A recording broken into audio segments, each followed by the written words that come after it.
Doesn't plan on slowing down. All the kills in defeat for Optic. Atlanta FaZe forced to hit the reset in the back of their spawn. And we should be writing this down as well. Yeah, of course. On this defense. I mean, at one point, this was a 19-17 in favor of FaZe. Every time we see him go on a crazy streak, oh my I God. feel like it's control and he's just switching lanes. Like in that invasion control, where he just got kills on every single lane, B tank, back left A tank. Oh, no, he's reading him right He's just now. so good at getting lost. Oh, he's fucking reading him right now. Beautiful. Beautiful. Round 1 out of hand. Yeah, so FaZe gets 3 ticks there. Pretty standard. I mean, most teams, for the most part, are able to capture B. With that MCW in hand, and he's got that cruise, which is a little bit of a bailout, especially on this map. Cruise can buy you a lot of time on this map. Before getting taken down was potentially the code is watch 10. That's a great defensive round from Optic Texas. Already showing the adjustments on that side of the map. And now you have a cruise missile to work with. You just have to make up. All right, here we go. Let's win. Yeah, and again, I mean, Draws again. Draws talked a lot of smack. That's the CEO of Optic, self-proclaimed. Yeah, and he's having a tough series. It's worse than that team kill helps us. Hcim's gonna take out a BZ. He's on a team kill frenzy this series, huh? I'm sure it's very refreshing. I mean, I don't think did Ant die yet? I don't think he did. It just reset his streak. He's still on like a 10 streak right now. I think this is for number 10 right here, right? And he's just moving on. Oh yeah. Oh, I thought he was gonna. If he ran outside the map. Ooh, heat check. And that's a B cap. He said, "Fuck it, I'm challenged." Already be done and dusted. Finally, Atlanta FaZe able to get a couple kills to work out of their base. And if you're Optic Texas, job. Nah, bitch, get the fuck back here, boy. Yeah. Where's this guy going? Like what? Same thing can happen to you very quickly, and FaZe are in pretty prime position to potentially put that together. Get the fuck over here, dude. Oh my gosh, let's get them off the fucking map. Let's get them off. That's not good. We can't die here. We can't die. Nice. AG's got to stay up. Just keep green tarp control so we don't get put in the super. You get put into that trap. It's about 20 to 30 seconds before nice. Opportunity to work your way on out. But they are just we're still getting out, which is good. Well, around helipad, around B Street, forcing Optic Texas to use reinforcements on one side of the map more than they want to. And at least Kenny now with the route. He's gonna find an opening through bottom pit. Fred finds the first one, and this get him. Here we go. An No! opportunity. Texas to get on that game. Get on that A point. Get that trade. Nice. Get this fucking guy. Actually, Where's he going? Oh, shit. Oh, he gets the back left spawn too, so they might not even know. No, he's not gonna. No, they're not gonna know. I love this play. Small moments of hesitation here from FaZe, but good damage. Get the fuck in. Oh, Brad gets the kill on him. Nah, get in there, bitch. Oh my god, bro. This fucking guy. Oh my god, Ant is doing everything. I had him right there. Stun. Slow them down. Don't give them close. Stun. Little stun action here. A convincing moment here for Optic. Oh yeah, that's already a second. We got blue pinch. Ooh. We don't have blue pinch. We got Fuck. trade though. Stun swing over. Oh, 1v1 for the point. Nice. And it's Ant. He's winning everything on another 5 streak. Holy shit. No, stay down. As that third segment is about to be complete, but even if it's not, 12 to 6 in lives remaining. One sec, Alex. One sec. Give him an eye. I tried to get a damn bacon grilled cheese milk from Tim. I like this cruise. No kill, but plenty of information. 30 Carrot seconds grilled left. fucking Should be able to cheese. headbutt, get a couple kills. What? Respawns. Nah, they said what? They don't carry grilled cheese. What the fuck? It says toasted cheese and bread. What? No. Yo, that's fucking wild. No. Nice, bro. That's actually crazy. Yeah, we gotta get on our Sounds like base they're here. lazy. The point though. Tim Hortons near me is the worst rated Tim Hortons in Ontario. Oh my. I'm rolling a fat split. That shit always happens. You invest the cruise missile. You were outslaying 12 to 6. But when it came down to Atlanta FaZe just clutching up in the fights. Bro, we shouldn't even be letting them get. It was a guilty pleasure. Yo, they still definitely make it. I feel as though that person's just being Like, lazy. you need to slow them down. They're gonna get there, but that extra 2-3 seconds. Guys, that looks like Ant overheated. He did it. I mean, What I think No, but he didn't have a trophy. So he was trying to get to the front side of the point to avoid their attacks, is what I think happened. It was. He actually wanted Manual. It was $7.50. Holy shit! You know what's crazy? They used to have like the dollar menu from Wendy's, and they'd get those like dollar spicy chicken wraps. I literally lived off of dollar spicy chicken wraps. Always happens on this map. Like one team has like no lives left, and they can just win. And it always like not always, but I feel like we see so many clutches on this shit. Atlanta's really not had good breakoffs in any of these rounds to this point. Lived off those spicy chicken wraps. Alright, but yeah, we're coming out hot in the round number 3, so that's a good thing. But you can already see Optic Texas are more focused on just keeping these players in the back of their The McDonald's snack wrap? Yeah, I was only ever like a McDonald's fan when I was like 5 years old. My parents would drive by McDonald's and I'd be like crying, be like, I want McDonald's. We got him trapped in the base right now. Number 5 is the only one out. I think he's bottom blue. Trying to teamwork their way out, but he's got to be bottom blue. I'm gonna help him right now. I mean, Dashy 15 and 9, almost able to collect number 16, just couldn't quite get the regen off. Fred through the middle. Wow, of the map, gets shot that's so unfortunate. AG gets called out midpoint, starts getting shot. And now Atlanta stacked up, finding the first tick of progress, if not more. Yeah, first segment already going to be complete, but Shotzi knows it's at least a double stack on the point. He just spotted the third player over towards the B street. So why did we decide to attack? And unfortunately, Abizi was more prepared for that gunfight. With that they get the point. Hand, that's already going to be beat out of the way. But if you are Optic Texas, now you have an opportunity with a lot of map control to keep them in the spawn. But for how long? Fred, ooh, a little caught here, tried to chase down a kill with the red. Good win. That is such a good win.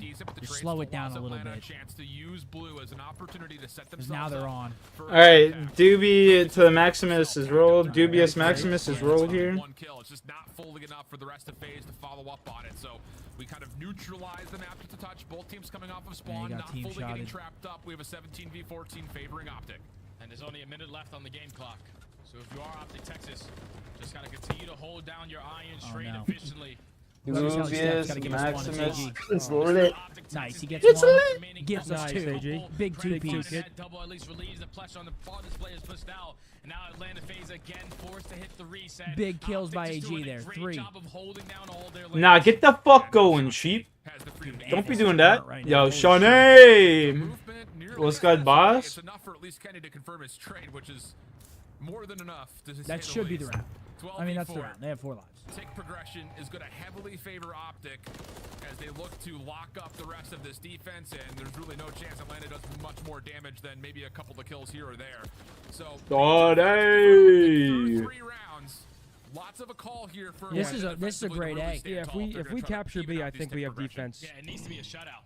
Because if it goes round 5. This is a great A. The adjustments that they have shown so far on this high-rise control, and is playing like hella fast and confident with the AR, which I love to see. He's making so many good plays. Oh, just living life, Sean. Sean, that Lord of the Rings series, they're missing like half of each book. I don't know. But the plays right now out of Shotzi, the plays right now out of Dashy, both average a .8 versus Atlanta FaZe. They are dominating so far in the respawns. Yep, absolutely agree. Preds even picked it up in that last round. Kind of a slow start from him, but on 4 in a row brings him back to about level. How many ticks do we have right now? If we get B, we have defense. Okay. Connecting for Atlanta, enough to at least get the first.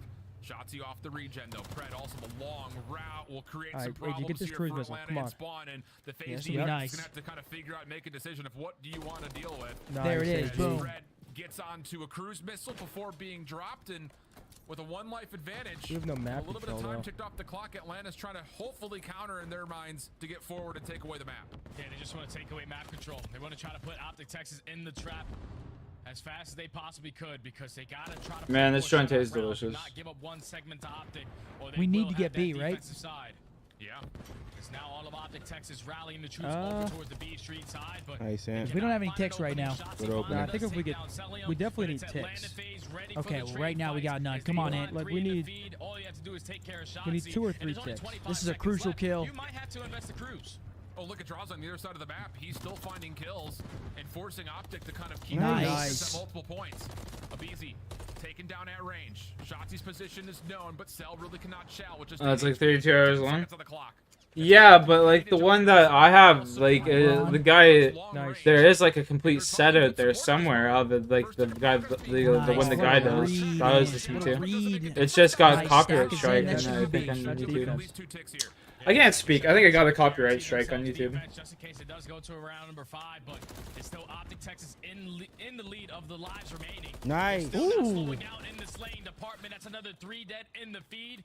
You can easily hit that transition over. I love this play, man. It's so close him out quick, man. It's so hard for them to read this. They're focused on not getting trapped. And that's another cruise. Nice, oh Ant. my. Dude, Ant is grooving. Gets to 7 before he's felled. AG's outside the map. Catch a timing. Taking the scaffold route. Oh, that timing is so shite. What is this sheep doing? There, but the help arrives just in the nick of time, and the lives are back to level. What the hell? Unfortunate team Nate actually roly-poly. 12 plays 11. Yeah, 12 plays 11. But it's hey, what am I watching? This is Call of Duty, Kate. All of Optic Texas forced to now hit the reset in the back of their spawn. And with only 20 seconds left, Optic Texas already did a job. They already completed the segment. Now you have a cruise missile on the defensive end. All right, looks like we're going 5. In case anything gets a little bit I think we have 2 cruise missiles. Yeah, I think AG has one and Ant has one.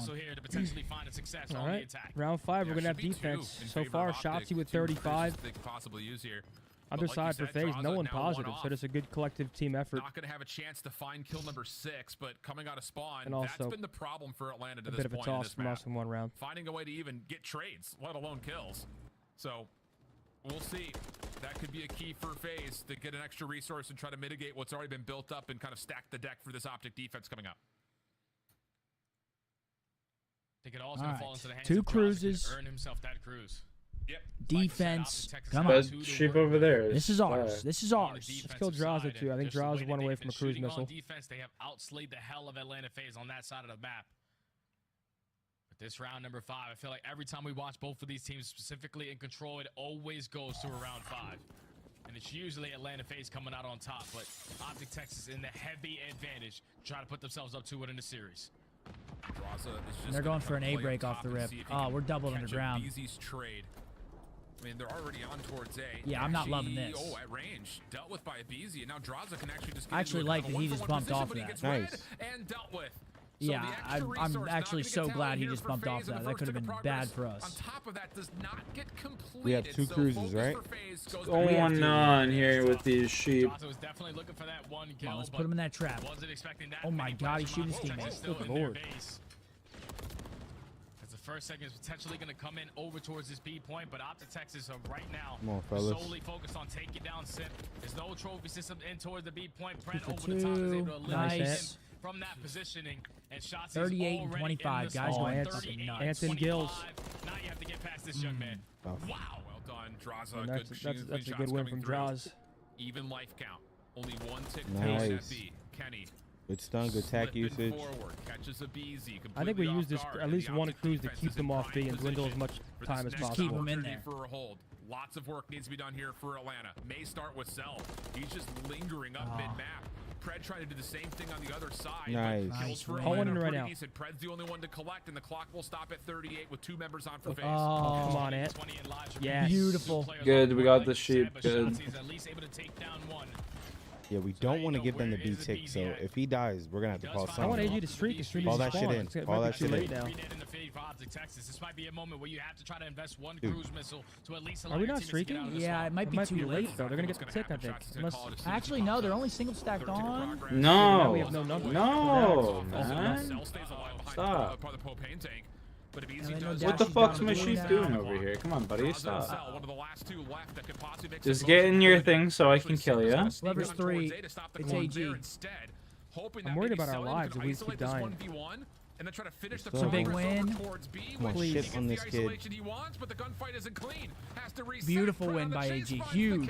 But progress from Sip is still going completely Nice. unchecked. I got a team Eventually nade. they get the kill. Big. Draza Oh my on the God, other a team zone, nade. able to get just enough help for the extra 6 to get tallied. And now FaZe have a 4-life lead and a minute 15 to play Oh with. my No, God, we this keep is not fucking good. dying, man. Are we reading the pinch? We're about to turn. Get the fuck in there. There we go. Working his way underground on the deep pinch. That second They're all going to run out and stack They're it. just gonna stack. They're gonna triple it. Atlanta FaZe off for a little bit, but the triple stack is here. Two, get in there. All right, 9v5. I mean, it's still the lives, dude. It's 8. They have. We gotta go massive. We have to go fucking massive right now. I mean, Brandon's just sitting duck on point. Yeah, we gotta go is, large. There's one. Come on, boys, please.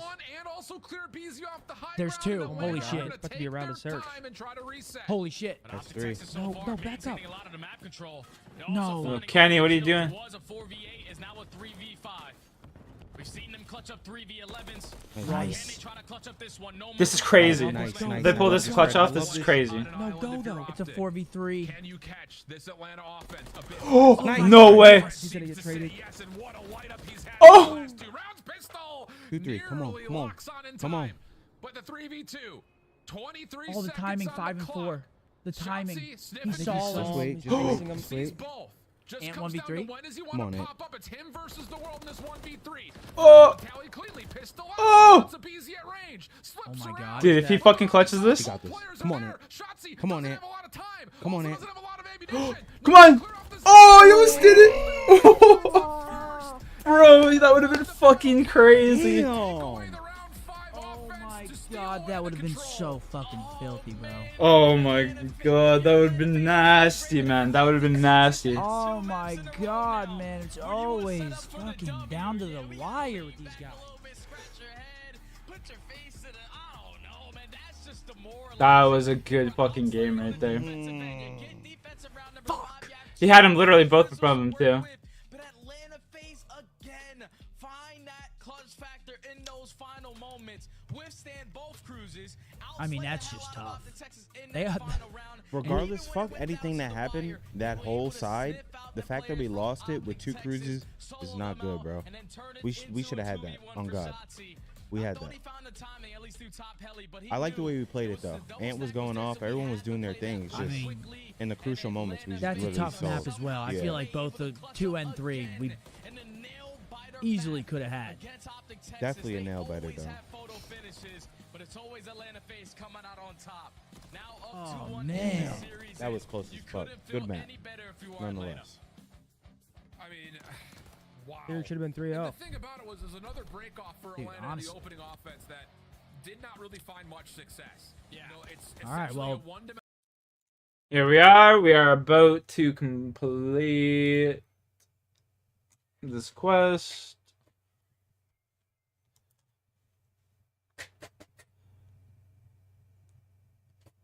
Boom. Shaka lock. Quest complete.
Now what do I do?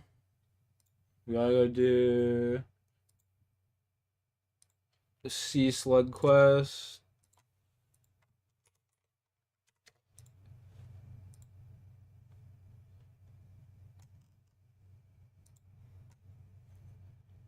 Alright. Shit was a bang out. This map's about to be a bang. Oh, it's about to be a bang out.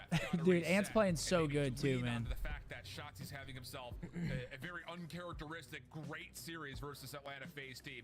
What can he provide in terms of another spark for this Optic team here in map 4. Oh yeah, they're playing great. Nah, yeah, he had definitely had to jump in. They were literally about to cap that shit.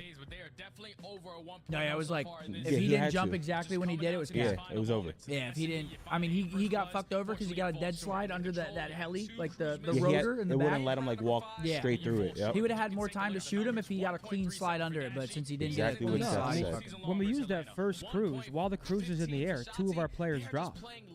The number 1 rule when a cruise is about to be called in is you literally don't die. In a second, they're forced to hide, and then you take map control. Instead, don't we called die- the cruise, we double died, they hid, then they get back on the point, and it completely negates the use of the cruise. you either don't die or you're in a power position to catch them like scurrying. Like if Yeah. you're top heli and you're like, if you're top heli, you're chilling. Like you're top heli, you know one's about to like run their propane. You get a Facts. freebie off the cruise, that's fine. Like if you're laying down top heli and your teammate cruise comes in, you stand up Yeah, to see what if you you're see. not in a power position, you need to stay alive.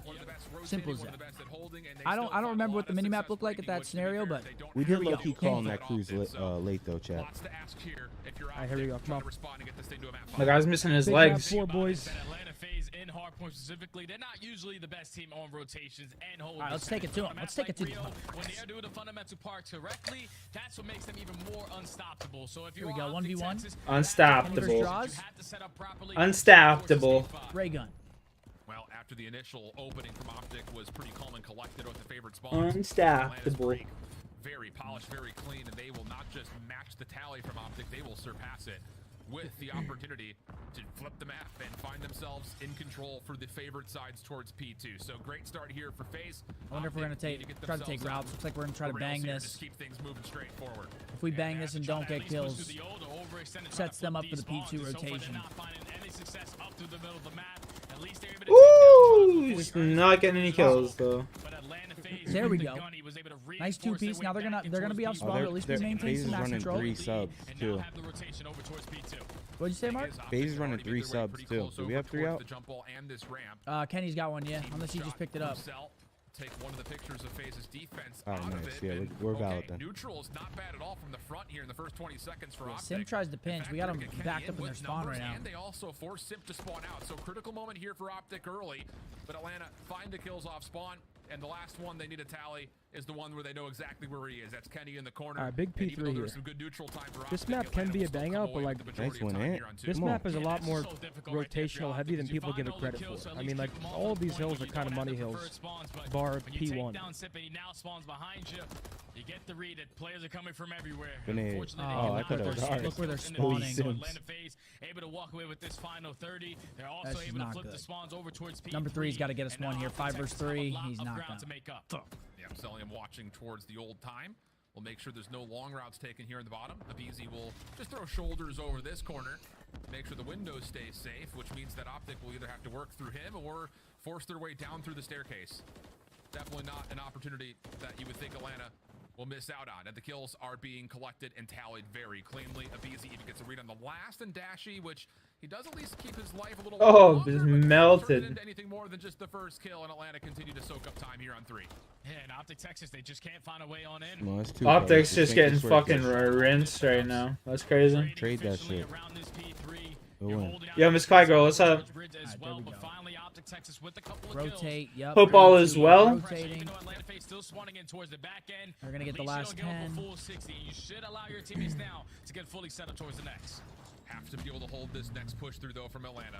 We've got Pred on one side, Shotzi on the other, and as Pred drops, now it all rests. I'm not largely falling with straight Shotzi dumb. towards Gotta boxes. lose in full. Both your ARs will get over towards the railing, but there's just not enough eliminations coming through here for Optic to stall out this roto from Atlanta FaZe. And I mean, it finally, just a couple feels like every trades are back time, and like, forth, things but are about to Draza, last start one standing, swaying can't our make way. the Something pistols just go goes his wrong. way. Simp trying to follow up off of it. Does he get both? Doesn't need to. It's a can't hold a behind, rotation. and Atlanta will open We up gave the them hard point. P2, This is getting and then they nasty, walked through Alex. us for P3, Atlanta flipped us even back when to they're late off the P2, and now they rotation, just walked they're into finding a break P4. early Yeah, on it's into not this good. HP, and now you're continuously putting Optic on the back foot. And now trying to bake again with only 30 seconds left. You can't hit the rotation nice now. scrap if we You can have get to it, try and to we fight get- this oh time, my and Sip goodness. is making you pay time and time again. 12 and 8 already to start this one off. The trade is going to be there for Draza, but Atlanta FaZe with this final 20 are going to find Draza's themselves 14 and 5. I already mean, up he by really turned it 100. around. Slow Optic start, Texas, map number a 3. long road ahead to try to get back into this game. And if you're Optic, you need to take a breath, get yourself Damp set up. sticks. They gotta go downstairs for the damp sticks. To get your mojo back, because at the moment it is all phase all the time. Need a good hold here. I mean, we need a chunk. We need a P5 to P1 just chunk. This is exactly what the doctor ordered. They're getting 100 point club right now. That's crazy. So far, FaZe has had every favorable position on the map. It feels like the whole map. They're in flow. We're trying to look for fucking cutters the whole game.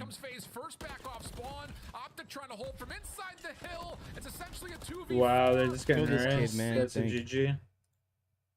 No point even watching that. That's a GG.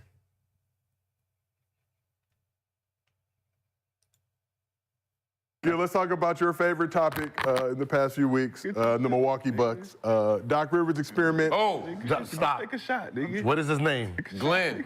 Glenn. Change it on the PDA. Glenn Rivers. Glenn Rivers. The Glenn Rivers experiment looking more questionable by the day, but Bucks continue to struggle leading up to the playoffs. So the Bucks tricked.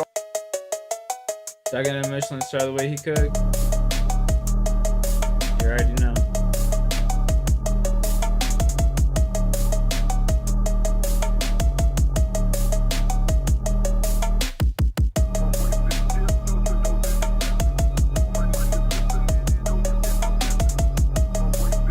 You already know. Off 3 straight games against the Wizards, Grizzlies, and Raptors. The Raptors snapped their 13-game losing streak with the win. Speaking of cooking, I made this like steak burrito earlier. Like, oh my god, this shit was so good. It was so fucking good. I almost messed up when I went to like season my steak, right? And then I grabbed the one seasoning and it looked like onion.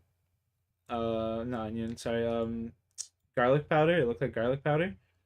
So I went and opened it, and like some of it spilled out, and I was like, I went and tasted it, and it was celery salt. And I was about to douse my steak in celery salt. I was like, oh, thank fucking God I didn't douse my steak in celery salt. That would have been vile. Absolutely vile. Ugh. Just thinking of that sends shivers down my spine.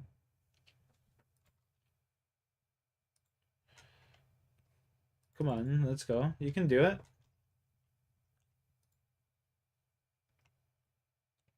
You can... Never heard of celery salt before? Interesting. Trust me, it's not. So like Evan Abrams from Action Network pointed out that the Bucks are the first team in the last 30 years to lose 3 straight games as double-digit favorites. Glenn took the blame for those losses, saying the last 3 were against 3 bad teams. To me, that's inexcusable. For all of us, as I told them, this is on me. I got to figure out what we got to do to play at a higher pace. They did not figure that out by Sunday when they played the Knicks. I think Brunson gave them, what, 43? Their 4 straight loss. They've lost 6 of their NBA last 7 games. soon. Brandon, you are a resident Bucks expert. I'm staying strong. Are you still Mr. Bucks in 6? For sure, always. Always. That's why they want it. That's why they want it. He looked like he lost a lot of weight since Doc got there. This guy right here. He lost a lot of weight over there, stressing. No, I mean, listen, man, playoffs is coming. I'm staying strong with the Bucks, but they need a team meeting or something, though. We have to figure it out. Like games left. Something. You know, like Doc got to go in there and do something though. Like, all right, 24 fishing. Here we go. We in it to win it, baby. 24 fishing. Just finished the Sea Slug quest. Fuck yeah.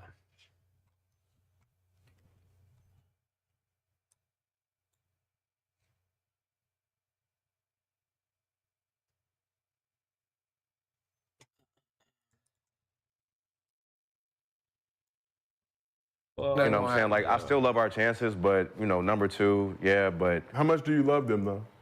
No, I still fuck with the Bucks. Yeah, come on. Like, I ain't switching. Don't nobody in the organization like the motherfucker, especially after the shit he said the other day.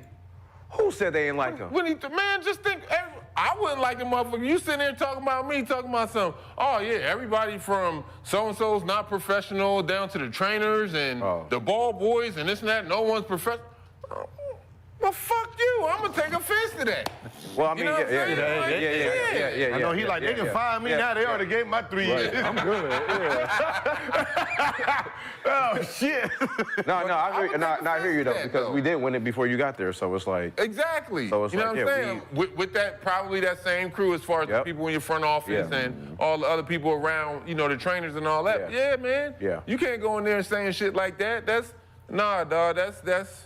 You thinking too highly of yourself, in my opinion, with that shit right there. Right. Because, again, as you just said, they beat that shit. They were a good team before you got there, before you snaked your way in. He hadn't earned his way to say that with them yet. Yeah, I don't think he will. 30-13 with Adrian Griffin, now 15-17 with Mr. Rivers as the head coach. Hey, if you, and it's just me, my opinion, if you Giannis right now, like, what are you thinking for the next couple years? Because he signed for 3 years, right? Damn. What? So, like, kept Adrian.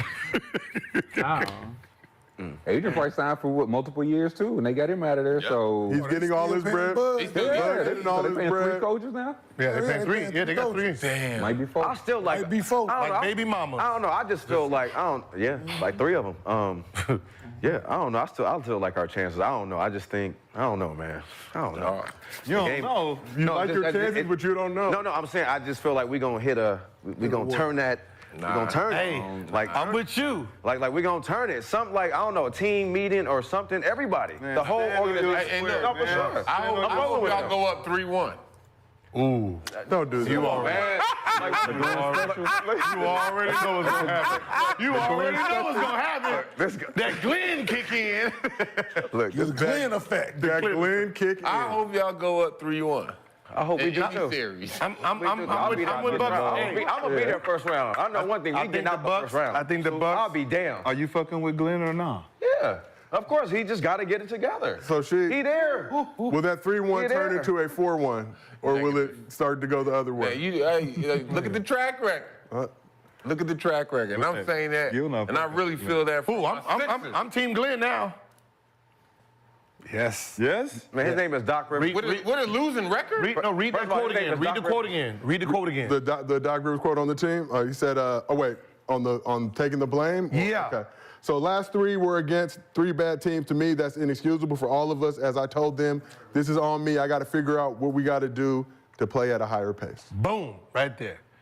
He's finally taking accountability, right? Because all them other losses, he blamed it on everything else but himself. Yep, okay. And then he realized that that offense was struggling since he's been there, and he needed to speed the game back up how they were playing before. But, whoa. He sees it. How was the offense struggling? If I'm not mistaken, they were in the top 5 with scoring before he got there. They were 2. So how were they struggling? No, since he got there. After he got there. After they struggled. They were number 2 since they were number 2 before he got there. They've dropped down to 5. Yeah. At the end of the day, it's just going to be So the fact that he even finally acknowledged that it's been his fault, I'm good. I can get off out of here. I can get off his back now. Yeah, that's just that coach. I'm just saying I was on his back because he was doing everything in his power. The cup got a leaking faucet in it. But he gonna do it again. Just wait. However they see it. And then I'm gonna be on his ass. Damn. So I'm be on that. At the end of the day, when playoffs come, it's just gonna be us 3 up here. When playoffs come, it's just gonna be us 3 up here. That's all I know. So he a Boston fan this year. Yeah. Every year he got a new fan or somebody. Bucks were 2. They've since dropped down to 5. But let's talk about a bigger issue. So Giannis and Dame have been on the court together for 95 minutes since March 26th. The Bucks have been outscored by 3.4 points per 100 possessions in that time frame. No, we don't like analytics. Okay. That's concerning, though. English. They're getting English. Whatever what does that mean in English? that offense is getting outscored by other teams. Oh, yeah, no, we already know that. Because the defense, right, y'all remember that defense of Doc gonna come in here and change his defense, you gonna put in his defense strategy, right? I think he thought that all the defensive players he's ever had gonna come back to the team. He thought all them defensive players about to just inherit. Nah. So, yeah. There's nothing alarming. All right, shit. That's kind of advanced. It's been a dead body since when? I gotta transfer like a bunch of files and shit, so it's gonna be boring as fuck. For whatever reason.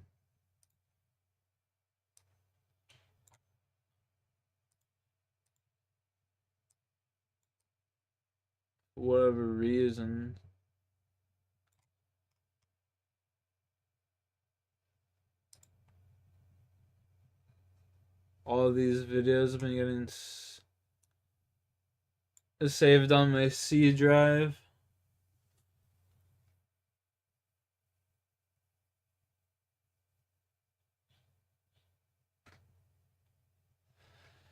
That's fucking lame. Whoop. I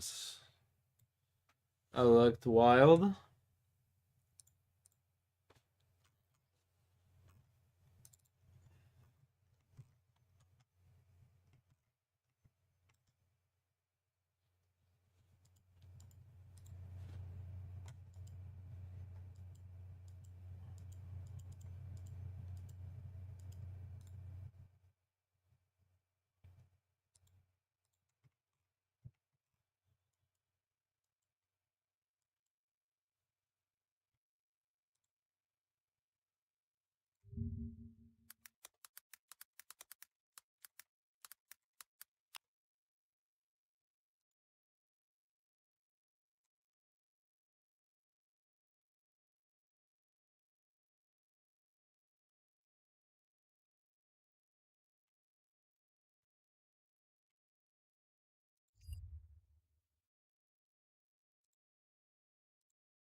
Just sprint actually. So what do I have to do? I have to go sell my silk.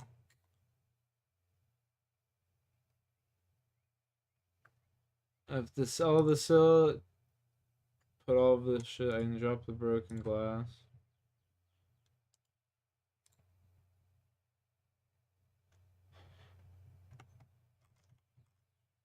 To get me some silk.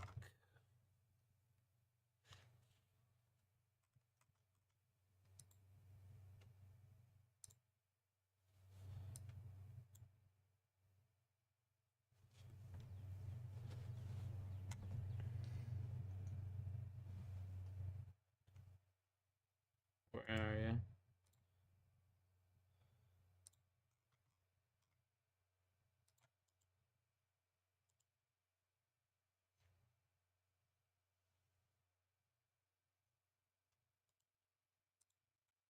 Talk to the silk merchant.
There we go.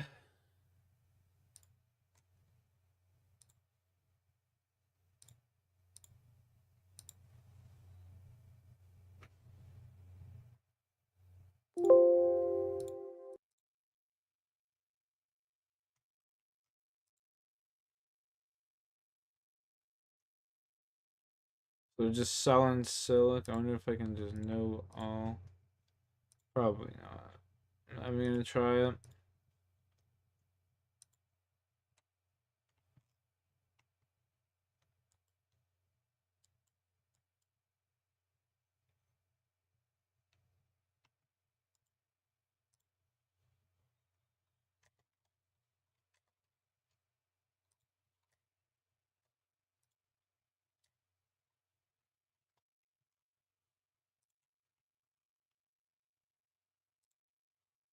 I love how I steal all this guy's silk and then I just I fucking sell it right back to him.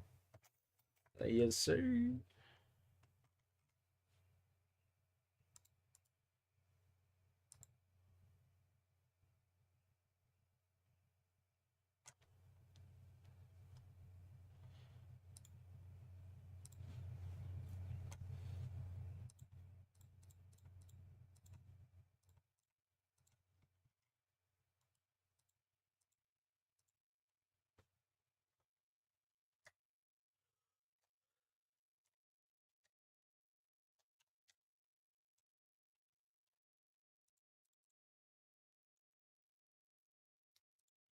We out here.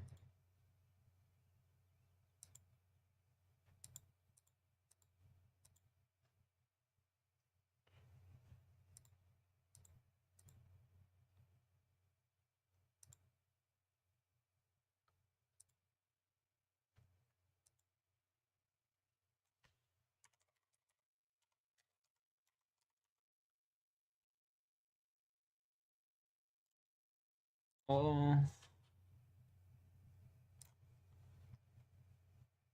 We gonna have 10K, baby. Ooh! We gonna have 10K, son. That's what I'm talking about. Ooh, ooh, ooh, ooh.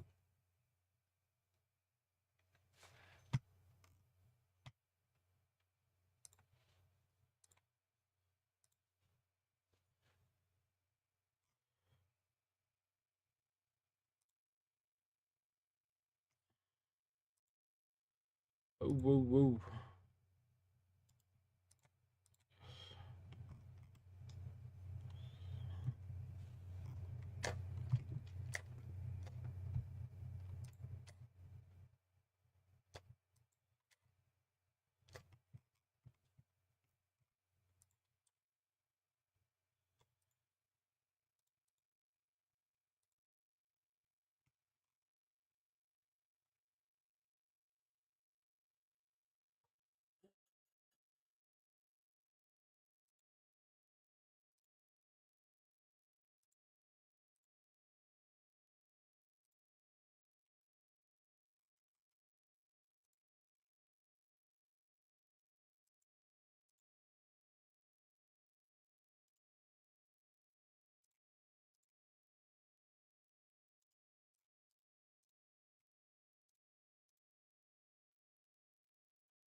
Up to a level of 155 right now.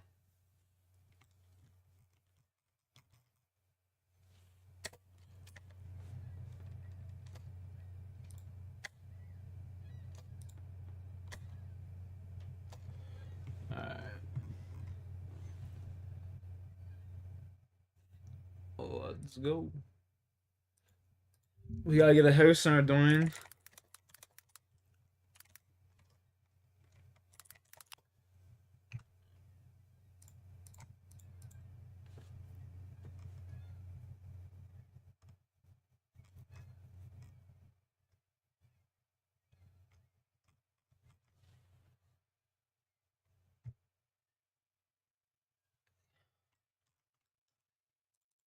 Got it right here.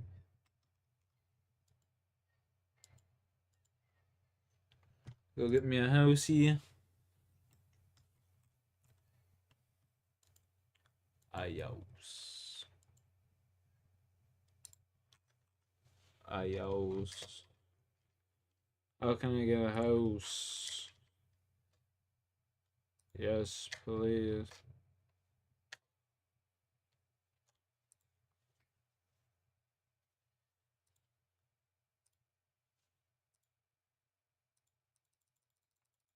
Oh my goodness, they give you a whole ass book? What? No way. I remember that.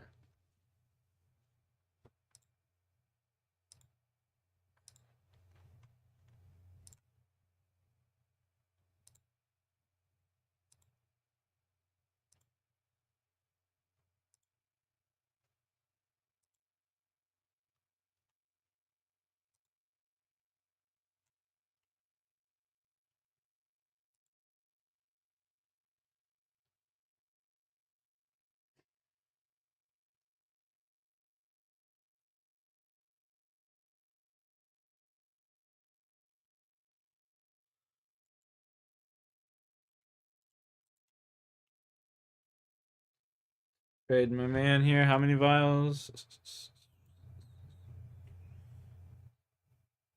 5.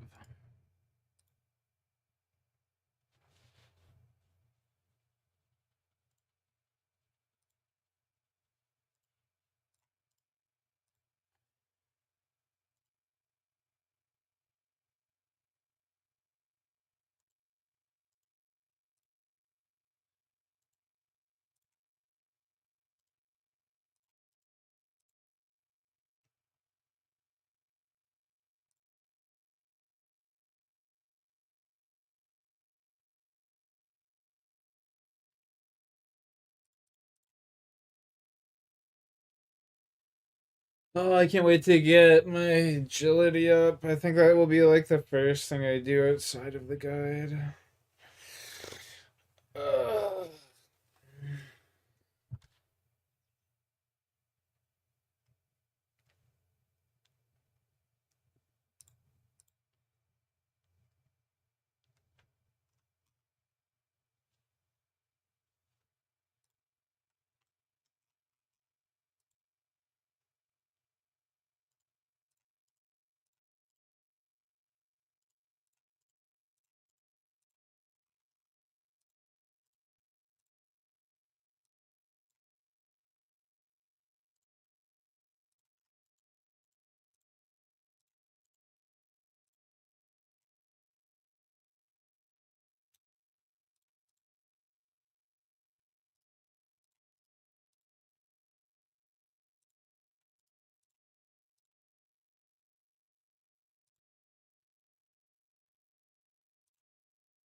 There we go.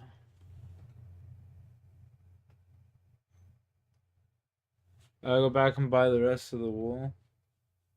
Spade GP, a few cakes. Alright.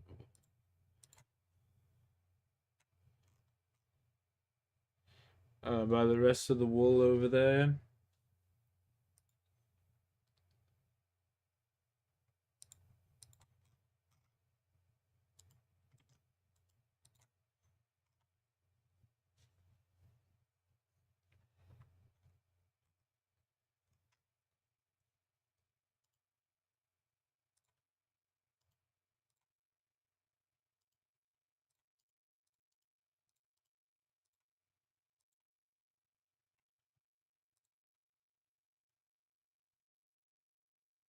All right.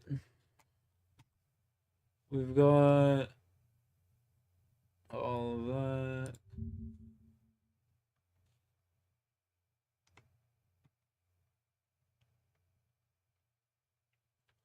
Ice doll. You got that, Sean.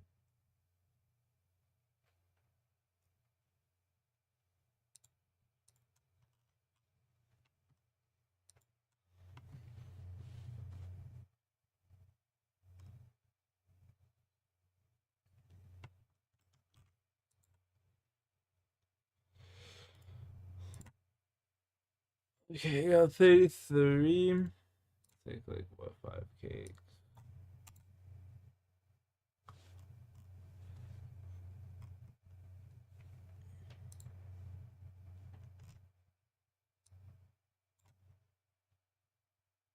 The Fishing Guild. I think it's like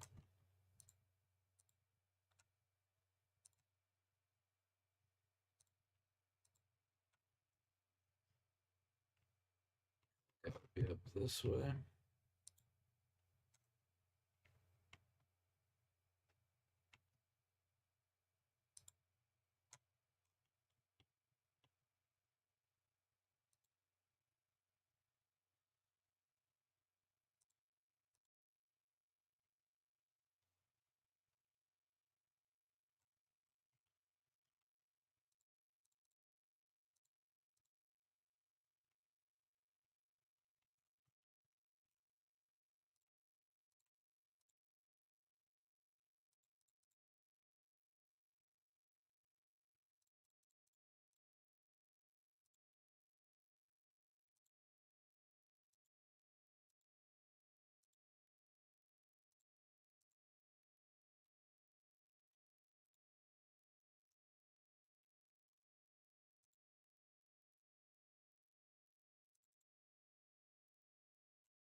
Johnny.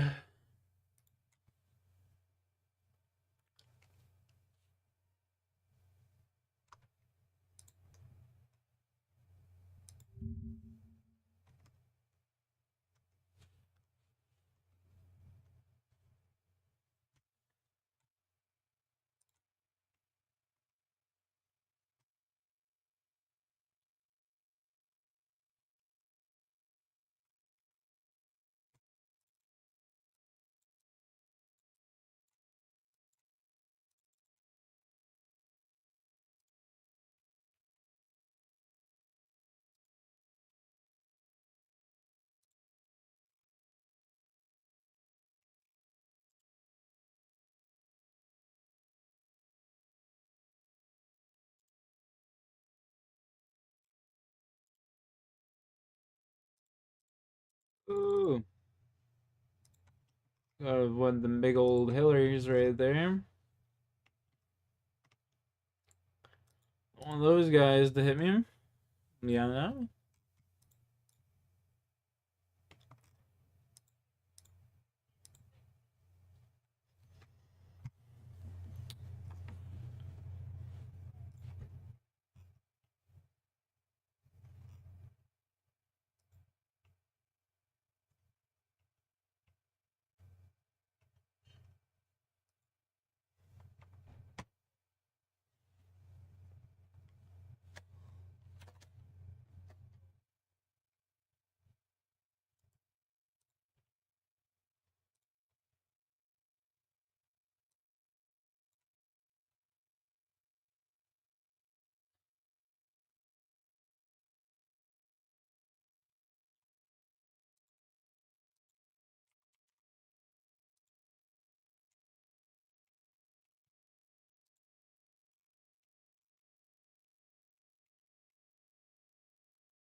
Do dwarf cannon up until the point you have to go to the ice mountain.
Welcome back, Squirter.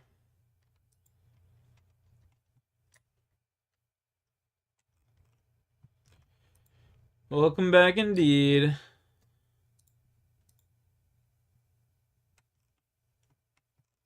How are you?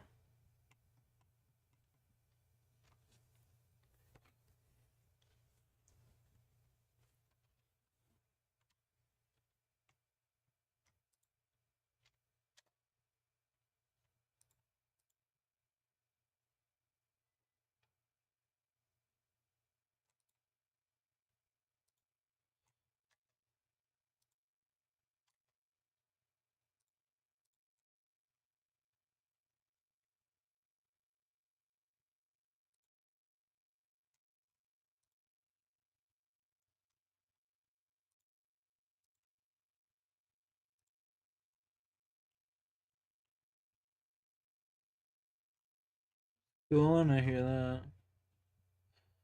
I hear you there. Hello? Okay.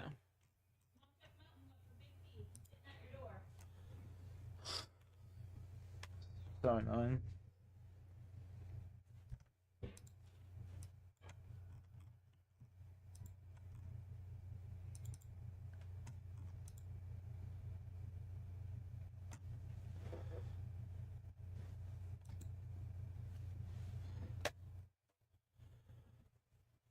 Time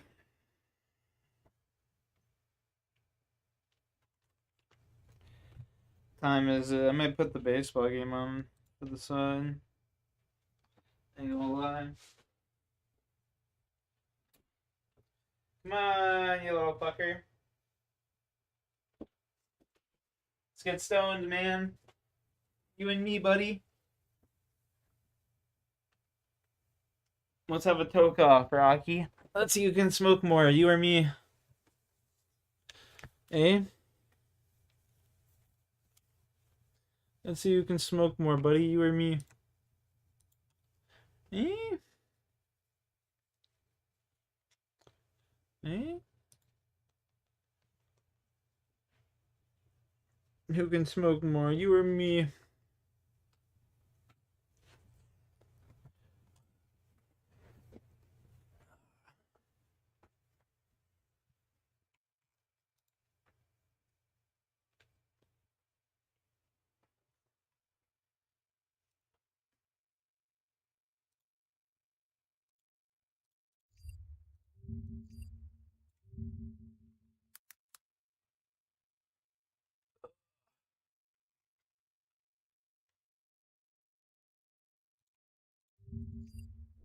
Dodgers, San Diego, MLB game of the night. No surprise there, I guess.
Yes, I live in Officer 829 Stony Brook.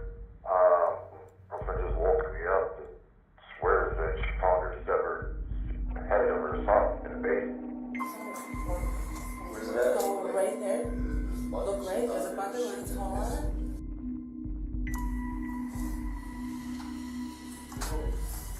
it. Is this blood? Does this look like blood to you? Or am I just tripping? Or am I just tripping? Taylor, how's it going? You got blood on your hands here too. No, on your hands. They say she dismembered his body and sexually assaulted his remains. So basically his head's here and the bucket's right here. From there, I severed his. You cut his head off. Yeah. You looked in the bucket, obviously. I did. There was a human head. There was genitalia in the bucket. But when did you start, cutting up his body? I don't know, like almost right when I was sucking and cutting at the same time. The chain went around his neck? Yeah. How come? I'm just trying to get it. He likes it. Alright. I was gonna walk him like a dog. And he wanted that? I have no idea. What I was gonna do it anyway. What? Meet Taylor Shabusiness, a 24-year-old mother who carries no shame about being behind the brutal murder, beheading, and dismemberment of one of her closest friends. This is the one Homeboy told me to look up. Fucking Xena. I thought it sounded familiar. I mean, how many sick fucks are there in the world? Let's be honest. Only a few to be picking from. Search the crate.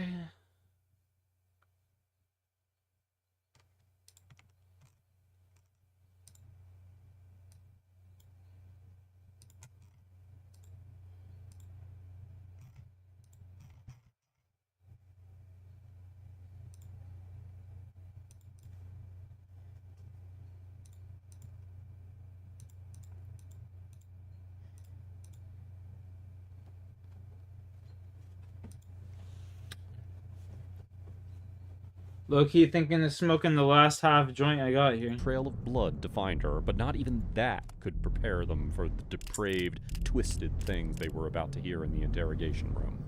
You ever love something so much that you kill it? So much that I kill it.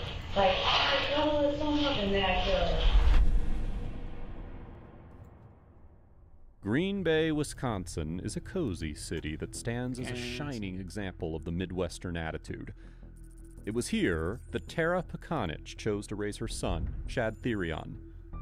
From a young age, Shad enjoyed camping, games, and spending as much time as possible with his family, as well as his high school sweetheart, Taylor. Taylor and Shad knew each other for almost their whole lives and dated for 2 years in high school. After a mutual breakup in their teens, they rekindled their relationship in their early 20s.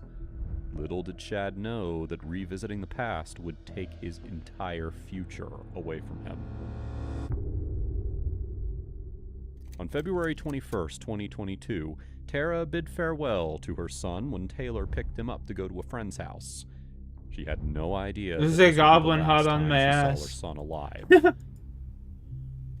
2 days later, Tara assumed her son was in the basement with Taylor, but she hadn't seen him or heard him.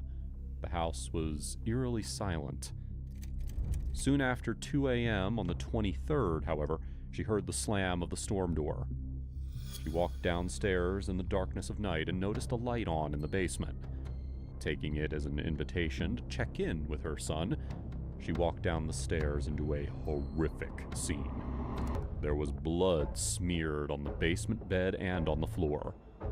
With her son nowhere in sight, she noticed a strange bucket next to the stairs with a towel draped over it. As she peeled the towel away, she came face to face with a mother's worst nightmare. Her son's severed head, resting in a bucket of blood, along with his genitalia. At 3 a.m., dispatch received a 911 call that barely touched the severity of the crime that police officers would soon be walking into. County Public Safety, how may I help you? Yes, I'd like an officer at 829 Stony Brook.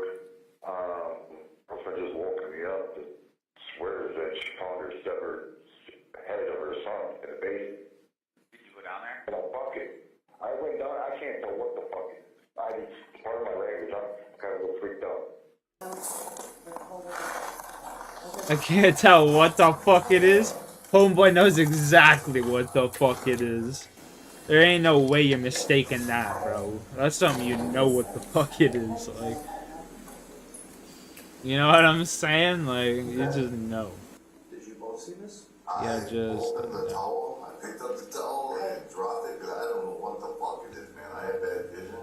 And she's like, is that what I think? I'm like, I don't fucking know what the fuck it is. Do you want to stay with those two? I was going to see it. Yeah. Where's it at? Go right there. Look right, there's a bucket with a towel on it. Just keep it.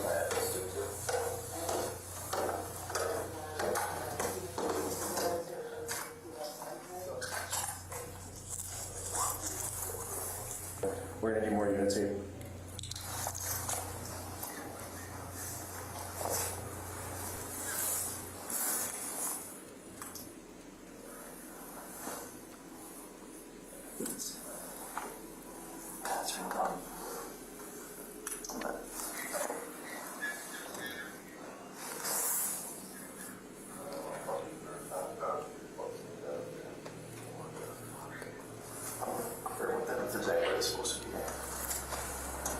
The sight was so shocking that police weren't entirely sure if it was real or not.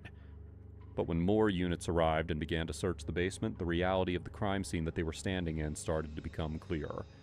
There were organs stuffed in plastic Walmart bags, blood in the shower, and limbs and various totes scattered around the room.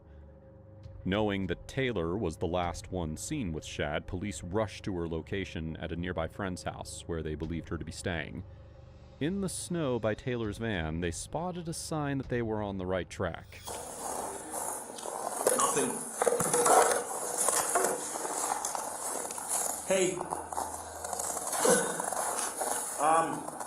Is this blood? Does this look like blood to you? Or am I just tripping? Or am I just tripping? I love this man's African accent. Or am I just tripping?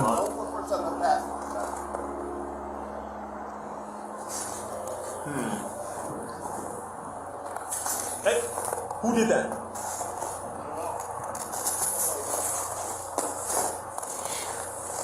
Hi, Taylor. How's it going?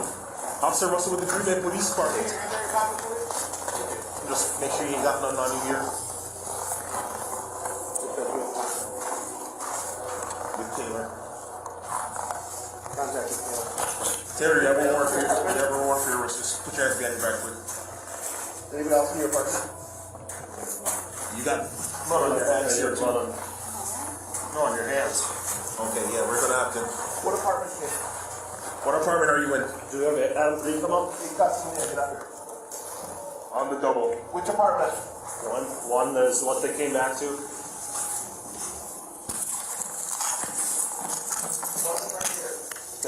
Yeah,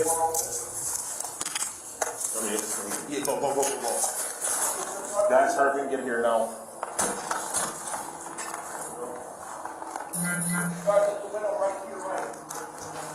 Watch this window right here. Watch this window right here. Gun. Hey, watch this window here, blood. Clot. Go in here. Go in here. Come to the back of the apartments. That's where we are. You come over here. 2 more will be fine. If 84 is here. Hands up! You have contact with the male. Hands up! Walk out towards me. Have a seat. Have a seat. Get on the ground. Who else is in the apartment? Get the fuck on the ground and we'll throw your fucking brains out. Tomes? Man, I'd make a great cop. Is he armed? I'd make a great cop. You can scream that all day. You sure? I can scream it all day at innocent people, man. I'm telling you. I'd be a great cop. Go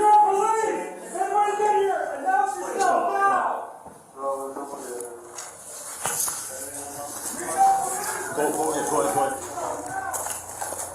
With a basement full of blood and severed body parts, and that same blood coating Taylor's hands, police have more than enough reason to bring Taylor into custody. Get the fuck on the ground. Shockingly, Taylor isn't hesitant to divulge all the details about the horrific crime she committed in the basement. While it may seem like this would make law enforcement's job easier, it comes with a problem. Taylor's actions and willingness to describe her crime put her on track for an insanity plea, a path that would leave Shad's family with no justice for his brutal slaying. But can police keep Taylor talking long enough to prove that she knew right from wrong on that fateful night? I gotta go take a fucking piss so bad, boys. I'll be right back. Yeah. Alright, we can close this quest. We don't need to do no quest.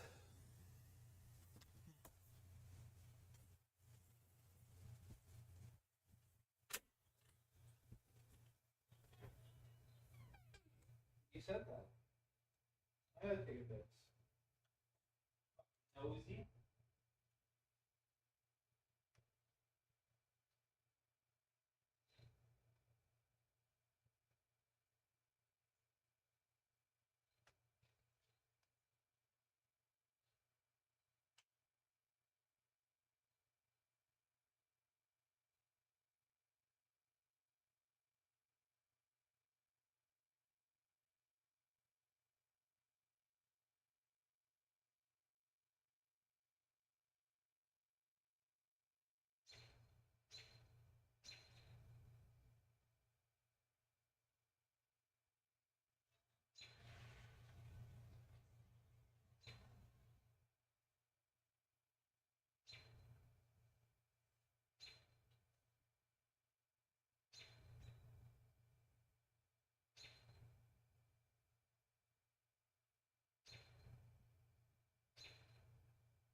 Rocky Boo Boo.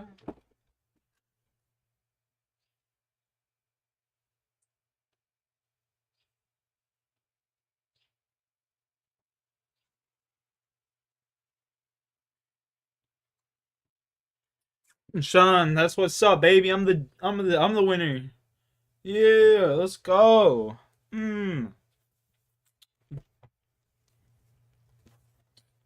What I'm talking about, baby. Woo! Woo! Never in my life. I'd rather be talking to you than not.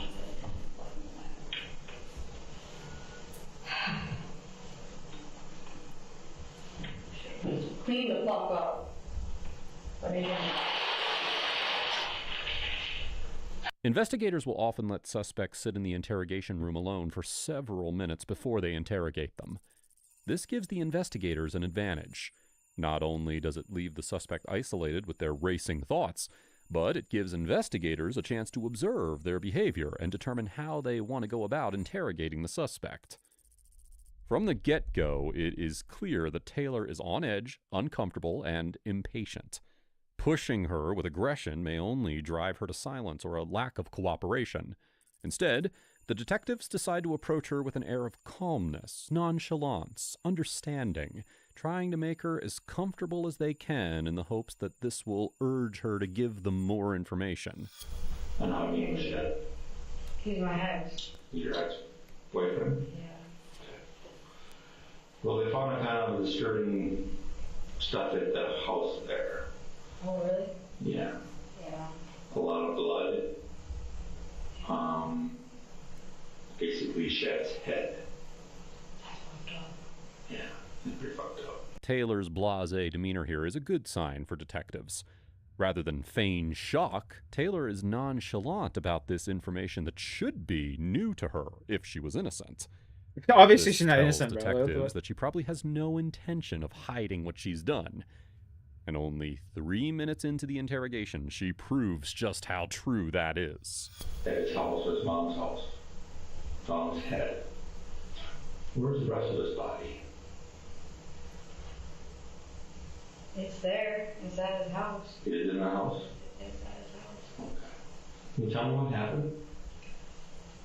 It's a good question because I blacked out during that time. But,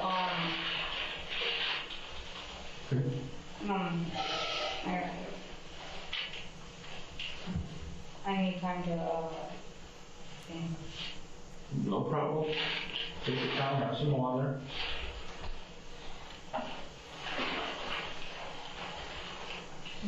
Do you think the body is still there? I don't see why not. Unless it's just up and move. Which it could have, you know. Where do you think the body would be? I was right there by the bed. By the bed, you think? Yeah, I was cuddling it by the bed. You were what? I was cuddling it by the bed. You were cuddling the body with it by the bed? Taylor is already giving detectives exactly what they want. Now, instead of reacting with disgust or shock, they act rather relaxed about the whole exchange. This downplays what Taylor has done in a way that's beneficial for the investigators. If Taylor believes that what she's done isn't that big of a deal, well, she'll be willing to give more and more information without the weight of the consequences pressing on her. To make her feel even more understood and comfortable, the detective begins what is known as mirroring.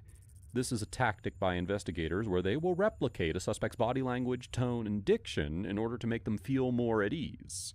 Notice how the officer nods with Taylor as the interrogation continues. Did you stay there the whole time?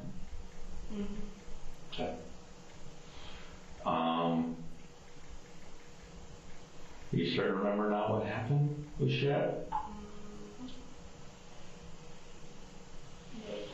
A little bit? What do you remember so far?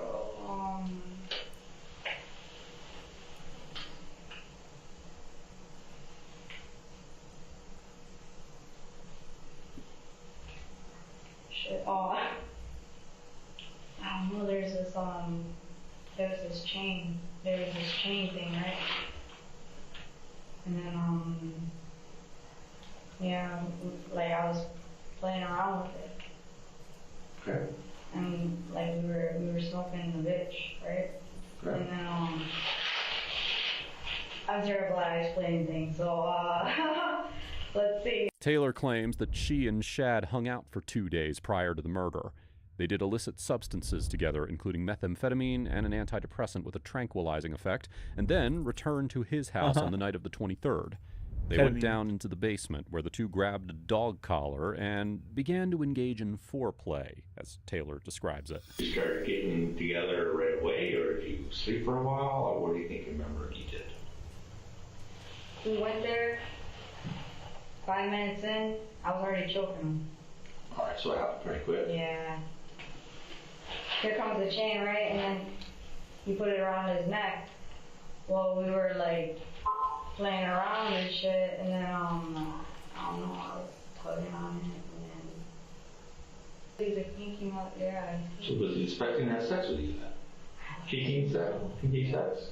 There's no way to confirm what Shad's sexual preferences were, but Taylor isn't hesitant to disclose this information. The officer here places no judgment on what she's saying, and instead uses language to try and confirm that Shad was expecting to engage in sexual intercourse with Taylor.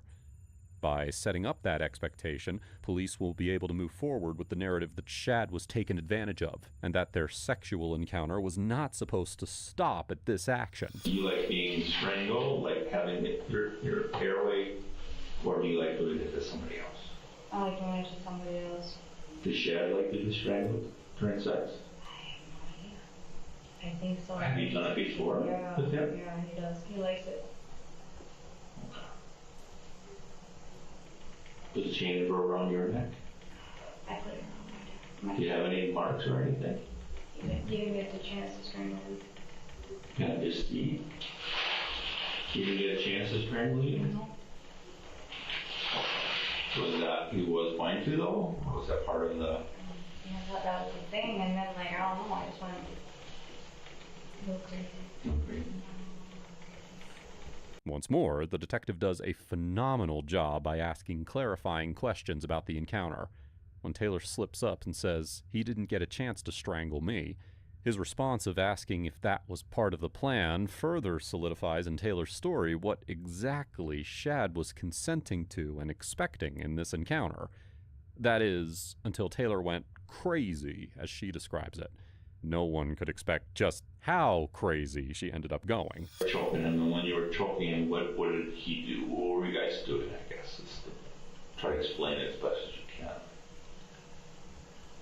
He was coughing up the blood, right, and I was just waiting for him to die, and then like I was looking at his purple face. Well, did he expect to have sex with you? Because I felt like it was fucked up. I'm like, damn, I'm already this far, so then I just like, yeah. I understand, but why would he put the chain around his neck? And then I don't know. And then I just didn't stop. I don't know why. I didn't stop. You guys done something like this in the past? Not like that. Do you use manual strangulation during sex at all? Is Shad like that? A manual strangulation? Yes. He likes strangulation? I don't know. You know what I'm talking about? Yes, he does. Yeah. Yeah. And you do too, or just him? You said that when you were choking, you started coughing up blood. Oh yeah. But like, damn. And you just decided that. I like to see what happens. So you just kept going harder. And, okay. I So you want to see what happened when he got it? I just watched it. Yeah. Okay. Well, this one was different. This one was coughing. Detectives try to get to the bottom of how Taylor reacted to Shad coughing up blood by asking her rather indirectly.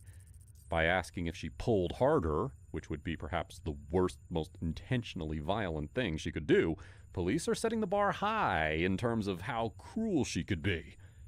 By setting that expectation, she's likely to divulge what she actually did, since anything else that she says will appear less severe and violent than what detectives have proposed. With Taylor's response that she just watched, detectives have therefore proved that she was aware that Shad was on the verge of death and continued choking him anyway.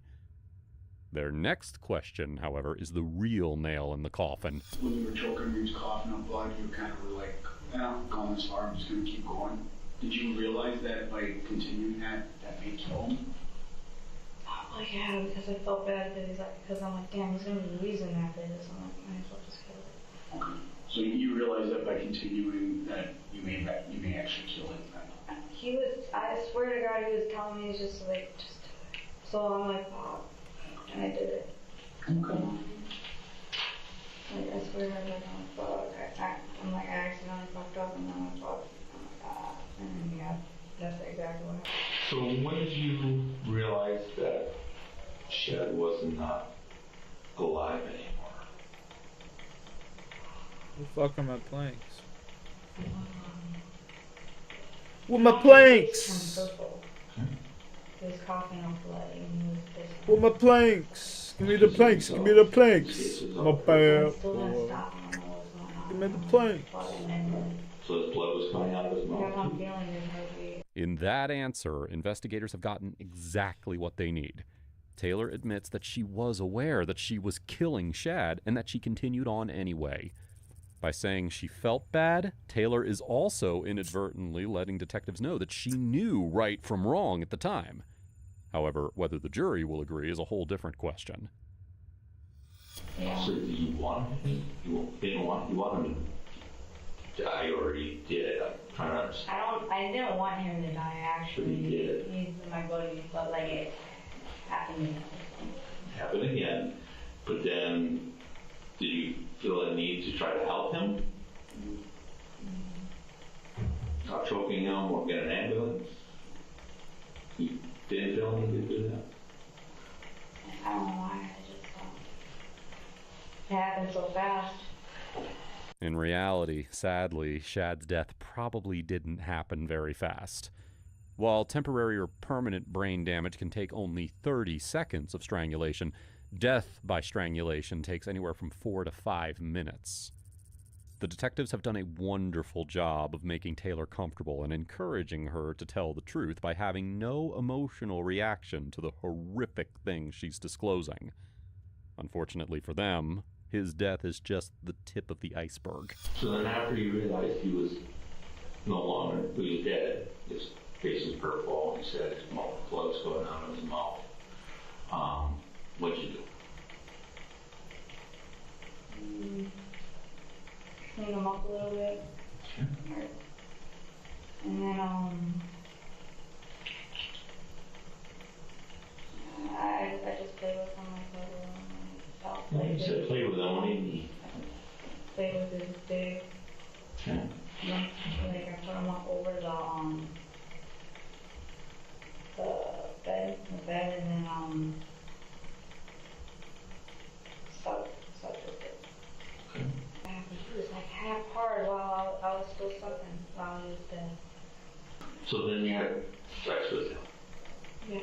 Okay. And I had a dildo. Okay. I played with him too. What'd you do with the dildo? And I just cuddled him and hugged him. This shit is wild.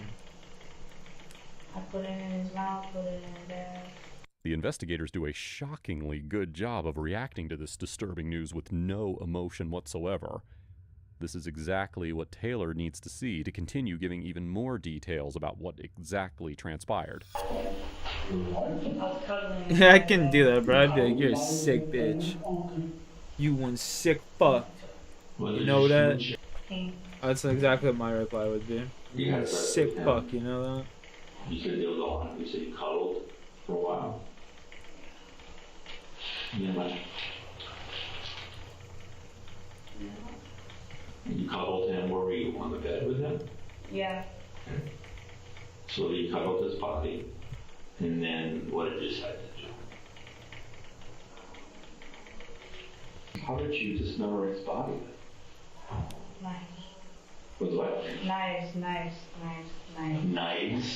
Just more than one knife? Where'd you get those from? Kitchen. 130 planks collected. Bink. Oh, let's go. Next, we gotta do. What do we gotta do next here? Oh, straight barbarian assault.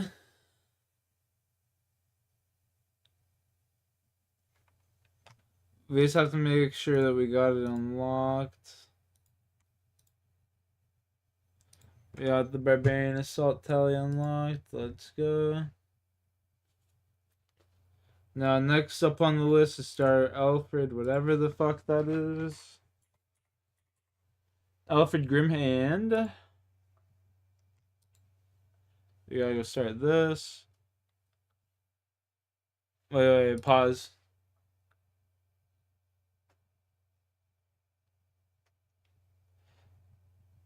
We gotta go in the bank, and we're just gonna take a stack or a stack of cash. We're gonna take our stack of cash, and we head now. All right, talk to the Barbarian Guard.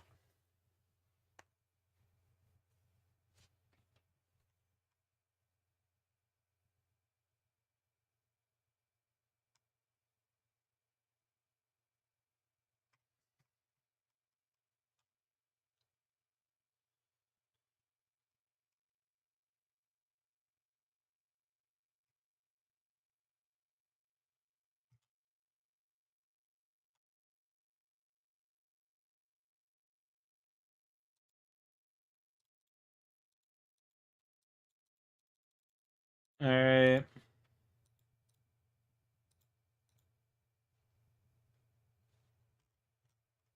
There's that. Started Alfred Grimm's Bar Crawl. Do Waterfall quest up until the part where you have to go to the Gnome Maze.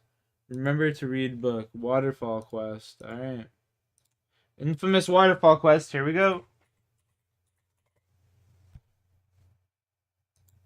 Infamous Waterfall.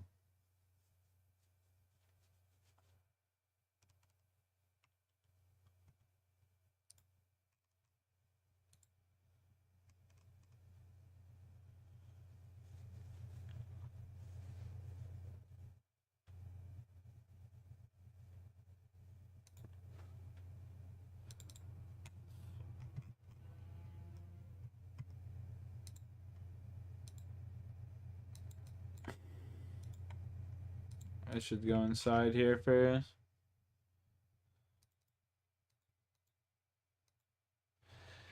I should go inside.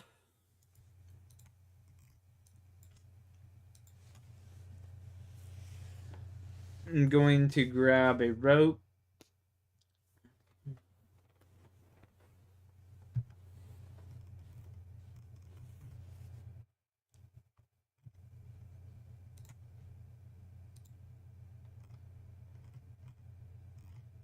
All right.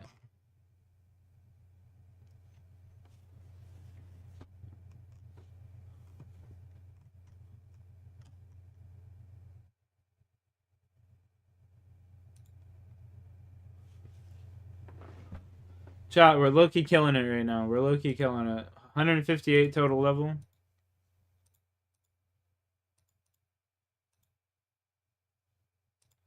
Low-key killing it.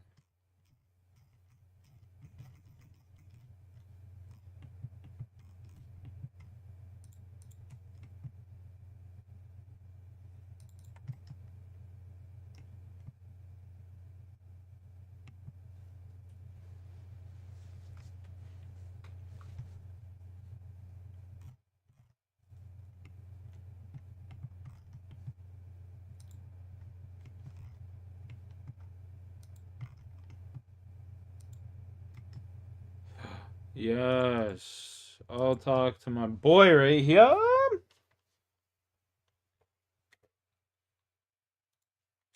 Finally, give me this XP, baby. Some professions use headgear. Okay.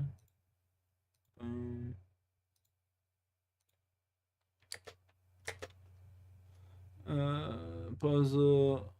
Yar. So, pirate.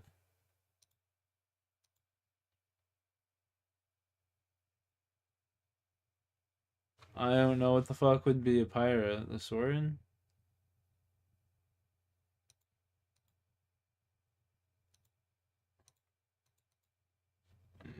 Interesting.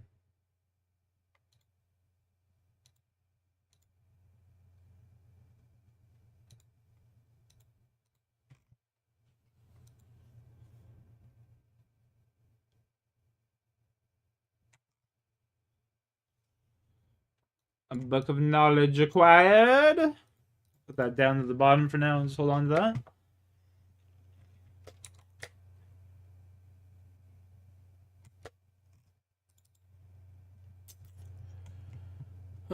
Excuse me, brother. Head this way. We're gonna hold on to the Book of Knowledge for the time being, chat. We're gonna hold on to that. We're going to hold on to it until we unlock Herblo. And then we're going to spend it on Herblo. So I couldn't find mine and I wasn't sharp enough. You weren't sharp? No. It was alright. Bread knife works good. Bread knife? A bread knife works good, yeah. Really? I had to use what I used, so like... The detective acts intrigued by Taylor using a bread knife, which feeds into her ego. In turn, this makes her feel comfortable enough to talk at length about the dismemberment. But when did you start, cutting up his body? I don't know, like almost right away. I was sucking and cutting at the same time. Then what about the rest of his body parts? Did that take all day to do? I was getting pissed off at the dismemberment process, actually. Did it take a while? It took a while. Yeah, because I was nodding out. So I guess you're kind of sleeping, kind of nodding in and out. Have you taken any other drugs? I should have took drugs. I probably would have helped, but I didn't. And I just sat there. Yeah. Do you remember it being daylight at all? When I looked at the window and I seen the daylight. And was his body together still then? His body was never together. It's just like, I had fun with him for that 2 hours and then boom. So, but it took a while to cut the rest of the body up? Okay. All messed up too. So, can you describe how you placed him before, because you said you cut his head off first, correct? Yeah. Can you describe where, was he laying on the bed? The walkbook was from the part we have to go to no maze. Remember to read the book. Yeah. And I pulled him, and then his head was hanging off. So you're probably laying face out. So yeah. His back was on the bed. Back was on the bed. His head's partially off the bed. If we have to go to the gnome maze. And then walk to gnome right stronghold. The pail that you had the head in before? Okay. So basically his head's here and the bucket's right here. Yeah. So I'm gonna walk to gnome stronghold. From there, I said it is. You cut his head off? Yeah. Okay. After you cut his head off, I know you said you dumped the pail at one point into the shower. In the shower, yeah. Okay. Did you leave the body there for a while to drain into the pail, or what? How? It's all in the tub, in the blue tub. You caught the blue tub, right? I don't know if they're slowly going through the scene, so there's a lot of his blood. Did you pull the tub under there then? Oh no, I moved.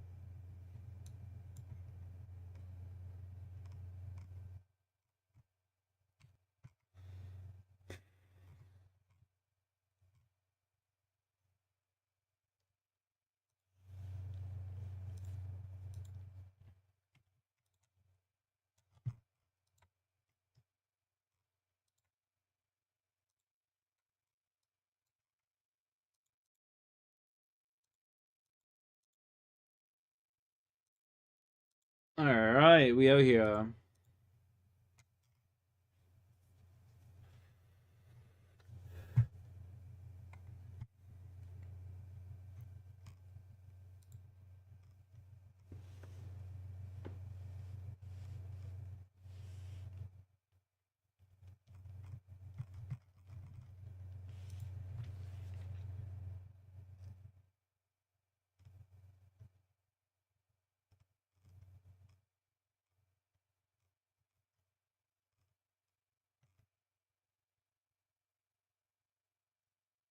Hmm.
What the fuck's my boy's channel's name?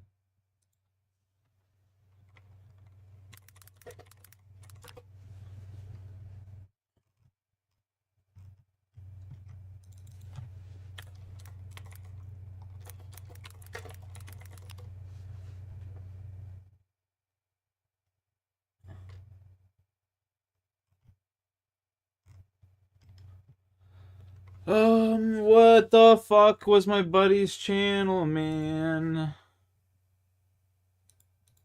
I swear.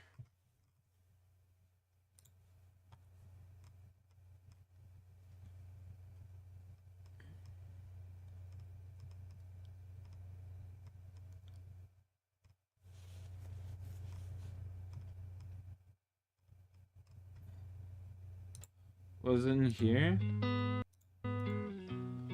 Stop that. No? Bruh.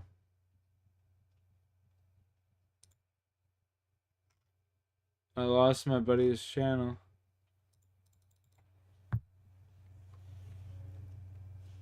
And he had a bunch of free copyright music that I could have listened to.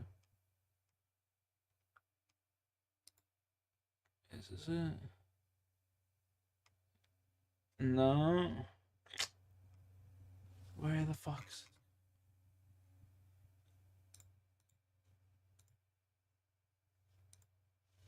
I gotta go to my subscriptions. Community playlist shorts. Fuck, dude.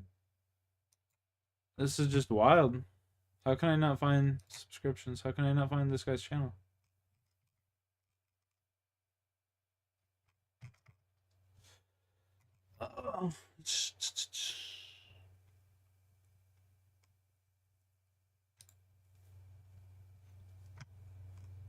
It's not that.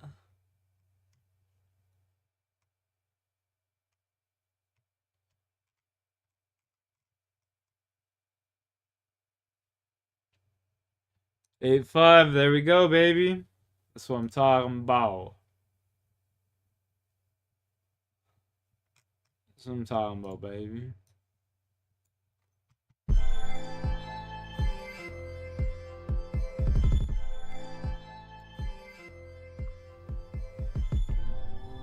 Here we go, baby.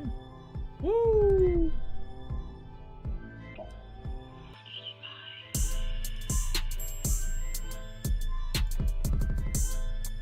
Walk to Gnome Stronghold.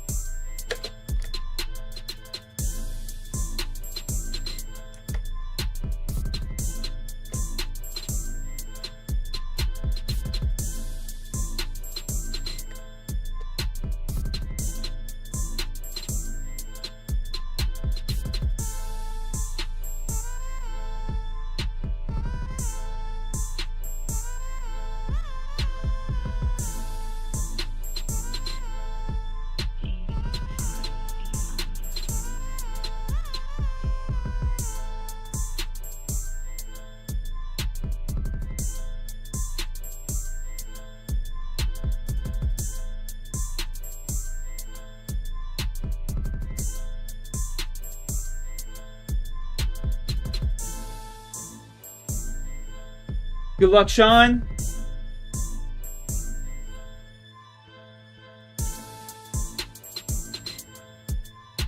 Okay, what do I buy a drink from Blairberry? From Bar Crawl Mini Quest.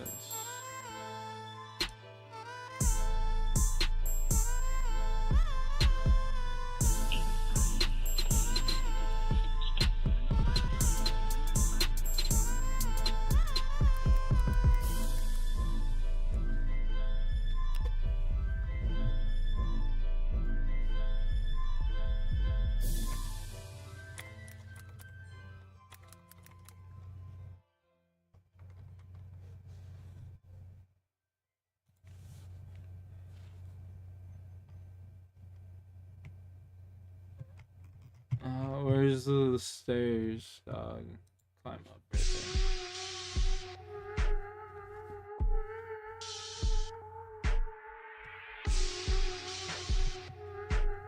Do I gotta go to the other side? Do I gotta go all the way up to the thing?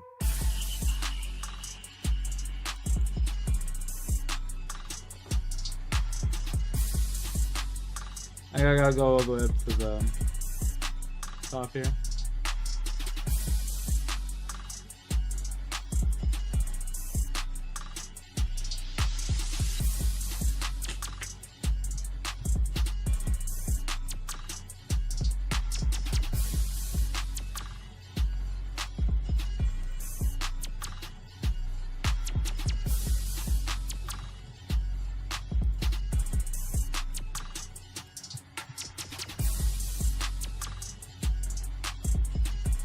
Squirt coming in on top. Let's go. Sorry, Sean.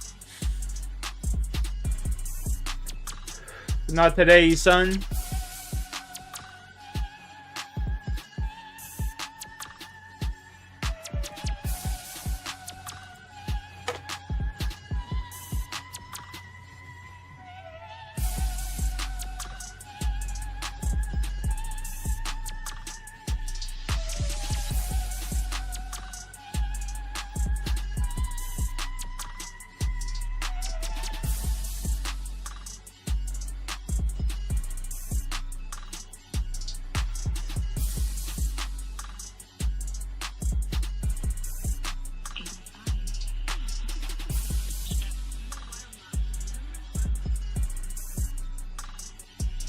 You used to it by now? Fair.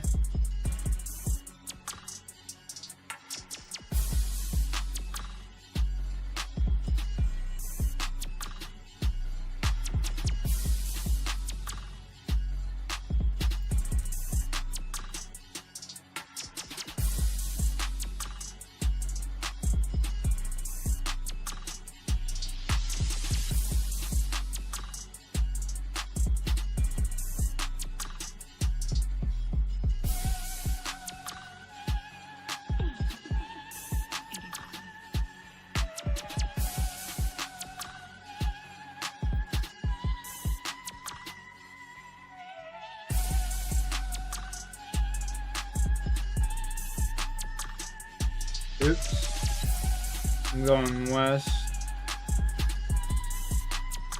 Oopsie.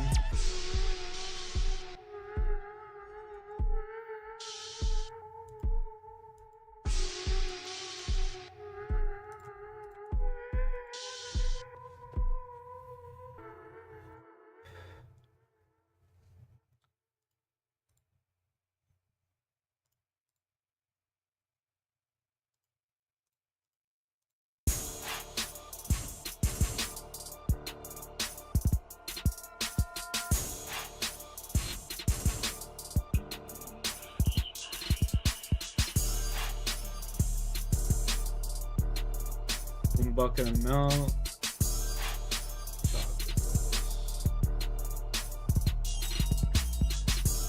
Alright, that's done.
Where am I? There we go. 100 arrow tips. Buy 1,000 brawn arrowheads. 1,000.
No. But that bastard. Someone's doing the same thing I am doing.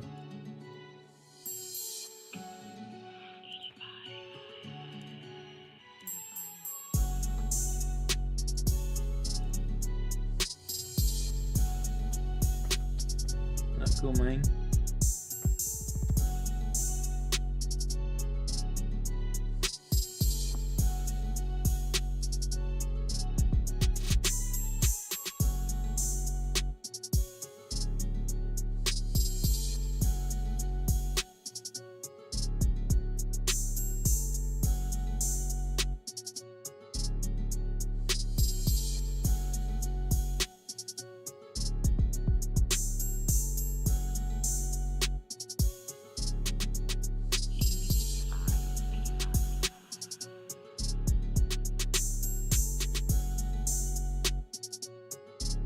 We on the way, chat. We over here. We on the way to greatness.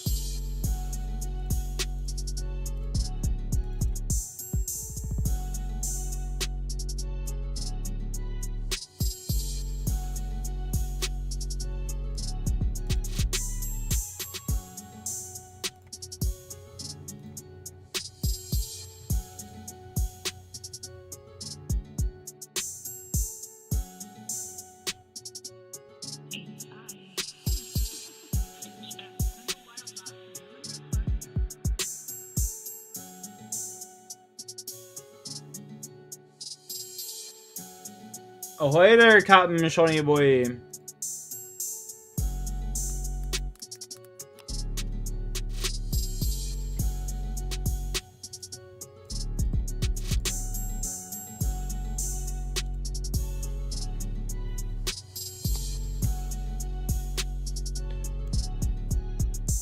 And that is 1,000 bronze arrow tips, so let's go. Whoops. Jump scare.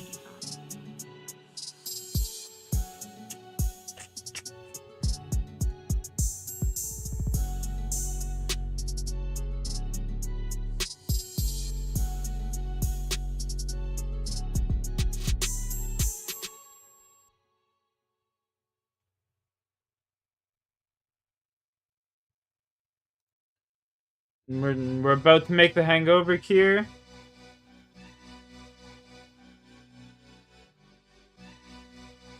Okay, so pause.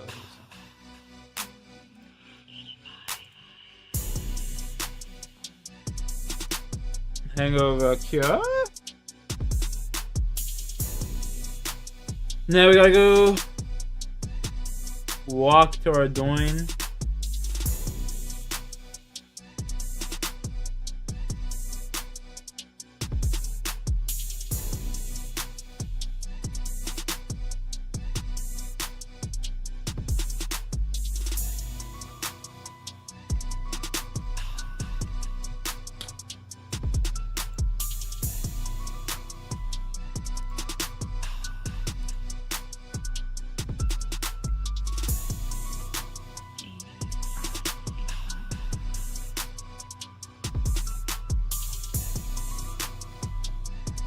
Gotta do Plague City.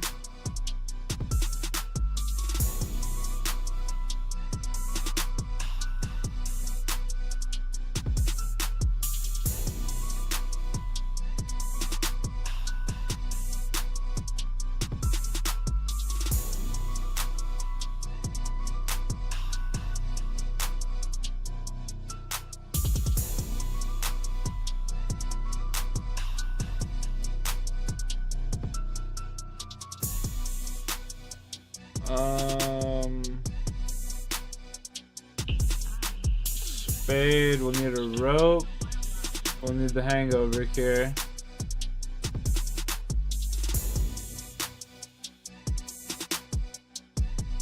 And we'll bring a bucket just in case. Just goes.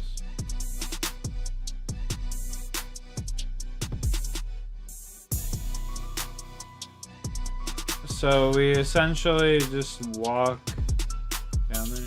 Damn. Sean, you're just getting royally fisted right up the ass, my son.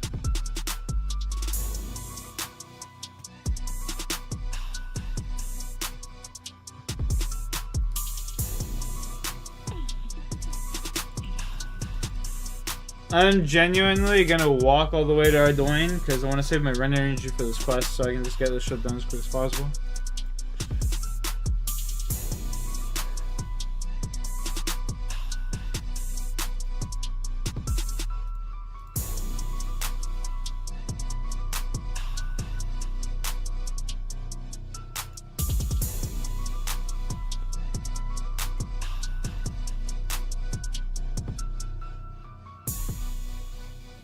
Kyle, what's up, dog?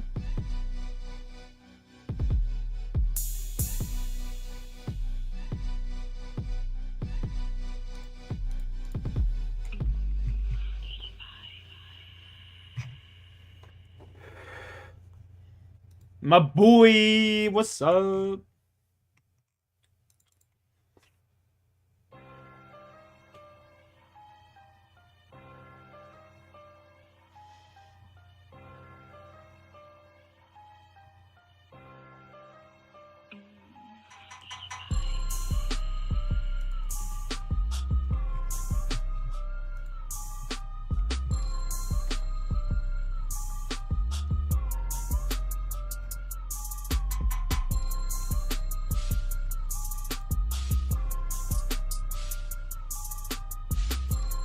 Everyone's sleeping? Nice. Some you time.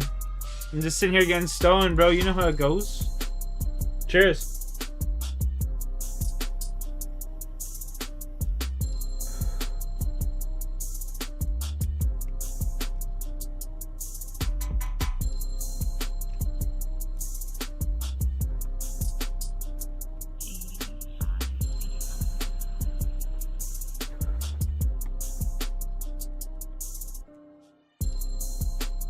Blinker it is. Blinker it is. You ready?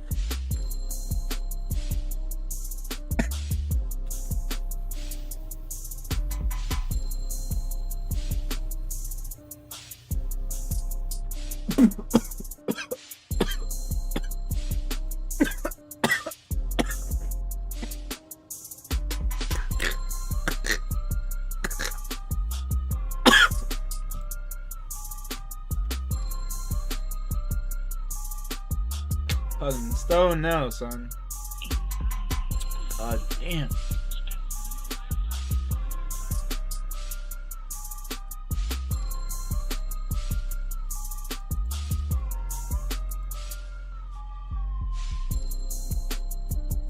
Much better indeed. Much better.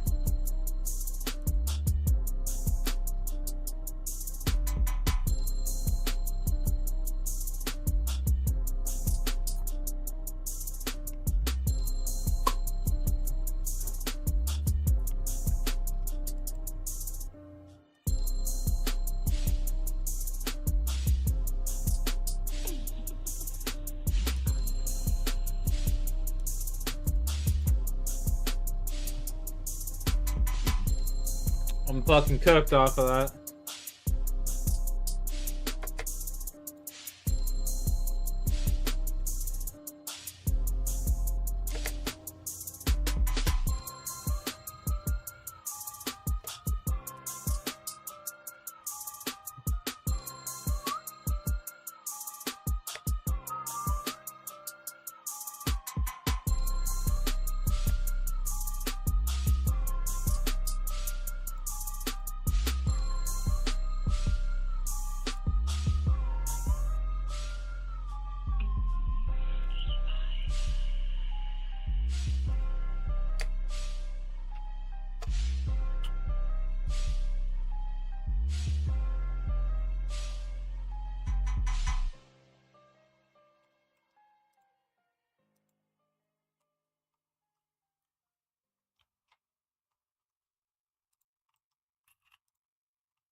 Cultivate your own greens?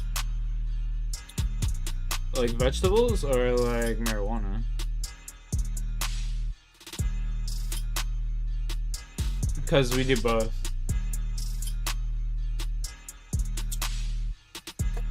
Well, my mom has her own little garden and stuff, you know what I mean? She grows her own little vegetables and stuff. It's not really mine.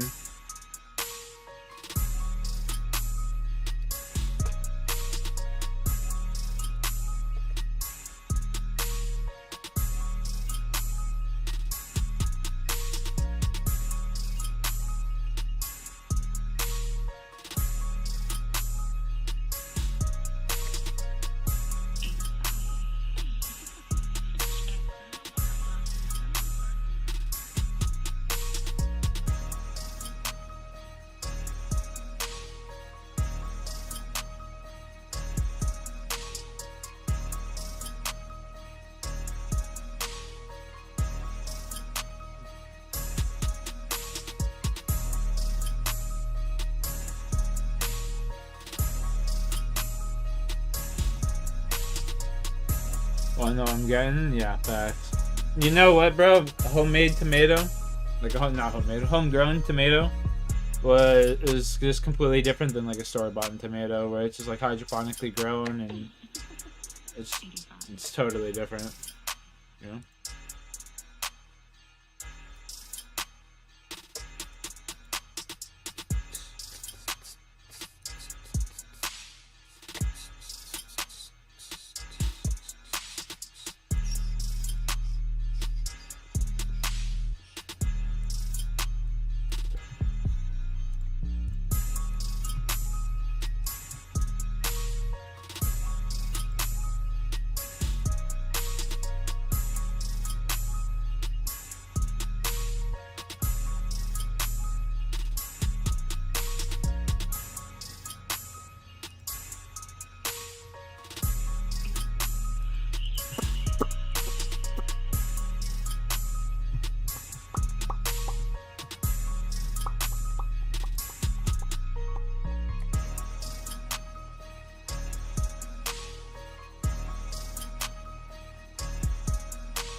Come on, man. I fucking hate quests. Especially all these early quests are so boring.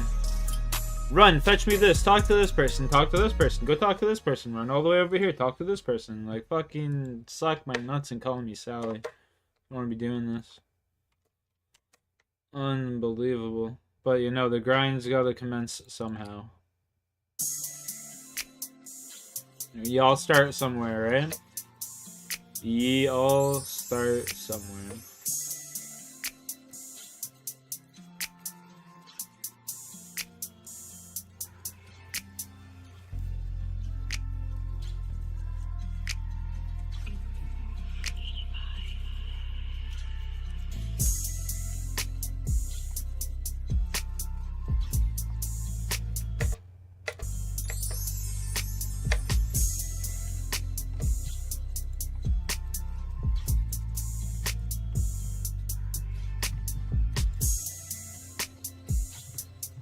Look at me running around with my bosoms out, you know?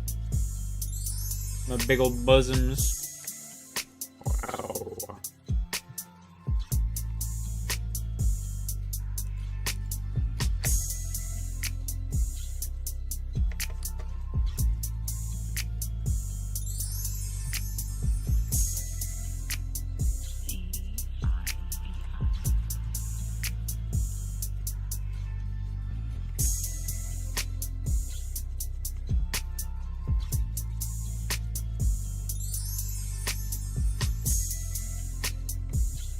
I remember at one point in my life thinking that this quest was hard. I was just like, oh my god, this shit's so hard. It's not even hard, it's just tedious.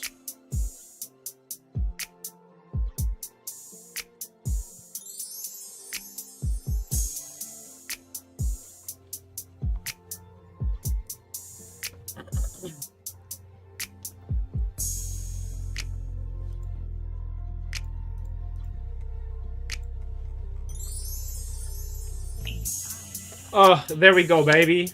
Plague City. Done.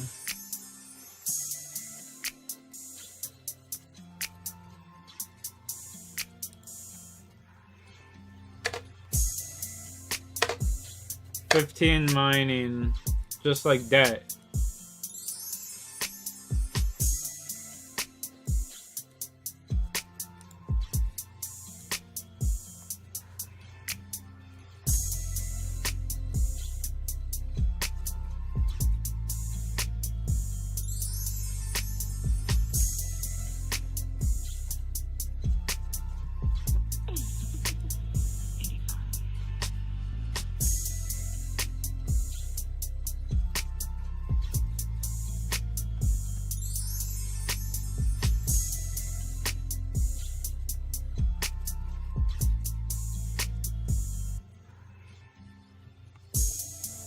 Fucking mate.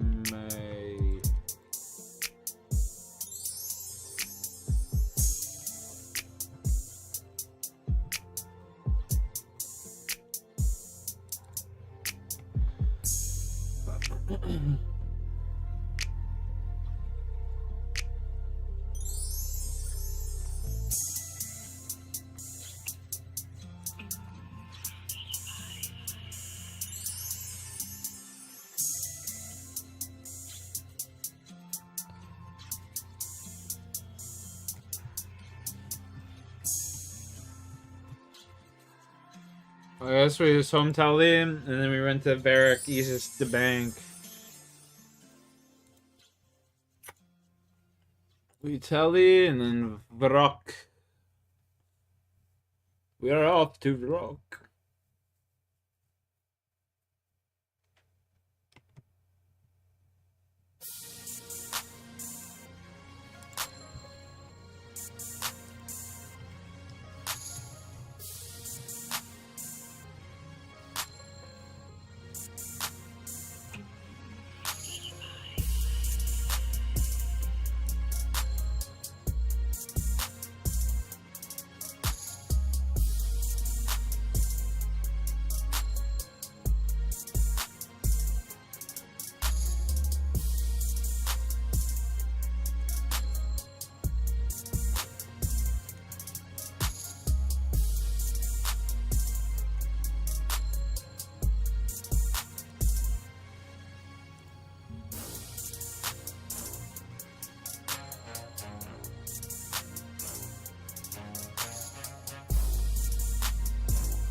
Let's go, baby. Come on. Can my fucking character walk any goddamn fucking slower, man?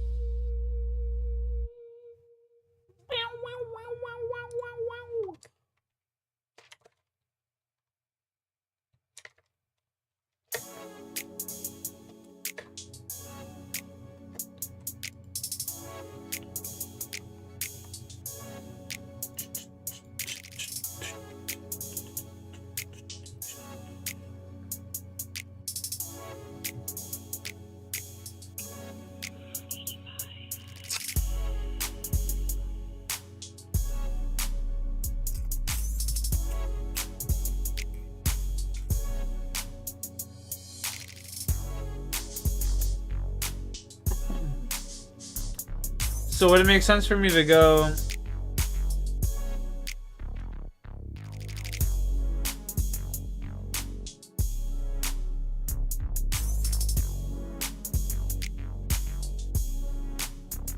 So wouldn't it make sense for me to just to go pick up... Yeah, my buddy makes these beats. I'm trying to play COD Zombies right now. Yo, that sounds lit. Have fun.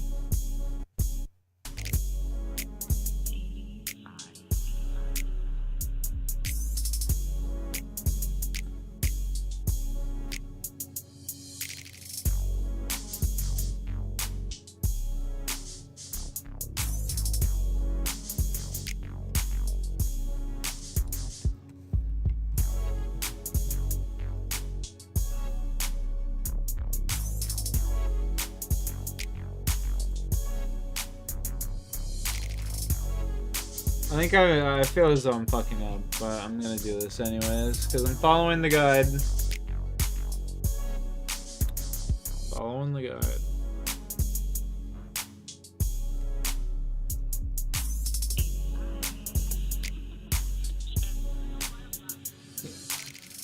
Got the TV on mute. Hey, that's what's up.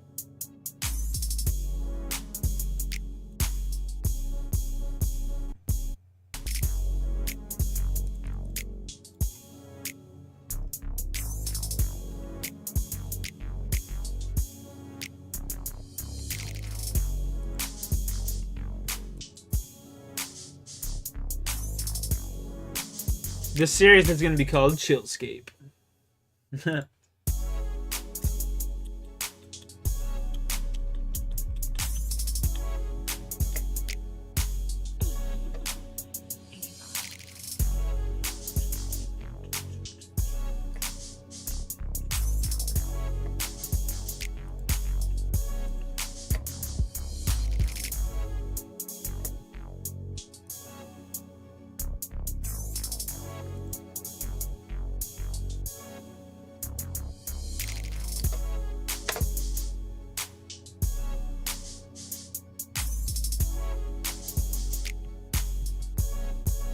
Broken stool in the kitchen. Broken chair in the bedroom. Broken table in the bath.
Awkward.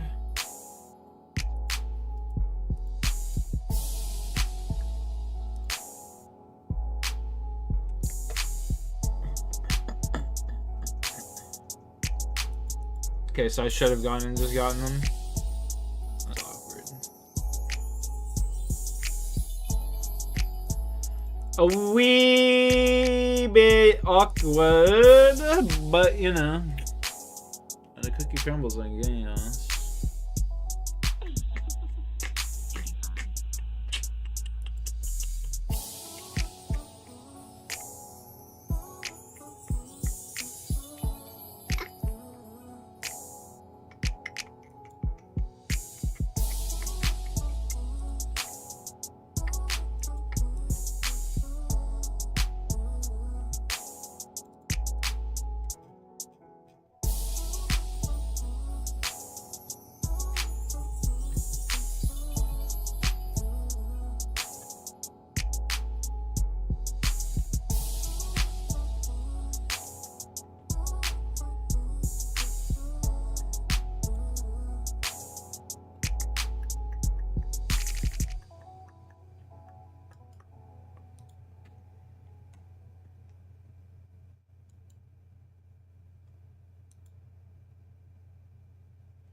I'm by 40 just in case.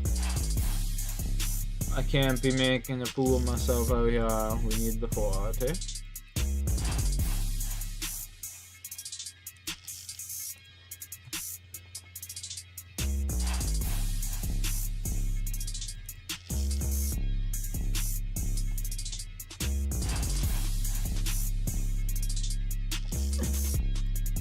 We got 6k cash stack. It's not that good.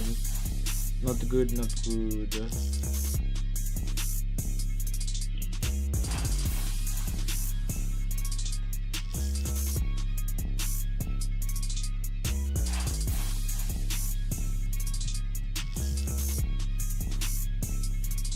Oh no, no, no, no, no. My nails, bro.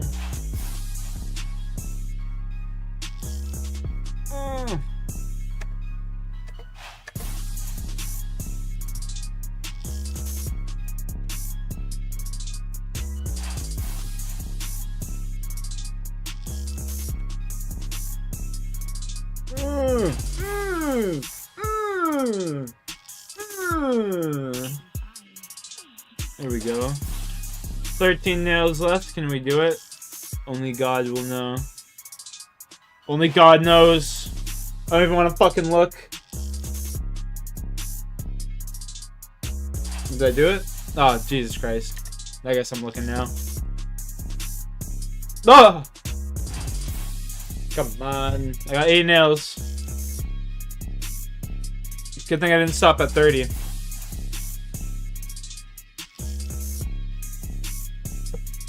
Oh!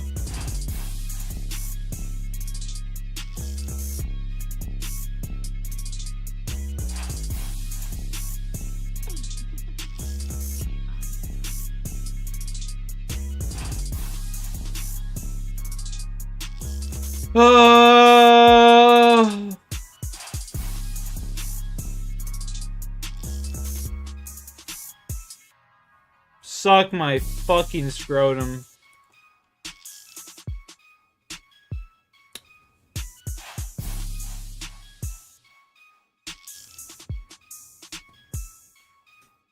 Watch, I'm gonna use one nail, one set of 4 and get it perfect. I'm gonna use one set of 4 and get it perfect now. Like, bro, why, man?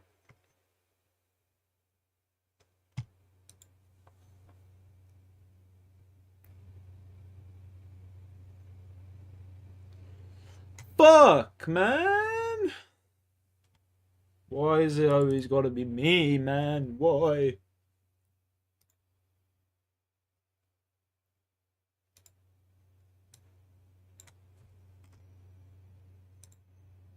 Yale is beating Penn 9-3 in the bottom of the 7th, but Penn's going to put on the show because the second baseman goes back to get this blooper, passes it to his teammate. Tip drill catch, high five, celebrating, run in together. The first baseman says, "Give me, oh, what?" Look at this. Off the glove, into the glove, teamwork. That's something you missed that you know never what? planned on I'm watching. buying an extra This 10. is everything you missed. We are that you being never planned safe on watching. rather than sorry. By Slap Fuck Ball, that. brand new game, Warehouse Games. Check it out. It's doing really well. People seem to like it. More sports now. Let's go to Rugby Sevens, where people are dressed up in giraffes and cheetah print, and Australia is playing France in the third place game. Now, France has a quite big lead, 21-12 with 2 minutes remaining. What is but this? the sisters, Levi sisters, are going to pass it to each other. Madison Levi stiff arms the woman from France and scores a try. So it's actually pretty funny. The lead in Prices half, are right in the basically. face. They convert the extra point. They are getting closer, okay? But there's not that much time left. Pretty nice stiff arm. They're right in the I'm throat. Please get out of my way. It's 21-19 now, and France just needs to run around. Get her. You know, play hot potato, keep it away from Australia. Don't pick it up. How and did you then not run catch out of that, lady? That bounds was for fuck. surely- That was a perfect pass. Okay, they did that. So now Australia has the ball. There's 7 seconds left, but it's going to go to stoppage time, so it can continue even when the clock strikes 0, which it does right now, 0. But now look at this run. Faith Nathan is her name, and she's going to get the ball, and she is going to wait. She doesn't have it. I think this is her, and no, that's not her, and no, this is her. I was right. It was her. She has the ball again, and she's going to take it way down. Just charges downfield, changes the field position, gets tackled, kicks it to number 7, who kicks it to Madison. Levi scores another try to take the lead in That's actually pretty crazy. extra time, and Australia, they get third Bent it. place. They were Bro, this ranked is stressful. number Do 1. it. Work. Going into Oh my tournament, god. upset by New Zealand, but If it doesn't fans work. are happy just to see it end on a win.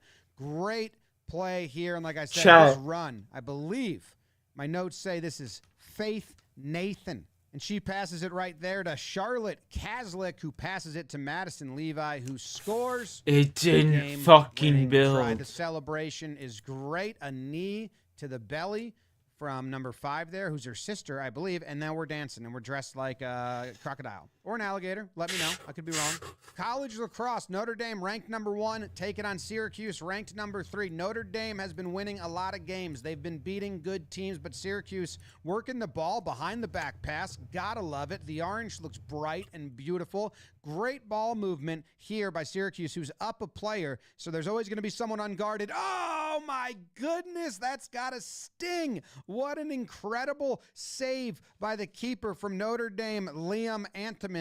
And we got to watch a replay. But if you're the Syracuse guy, you thought you were the most open and easiest goal you were ever going to score. On the back door, just got to catch it and put it in. But look at the goal. Woo! Holy cow. Fully vertical, never gives up, gets the stick on the ball, keeps it out of the net. Notre Dame goes on to win their second top 3 win of the season, and they're doing fireball shots in the crowd as they sing the Brennan, win song. what's up, my It's a dude? Good. Hi. As I said at the top of the show, this episode is brought to you by Slap Ball. It's a new game we created in our warehouse on our Warehouse Games channel. We wanted something that was like possession by possession, team. You throw the ball around, you slap the white shirt version of it. By possession version of it. People seem invested. A lot of rule change suggestions. Go check it out. Slap Ball, 3 games into the tournament right now. My team doing pretty well. Doing pretty well. They're saying this is one of the greatest cornhole matches ever played. On the right, in the white shirt, you have Matt Guy, the machine, the champ, the GOAT, the first person named to the Cornhole Hall of Fame. And in the black shirt, you have Jeremiah Ellis, a rookie, his first year as a pro. Matt Guy is crushing him. It's 18-5. This game would go 41 rounds, 328 bags thrown because Ellis refused to die, and Matt Guy kind of lost it a little bit. So we're 18-5 there, but, you know, Ellis is getting fired up. He plays I'm pausing this video for a second. All right, let's fucking go. Run. We need to build this. Accidentally event. We use a nail. Use a nail. Oh, yay! No, don't die to that mugger, man. Oh my god. Thank you.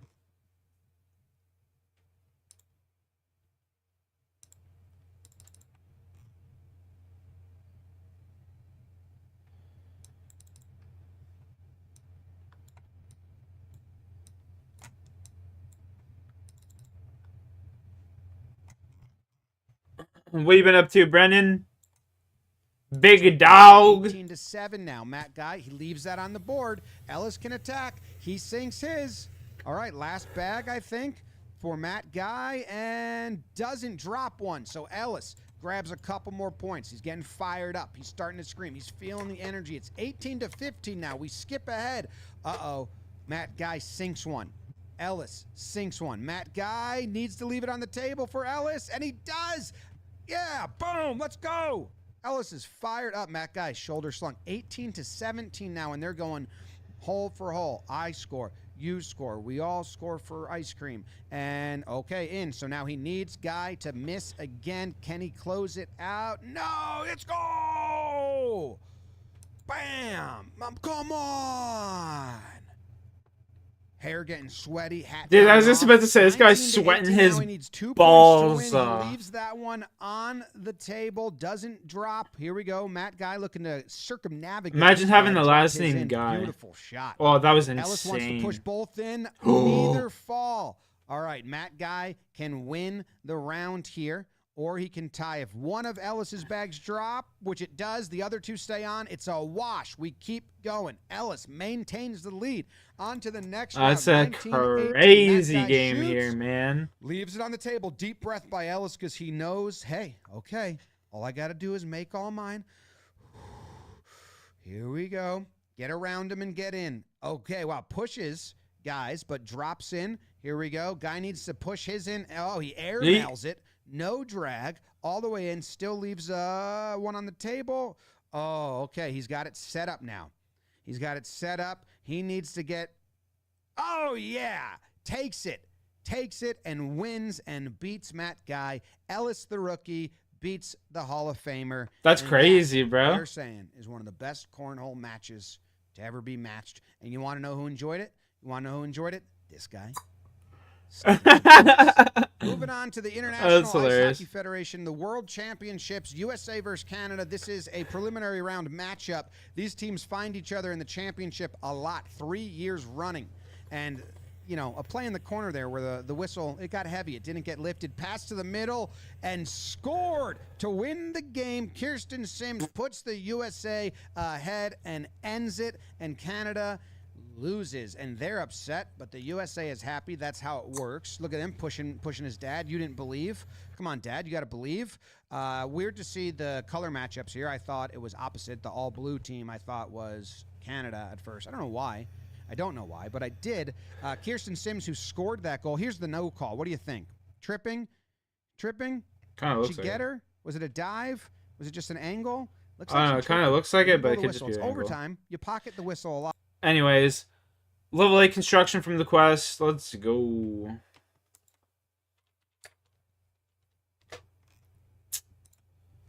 We gotta go finish this quest.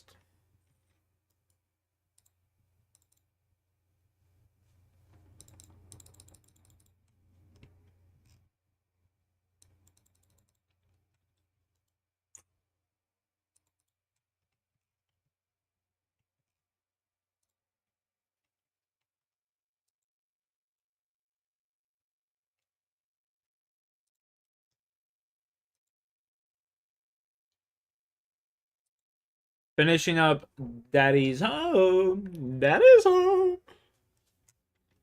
Alright. Quest finished. Let's go. Oh, fuck's sakes. Quest finished. Let's go. Easy coins. Sick.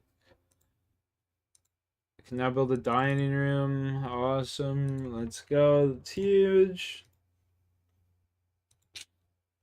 Fucking huge.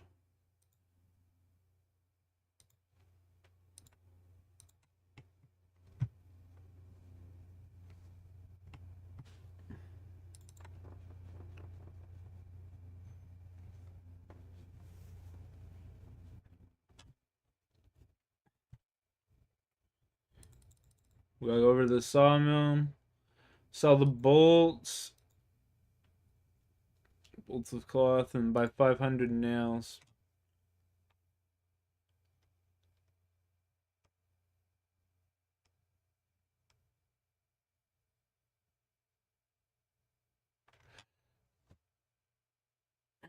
Well, it looks like we're gonna be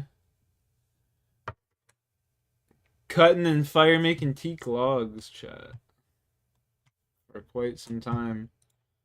That is apparently what we will be doing until 50. 50 fire making. God damn.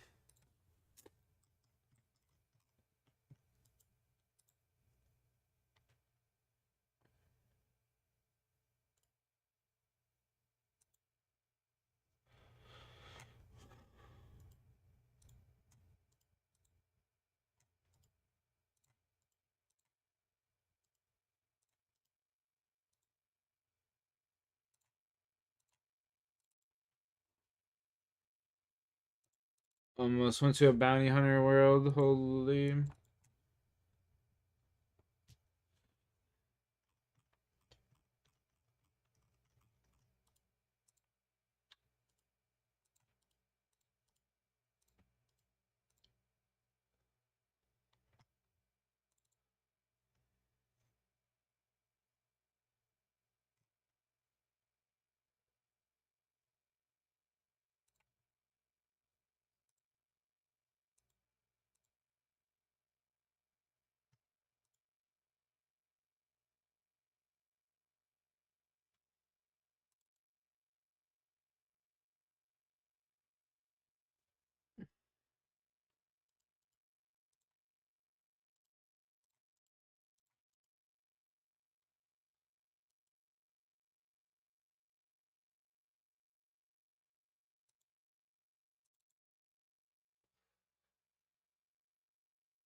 Alright.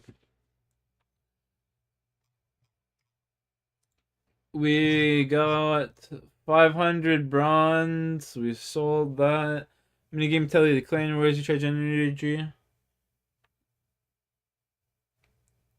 Okay.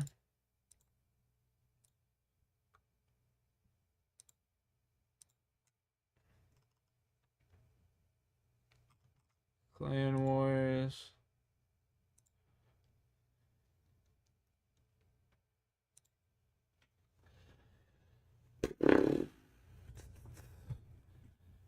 Alright, clan wars, check, and then we've thrown everything in the banks. Bankets, where is that? Once we turn on the run.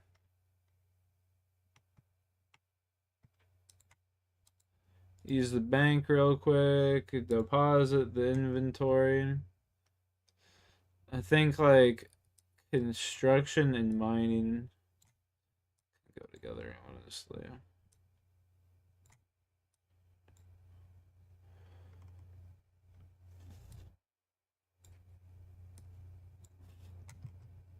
Okay, I'm gonna take that.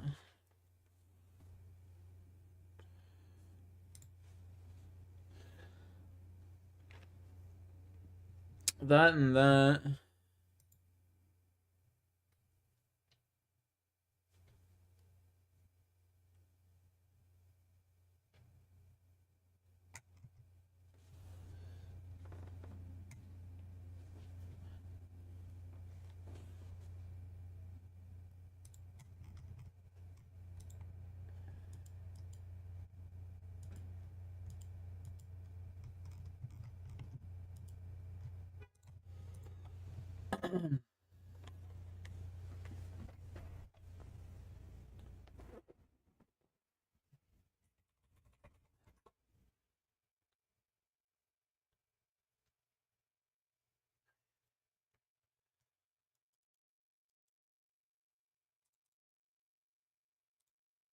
So was. Alright, I gotta go take a piss real quick. I'll be back.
Alright. We back.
Okay, and now we ran from Castle Wars, and now we cut until level 50 fighter making.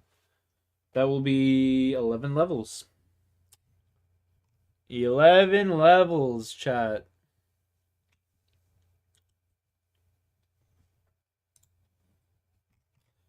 Fucking let's go. Here we go.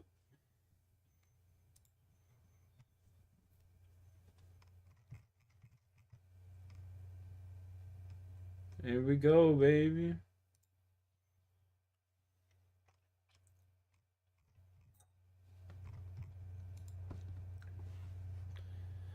Wood cutting. Yeah.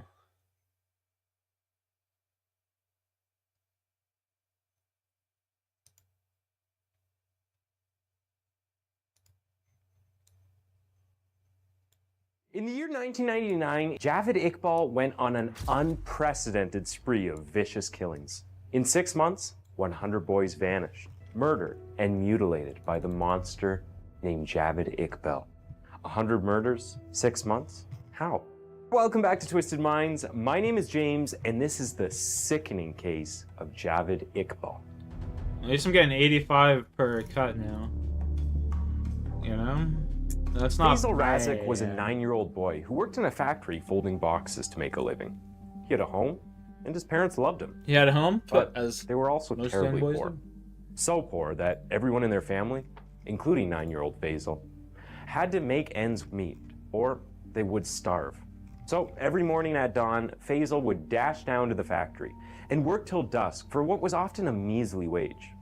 Now, you must know that Faisal's case wasn't an exception. It was the rule.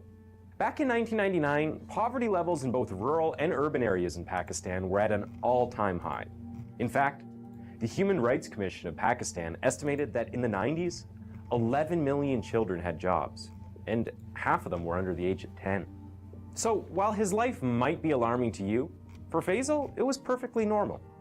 It remained perfectly normal until the morning of the 9th of July, 1999. As usual, Faisal left home in the morning to go to work. But he didn't return that night, and he didn't return any night after. He was missing. Where was Faisal? His employers told his anxious parents that they hadn't seen him anywhere. His underage colleagues had also not seen him.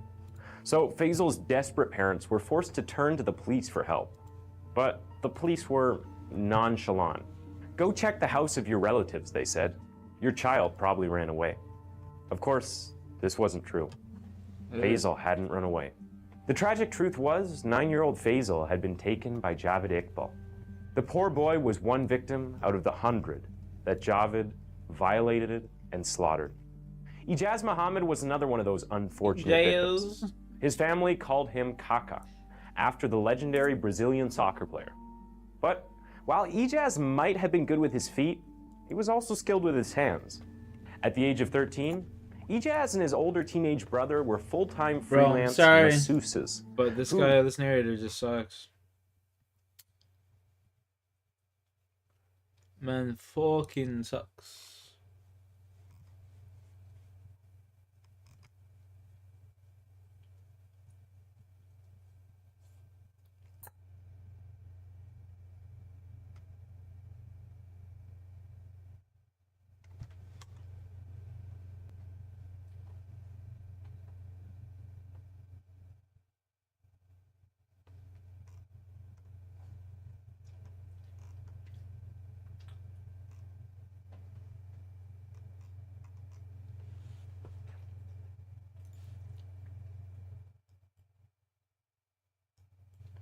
I thought that guy just died over there.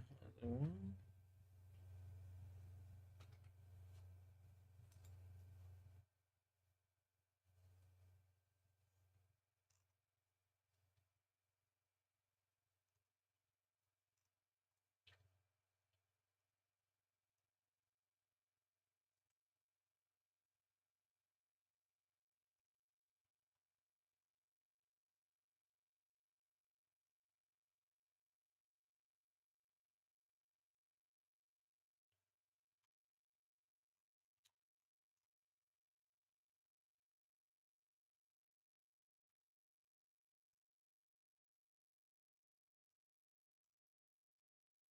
Here we are, just, you know, wood cutting away.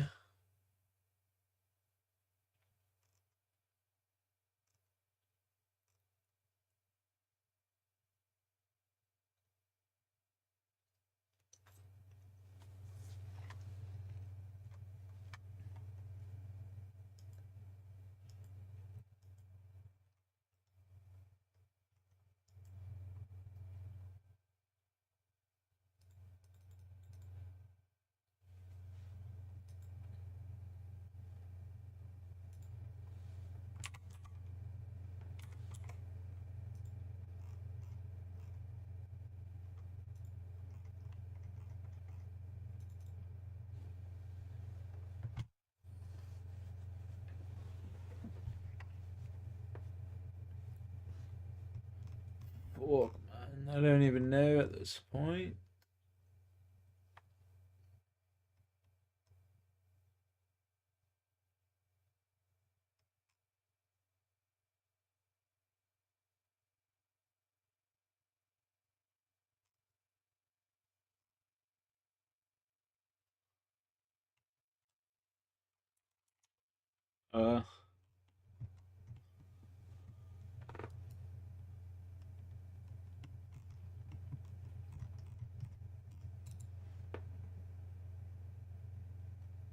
Okay.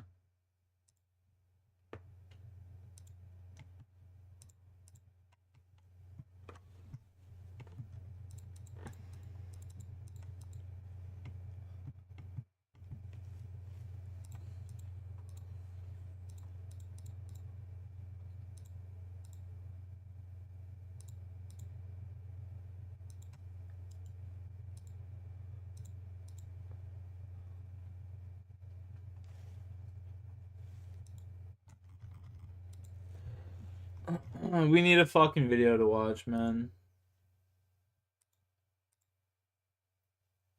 We need some. Fuck's sake.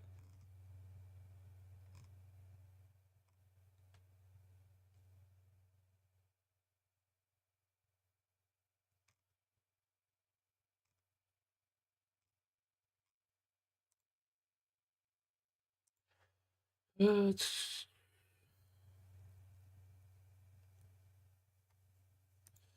Share, whatever. Fuck it. This will have to do. Because I need something to listen to while I AFK this bullshit. 2020. The sun is gradually rising over the city of Houston, Texas. But this was no ordinary day. At 8 in the morning, down Red Haw Lane, situated next to the Houston Energy Corridor, the naked body of a young woman was discovered. Her name, Alexis Lee Sharkey, a popular, well-known media influencer who lived her life to the fullest. Her lifeless body would soon prove to investigators that this was no accident. Alexis had been murdered, but who would want to kill her? As a social media personality, she had a large following, and the list of suspects could be endless. Police would not solve this case overnight. They would have to use all of their experience to get to the bottom of it.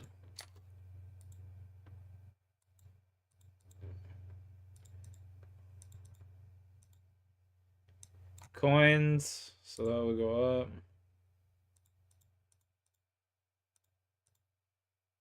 Ring. Bowl.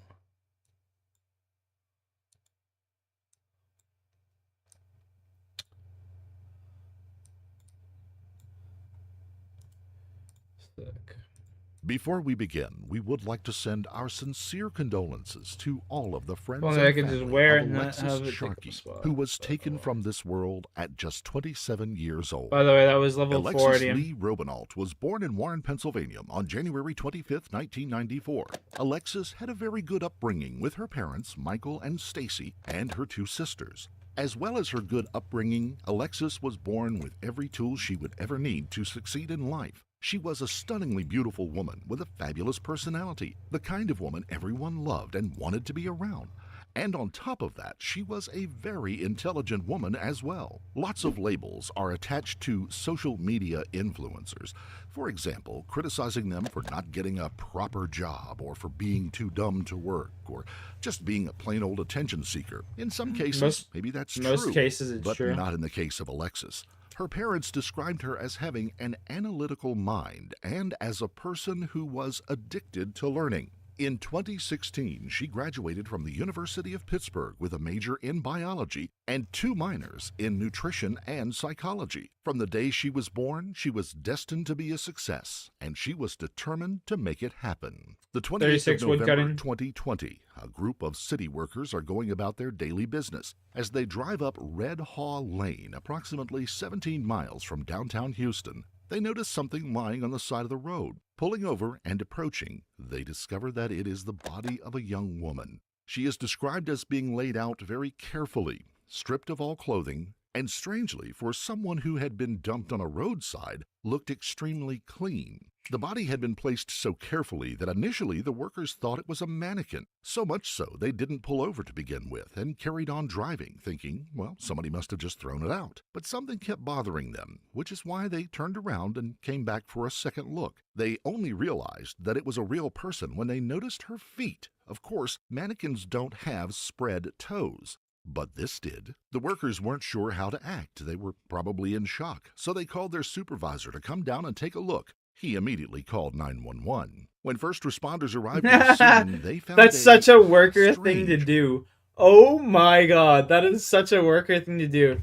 I better call my boss. Scene, to say the least. Whoever had dumped the body didn't make any attempt to hide the fact the person was left in plain sight for all to see, not something that they usually associate with murders they had attended to in the past. With just a naked body to go on and nothing else, no ID, no clothes, no possessions, the investigators now had a very tough job on their hands. They had to discover how this young woman's life had ended, why it had ended, and who ended it. After graduating from the University of Pittsburgh, Alexis intended to go to medical school, but having worked very hard on graduation, she decided she wanted to take a gap year and do some traveling. Upon deciding that she needed some new surroundings, Alexis made the move to Texas, moving to a town called Odessa in the west side of the state. Not long afterwards, she got herself a job at Twin Peaks, a chain of bars very similar to Hooters. Whatever your thoughts are on this kind of establishment, it is entirely up to someone if they want to work there.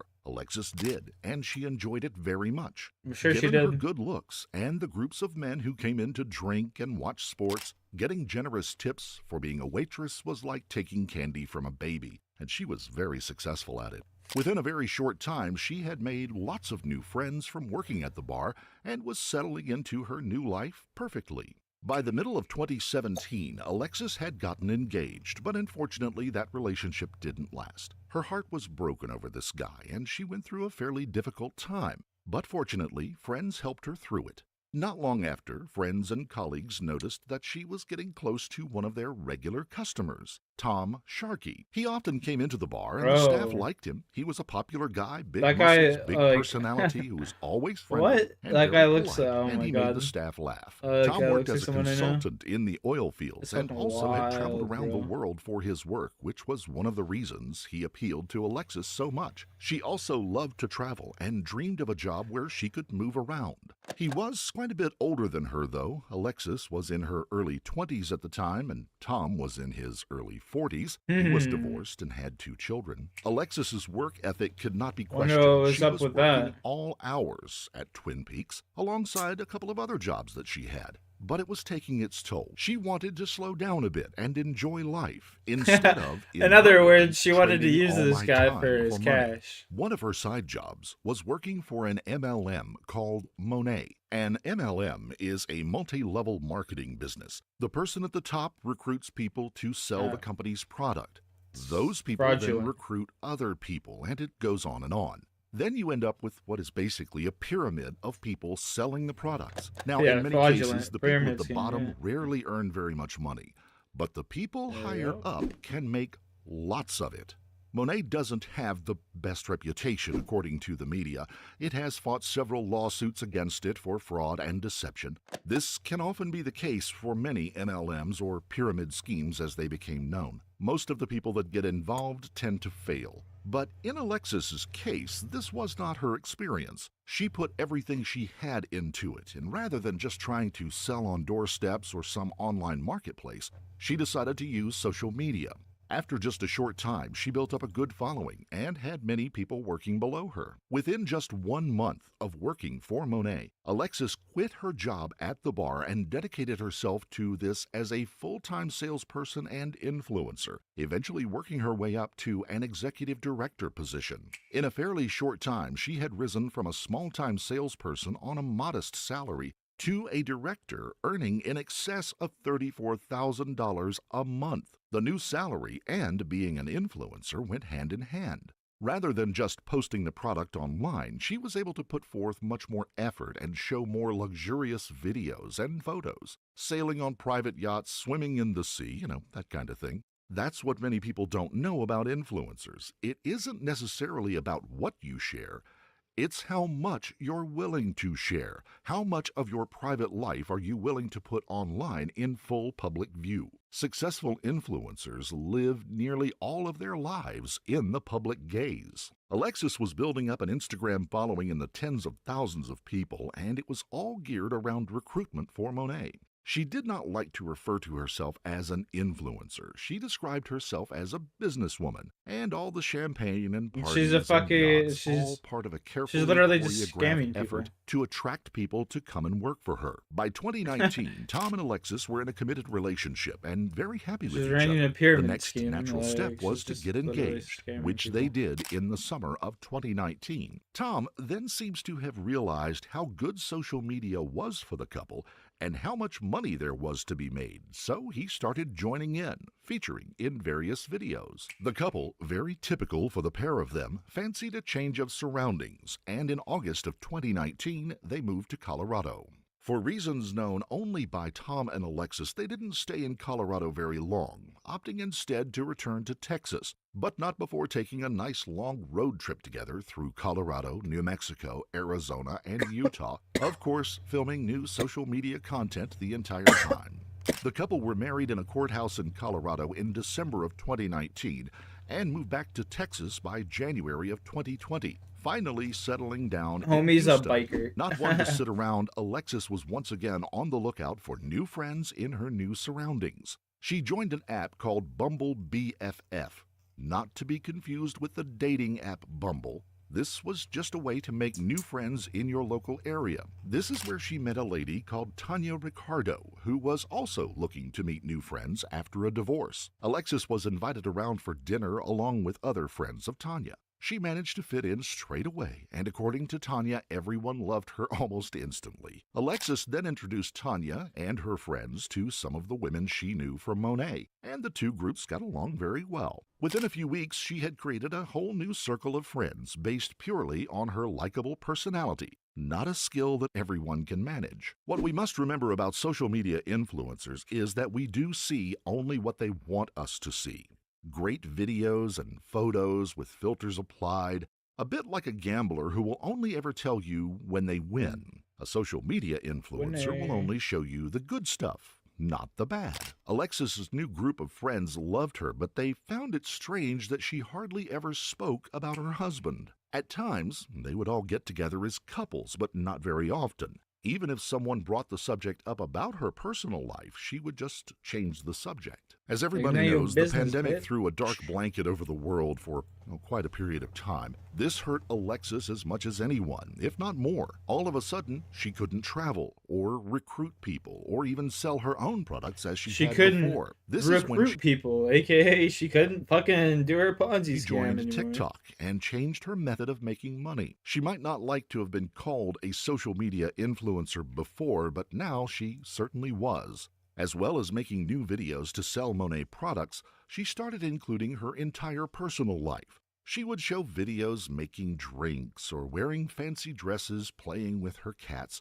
Her life was now becoming a lot like The Truman Show. Later that year, November to be exact, things would change forever. At the beginning of the month, she went on a trip with a friend to Marfa, Texas, then going on to Tulum, Mexico with more friends. But not her husband. As far as the world of social media was concerned, all was normal. But was it? For the first time, she had not traveled with her husband and had not mentioned him at all, even posting online that she loved Tulum so much that she was going to live there. Thanksgiving was now fast approaching. Alexis was in close contact with her family, but said that she was not going to be going back to Pennsylvania for the holiday, much to the disappointment of her mother. But she promised to make it back for Christmas instead. 181 the total. family had noted how little they saw of her since she met Tom, but they put it down to her love of travel, and let's face it, she wasn't a child anymore. She was an adult with her own life to lead. Thursday, November the 26th, 2020, Thanksgiving Day. Alexis had been in touch with her mother, wishing each other a happy Thanksgiving, but that was about all. She said she couldn't phone them because she was super busy. Given how much her family meant to her, they found it strange that she couldn't take 10 minutes out of her day to talk to them. But again, they let it slide. Later that day, something else happened that was really strange. Alexis was posting online as she usually did, posting pictures of her Thanksgiving dinner, but she was with her friend Tanya, not her husband. In fact, she had, for whatever reason, decided she didn't want to eat with him and had gone with her friends instead. Now, it isn't a crime for husbands and wives to spend time apart, of course, but they hadn't even been married a full year yet. This was their first Thanksgiving together as husband and wife. Surely you would want to spend it together. Well, apparently not. Just before midnight, Alexis was picked up by another friend who wanted to go out drinking. The pair stayed out until about 3 in the morning when Alexis texted Tanya saying that she needed to come to her house because she had left some of her possessions there. But Tanya did not receive this text at the time because she had already gone to bed. Sounds like hoe behavior. The next morning, Alexis's car was gone from the house and there was no sign of her. But the 27th of November was a very important day for Alexis.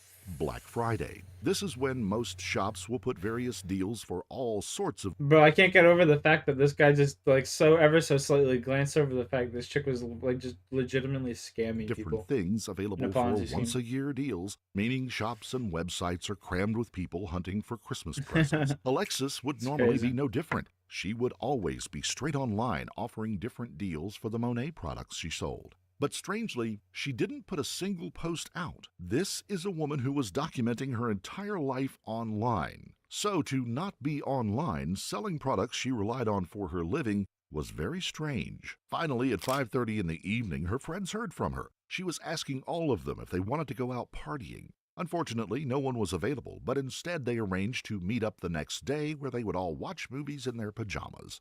Tragically, Alexis would not attend that gathering. She went through the entire day of Black Friday without posting on social media a single time, and the last time anyone would hear from her again were the messages with friends that ended around 6:30.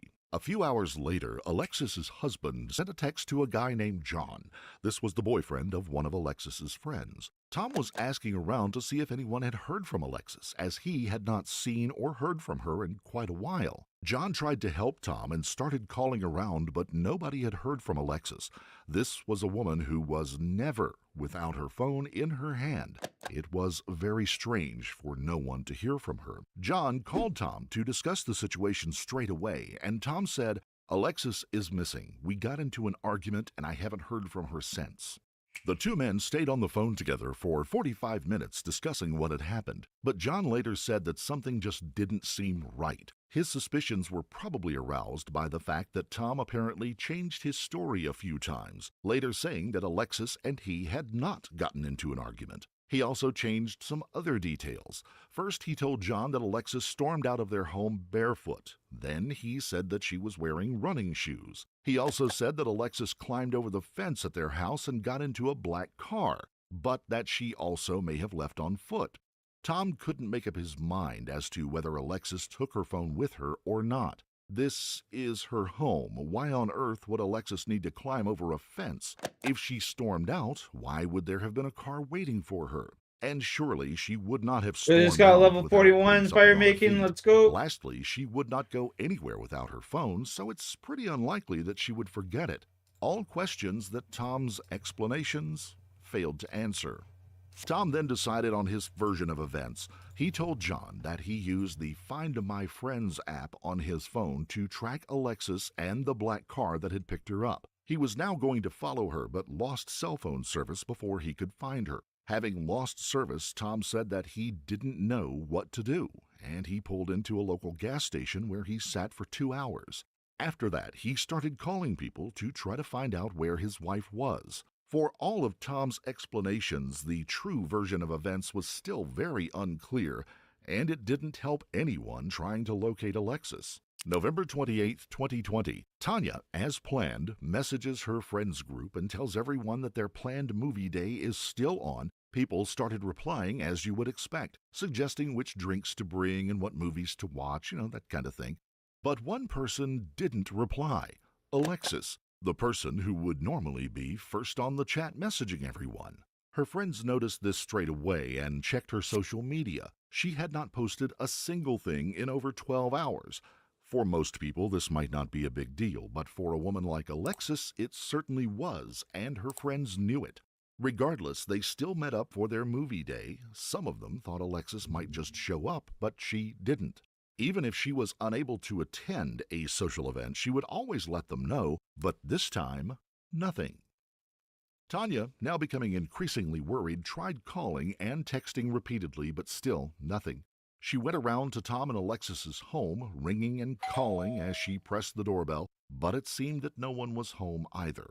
For a short time, Tanya was reluctant to worry Alexis's family. She didn't want to cause unnecessary panic, but eventually she felt she had no other choice and called her mom, Stacy. To Tanya's surprise, Stacy knew everything already and did not seem to be overly worried. Tom had already called explaining that the couple had had an argument. Tom was now calling all of Alexis's friends to ask if anybody had picked her up in a black car, but they all denied seeing Alexis, let alone picking her up.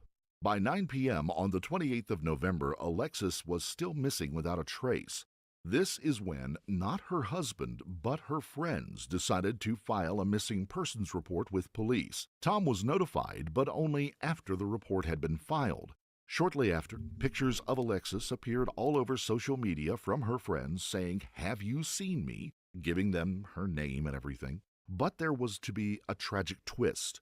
While the family and friends of Alexis were frantically posting on social media and doing anything they could think of to find her, there was something they didn't know. On the morning of the 28th of November, a group of city workers had already discovered a body just 3 miles from the home of Tom and Alexis, and police were now doing their best to identify it.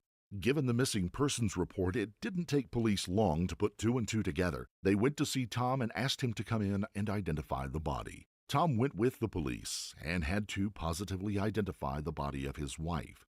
A short time later, friends and family were told that Alexis had been found, but that she was sadly dead. At first, police investigators did not treat the case as a murder. This was because, despite them looking the body over, there were no signs of cuts, bruises, or any trauma to the body. In the world of social media, the post had now changed from trying to find Alexis to memorials and condolence posts. But in the universe that is social media, there is also a bad side. Within no time at all, people were speculating as to what could have happened to her. The case was gathering massive traction, and police kept the media up to date. They announced that there weren't any signs of a struggle, and they're still trying to determine the cause of death. Wherever there is a lack of clarity, it creates an information vacuum that will be filled, often on social media, by conspiracy theorists. Now people were speculating that she had been poisoned or had taken an overdose. All of the friends of Alexis and her family were interviewed, none viewed as suspects, but police wanted to know everything about her. All those interviewed said the same thing. Alexis was happy, full of life, and certainly had no reason to take an overdose. Her parents said the only way she could have taken an overdose is if somebody forced it down her. Everybody who knew Alexis was in complete agreement. This was no accident. Police interviewed the friend who went on the road trip with Alexis to Marfa. She alleged that Alexis confided in her about her marriage to Tom, which apparently was not as perfect as the videos on social media would have you believe. Alexis allegedly said their marriage was terrible and apparently even said that she feared for her life. Finally, police discovered that there was more than a bit of truth to what her friend had said. They discovered that Alexis was planning to divorce Tom, and soon. The couple had even started dividing the assets between them, having already moved their money into separate bank accounts, and the divorce papers had already been drawn up by a lawyer. All they lacked were the couple's signatures. Another friend who went to Tulum, Mexico with Alexis said that she had met someone else, a Houston DJ named Sebastian. What her involvement was with Sebastian is unclear. One friend said the two of them hooked up, but others said that Alexis didn't want to cheat on Tom, so nothing had happened. Either way, friends did admit the two of them got along very well, and Alexis was very fond of him. Also, when Alexis went out drinking until 3 a.m., it was Sebastian who came to pick her up. The police were gathering a good picture of Alexis and her life, but they still did not see any clear motive for anyone wanting her dead. In their minds, this was still a possible suicide. But not as far as friends and family were concerned. None of them could forget how many times Tom's story had changed in the beginning. His various versions of events had all contradicted each other and simply didn't make sense. Their suspicions, if not those of law enforcement, turned firmly towards him. Tom was cooperating with the police, but he still could not explain why his story had changed. The night Alexis went missing, the weather in Houston was particularly cold and wet. She wouldn't have just run away barefoot. Secondly, most of her friends lived within a mile or two of the home. She could and probably would have called someone to help her. But the facts remained. No one had heard from her at all. Social media was now becoming a hindrance to the investigation. So many people were posting online about the case, the internet was full of conspiracy theories, even to the point where Tom said he was receiving death threats. All those who knew Alexis were now encouraged to be careful about what they posted online, or even better, just to stay off social media altogether. Tom, however, was not doing himself any favors either. There was no proof that he had done anything wrong, but his stories continued to change. He gave a media interview behind closed doors where he described the last time he saw Alexis. "I saw she was leaving the home. I think she was drunk. Dude, why do they always give an interview, man? Every fucking time. I just can't help it. I tried to convince her not to drive, but she wouldn't listen to me. She must have drove that night. She was a very depressed person. I was constantly having to build her back up when she was down." This was now the third time stories had changed about that night, and Tom was leaving himself open to even more scrutiny and suspicion, both from people online and those who knew Alexis. Her friends and family were no longer willing to allow her character to be brought into question by Tom. As the result of his interview, they all started giving their own interviews, completely contradicting him. They all described Alexis as a happy person, far from depressed. They described a woman who always saw the best in others and had a real lust for life. The 19th of January, 2021. Finally, pathologists have come back with a cause for death. They concluded that Alexis died as the result of strangulation, and now the case was declared officially a homicide. This was huge. After all the speculation and conspiracy theories, Alexis had in fact been murdered. However, she ended up on the side of the road with no clothes on that night. It was clear she didn't go down there of her own free will. Naturally, the pathologist's decision only fueled rumors and theories even further. People were now openly saying online that Tom was the person who had killed his wife. Meanwhile, Tom himself was posting pictures of his wife, saying how much he missed her. To make matters worse for the family, there had been a mistake regarding Alexis's body. She had been accidentally listed under her maiden name, Alexis Lee Robinant, and Tom listed as her next of kin. It seems somewhat normal, doesn't it? After all, he was her husband. Maybe it would have been normal if Tom hadn't had a conversation with Alexis' parents in which they agreed to have her body flown home so she could be laid to rest near her family. But now Tom had all of the power, and her family had none. By January 18th, the body still had not been flown back to them. They called the authorities demanding answers. It turns out that Tom hadn't even claimed the body yet, so legally, Alexis couldn't be moved anywhere. The actions of a grief-stricken husband or a spiteful man who liked to have control over his in-laws? We simply can't be sure, but we do know this. Tom stopped cooperating with the family, stopping all communications, and he completely ghosted them. The family were now in an impossible position. They had no legal powers to get their daughter home and had zero communication with the one person who could help them. Whatever was happening with Tom at this point, he had become so reclusive and uncooperative that the authorities decided to act. It had been over 2 weeks since Tom stopped communicating, and he still had not claimed his wife's body. Finally, the authorities, in a small act of mercy, changed Alexis's next of kin to her parents instead of Tom. She could finally go home, and the family could now at least have some closure. A small private funeral was held in her hometown. Many of her friends from Texas flew out to Pennsylvania to attend the service, but for the time being, the police were still no closer to finding out who had killed her. The reasons for Tom's silence soon became apparent. Instead of claiming his wife's body or even thinking about the funeral, he had strangely fled Texas.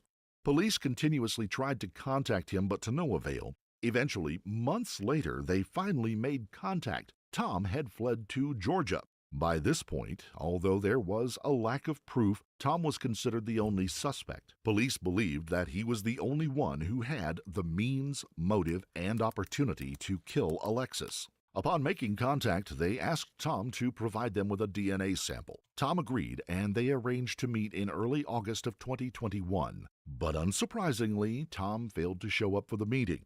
With only one course of action left open to them, police issued a warrant for Tom's arrest on September 29, 2021. Tom was now officially a fugitive from the law, but it wouldn't take police long to find him. They quickly discovered that his daughter lived in Fort Myers, Florida. After conducting a short surveillance operation, they discovered that Tom was staying there.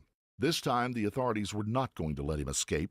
October the 6th, 2021, marshals surrounded the home and prepared to enter the property. However, in one final twist, Tom would evade them once and for all. Officers knocked on the door. Tom's daughter and her partner answered. They were quickly ushered out of the way as the marshals forced their way into the home. Tom was apparently upstairs in his bedroom. As officers entered the room, they found a gruesome sight. Tom was sprawled out on the floor, blood pouring from his head. Splatters littered the wall and carpet. Just next to the body was Tom's gun. He had shot himself in the head before marshals could apprehend him. He was pronounced dead at the scene. You don't say. Tom's death was eventually ruled as a suicide. No one else was ever suspected of having any involvement.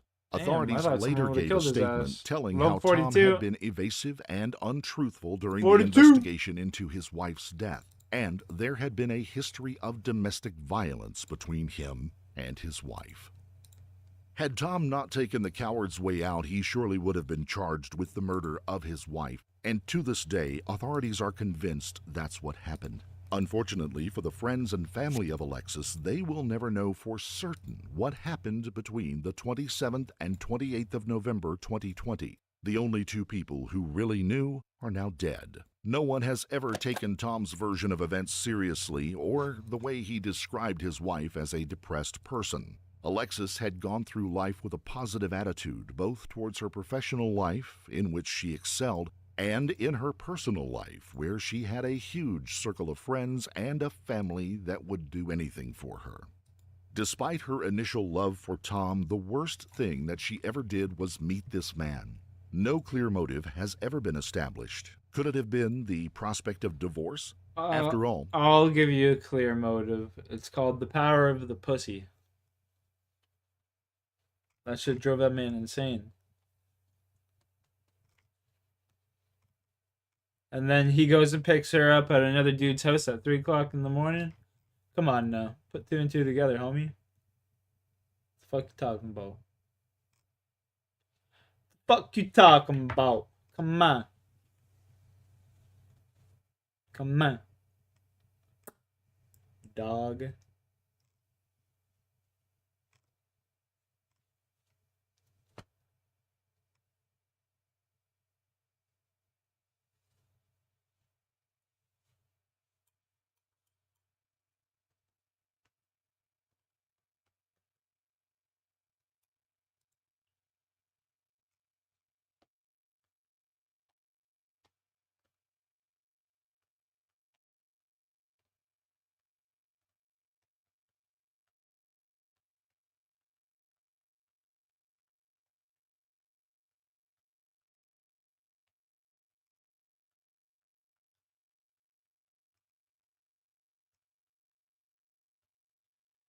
Come on, man. Cut them fucking logs, dog.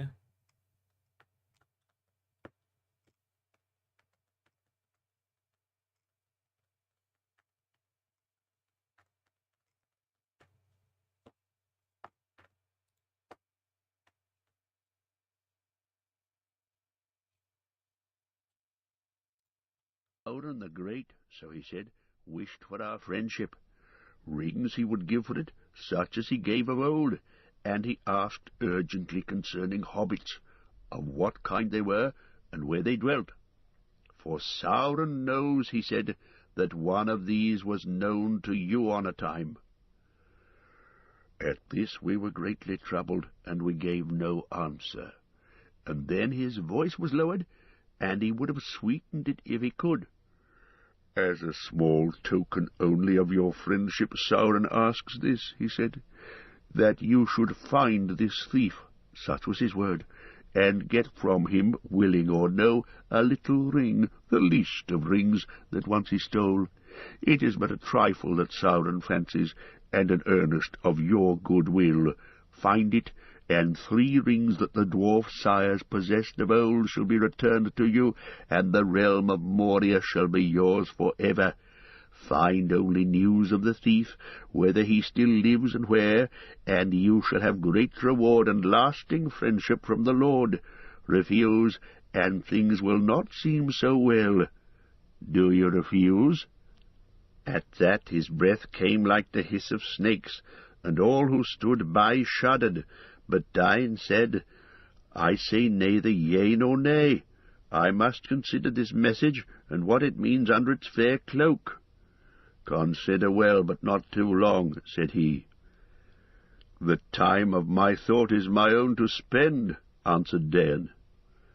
"For the present," said he, and rode into the darkness. Heavy have the hearts of our chieftains been since that night. We needed not the fell voice of the messenger to warn us that his words held both menace and deceit, for we knew already that the power that has re-entered Mordor has not changed, and ever it betrayed us of old. Twice the messenger has returned, and has gone unanswered. The third and last time, so he says, is soon to come, before the ending of the year. And so I have been sent at last by Dain to warn Bilbo that he is sought by the enemy, and to learn, if may be, why he desires this ring, this least of rings. Also we crave the advice of Elrond. For the shadow grows and draws nearer. We discover that messengers have come also to King Brandon Dale, and that he is afraid. We fear that he may yield. Already war is gathering on his eastern borders. If we make no answer, the enemy may move men of his rule to assail King Brand and Dain also." "You have done well to come," said Elrond. "You will hear today all that you need in order to understand the purposes of the enemy. There is naught that you can do other than to resist, with hope or without it. But you do not stand alone. You will learn that your trouble is but part of the trouble of all the Western world. The ring. What shall we do with the ring, the least of rings, the trifle that Sauron fancies? That is the doom that we must deem. That is the purpose for which you were called hither. Called, I say, though I have not called you to me, strangers from distant lands. You have come and are here met, in this very nick of time, by chance as it may seem. Yet it is not so. Believe rather that it is so ordered that we, who sit here, and none others, must now find counsel for the perils of the world. Now, therefore, things shall be openly spoken that have been hidden from all but a few until this day.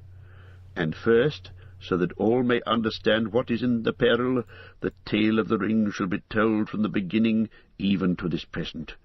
And I will begin that tale, though others shall end it. Then all listened while Elrond in his clear voice spoke of Sauron and the Ring of Power, and their forging in the second age of the world long ago. A part of his tale was known to some there, but the full tale to none, and many eyes were turned to Elrond in fear and wonder as he told of the elven smiths of Eregion, and their friendship with Moria, and their eagerness for knowledge, by which Sauron ensnared them. For in that time he was not yet evil to behold, and they received his aid and grew mighty in craft, whereas he learned all their secrets, and betrayed them, and forged secretly in the mountain of fire the one ring to be their master. But Celebrimbor was aware of him, and hid the three which he had made, and there was war, and the land was laid waste, and the gate of Moria was shut. Then through all the years that followed he traced the ring, but since that history is elsewhere accounted, even as Elrond himself set it down in his books of lore, it is not here recalled. For it is a long tale, full of deeds great and terrible, and briefly though Elrond spoke, the sun rode up the sky, and the morning was passing ere he ceased. Of Númenor he spoke, its glory and its fall, and the return of the kings to Middle-earth out of the deeps of the sea, borne upon the wings of storm. Then Elendil the Tall and his mighty sons, Isildur and Anarion, became great lords, and the north realm they made in Arnor, and the south realm in Gondor above the mouths of Anduin.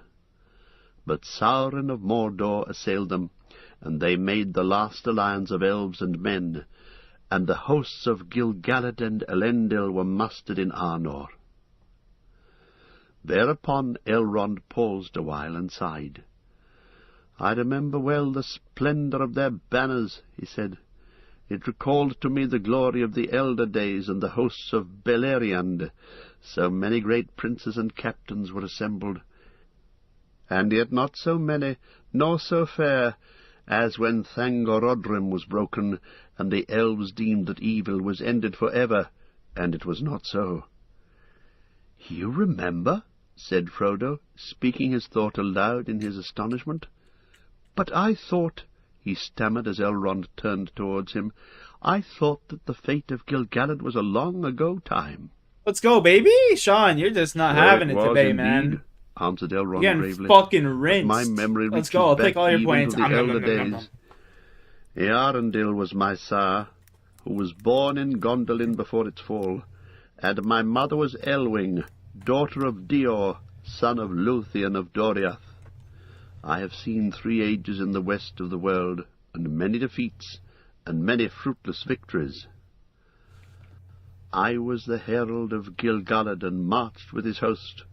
I was at the battle of Dagorlad, before the black gate of Mordor, when we had the mastery. For the spear of Gil-galad and the sword of Elendil, Aeglos and Narsil, none could withstand. I beheld the last combat on the slopes of Orodruin, where Gil-galad died, and Elendil fell, and Narsil broke beneath him. But Sauron himself was overthrown, and Isildur cut the ring from his hand with the hilt shard of his father's sword, and took it for his own. At this the stranger, Boromir, broke in. "So that is what became of the ring," he cried. "If ever such a tale was told in the south, it has long been forgotten. I've heard of the great ring of him that we do not name, but we believed that it perished from the world in the ruin of his first realm. Isildur took it. That is tidings indeed." "Alas, yes," said Elrond. "Isildur took it, as should not have been. It should have been cast then into Orodruin's far nigh at hand where it was made. But few marked what Isildur did. He alone stood by his father in that last mortal contest, and by Gil-galad only Círdan stood and I, but Isildur would not listen to our counsel. 'This I will have as Wergild for my father and my brother,' he said, and therefore, whether we would or no, he took it to treasure it. But soon he was betrayed by it to his death, and so it is named in the north Isildur's Bane. Yet death, maybe, was better than what else might have befallen him. Only to the north did these tidings come, and only to a few. Small wonder it is that you have not heard them, Boromir. From the ruin of the Gladden fields, where Isildur perished, 3 men only came ever back over the mountains after long wandering.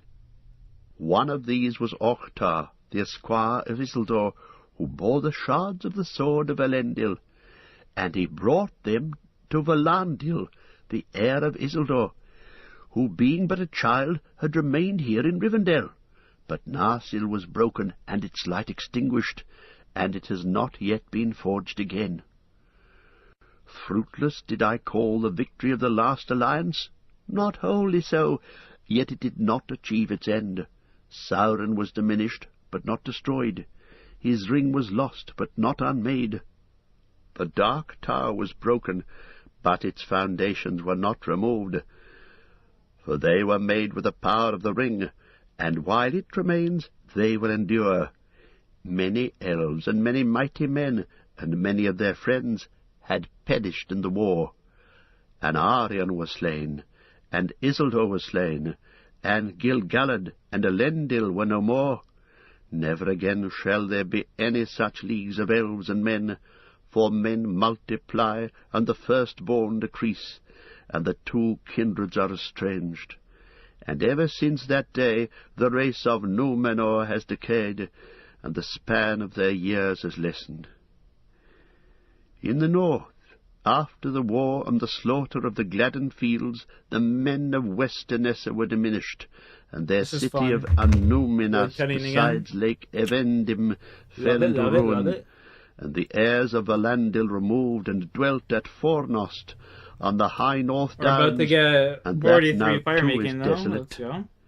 Men call it Dead Men's Dyke, and they fear to tread there, for the folk of Arnor dwindled, and their foes devoured them, and their lordship passed, leaving only green mounds in the grassy hills. In the south, the realm of Gondor long endured, and for a while its splendour grew, recalling somewhat of the might of Númenor, ere it fell. High towers that people built, and strong places, and havens of many ships, and the winged crown of the kings of men was held in awe by folk of many tongues. Their chief city was Osgiliath, citadel of the stars, through the midst of which the river flowed, and Minas Ithil they built, tower of the rising moon, eastward upon a shoulder of the mountains of shadow, and westward at the feet of the white mountains Minas Anor they made, tower of the setting sun. There in the courts of the king grew a white tree, from the seed of that tree which Isildur brought over the deep waters, and the seed of that tree before came from Erisea, and before that out of the uttermost west, in the day before days when the world was young. I'm gonna fill my water bottle. I'll be right back. In the wearing of the swift years of Middle-earth, the line of Meneldil, son of Anarion, failed, and the tree withered, and the blood of the Númenóreans became mingled with that of what you lesser call men. thinking ahead. Then the watch upon the walls of Mordor slept, and dark things crept back to Gorgoroth. And on a time evil things came forth, and they took Minas Ithil, and abode in it, and they made it into a place of dread, and it is called Minas Morgul. Then Minas Anor was named anew Minas Tirith, the Tower of God, and these two cities were ever at war. But Osgiliath, which lay between, was deserted, and in its ruins shadows walked. So it has been for many lives of men. But the lords of Minas Tirith still fight on, defying our enemies, keeping the passage of the river from Argonath to the sea. And now that part of the tale that I shall tell is drawn to its close. For in the days of Isildur the ruling ring passed out of all knowledge, and the three were released from its dominion. But now in this latter day they are in peril once more, for to our sorrow the one has been found. Others shall speak of its finding, for in that I played small part. He ceased, but at once Boromir stood up, tall and proud, before them. "Give me leave, Master Elrond," said he, "first to say more of Gondor, for verily from the land of Gondor I am come. And it would be well for all to know what passes there, for few, I deem, know of our deeds, and therefore guess little of their peril if we should fail at last. Believe not that in the land of Gondor the blood of Númenor is spent, nor all its pride and dignity forgotten. By our valour the wild folk of the east are still restrained, How many and more the levels? terror 7 of more Morgoth fire-making kept at levels. bay. I think we can And get at thus least, alone what, are peace and freedom maintained 3 in the lands behind us, woodcutting levels? 2, 3 bulwark of the woodcutting west. levels in that time? But if the passages of the river should be won, what then? Yet that hour, maybe, is not now far away. The nameless enemy has arisen again. Smoke rises once more from Orodruin that we call Mount Doom. The power of the Black Land grows, and we are hard beset. When the enemy returned, our folk were driven level from Ithilien, our fair domain east of the river, though we kept a foothold there and strength of arms. But this very year, in the days of June, sudden war came upon us out of Mordor, and we were swept away. We were outnumbered, for Mordor has allied itself with the Easterlings and the cruel Haradrim. But it was not by numbers that we were defeated. A power was there that we have not felt before. Some said that it could be seen, like a great black horseman, a dark shadow under the moon. Wherever he came, a madness filled our foes, but fear fell on our boldest, so that horse and man gave way and fled. Only a remnant of our eastern force came back, destroying the last bridge that stood amid the ruins of Osgiliath. I was in the company that held the bridge, until it was cast down behind us. 4 only were saved by swimming, my brother and myself and 2 others. But still we fight on, holding all the west shores of Anduin, and those who shelter behind us give us praise, if ever they hear our name. Much praise, but little help. Only from Rohan now will any men ride to us when we call. In this evil hour I have come on an errand over many dangerous leagues to Elrond. 110 days I have journeyed all alone, but I do not seek allies in war. The might of Elrond is in wisdom, not in weapons, it is said. I come to ask for counsel, and the unravelling of hard words. For on the eve of the sudden assault, a dream came to my brother in a troubled sleep, and afterwards a like dream came oft to him again, and once to me. In that dream I thought the eastern sky grew dark, and there was a growing thunder, but in the west a pale light lingered, and out of it I heard a voice, remote but clear, crying, "Seek for the sword that was broken, in Imladris it dwells. There shall be counsels taken, stronger than Morgold's spells. There shall be shown a token that doom is near at hand. For Isildur's bane shall waken, and the halfling forth shall stand. Of these words we could understand little, and we spoke to our father, Denethor, lord of Minas Tirith, wise in the lore of Gondor.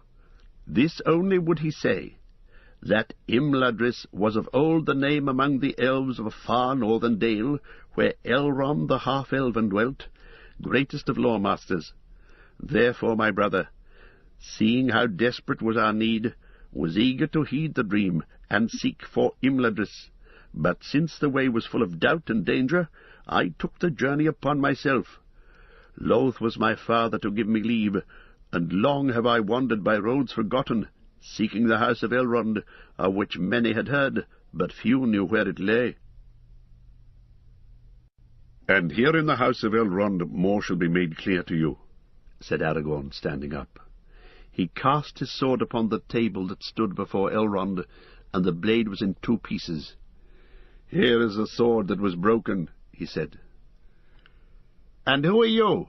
And what have you to do with Minas Tirith? Asked Boromir, looking in wonder at the lean face of the ranger and his weather-stained cloak.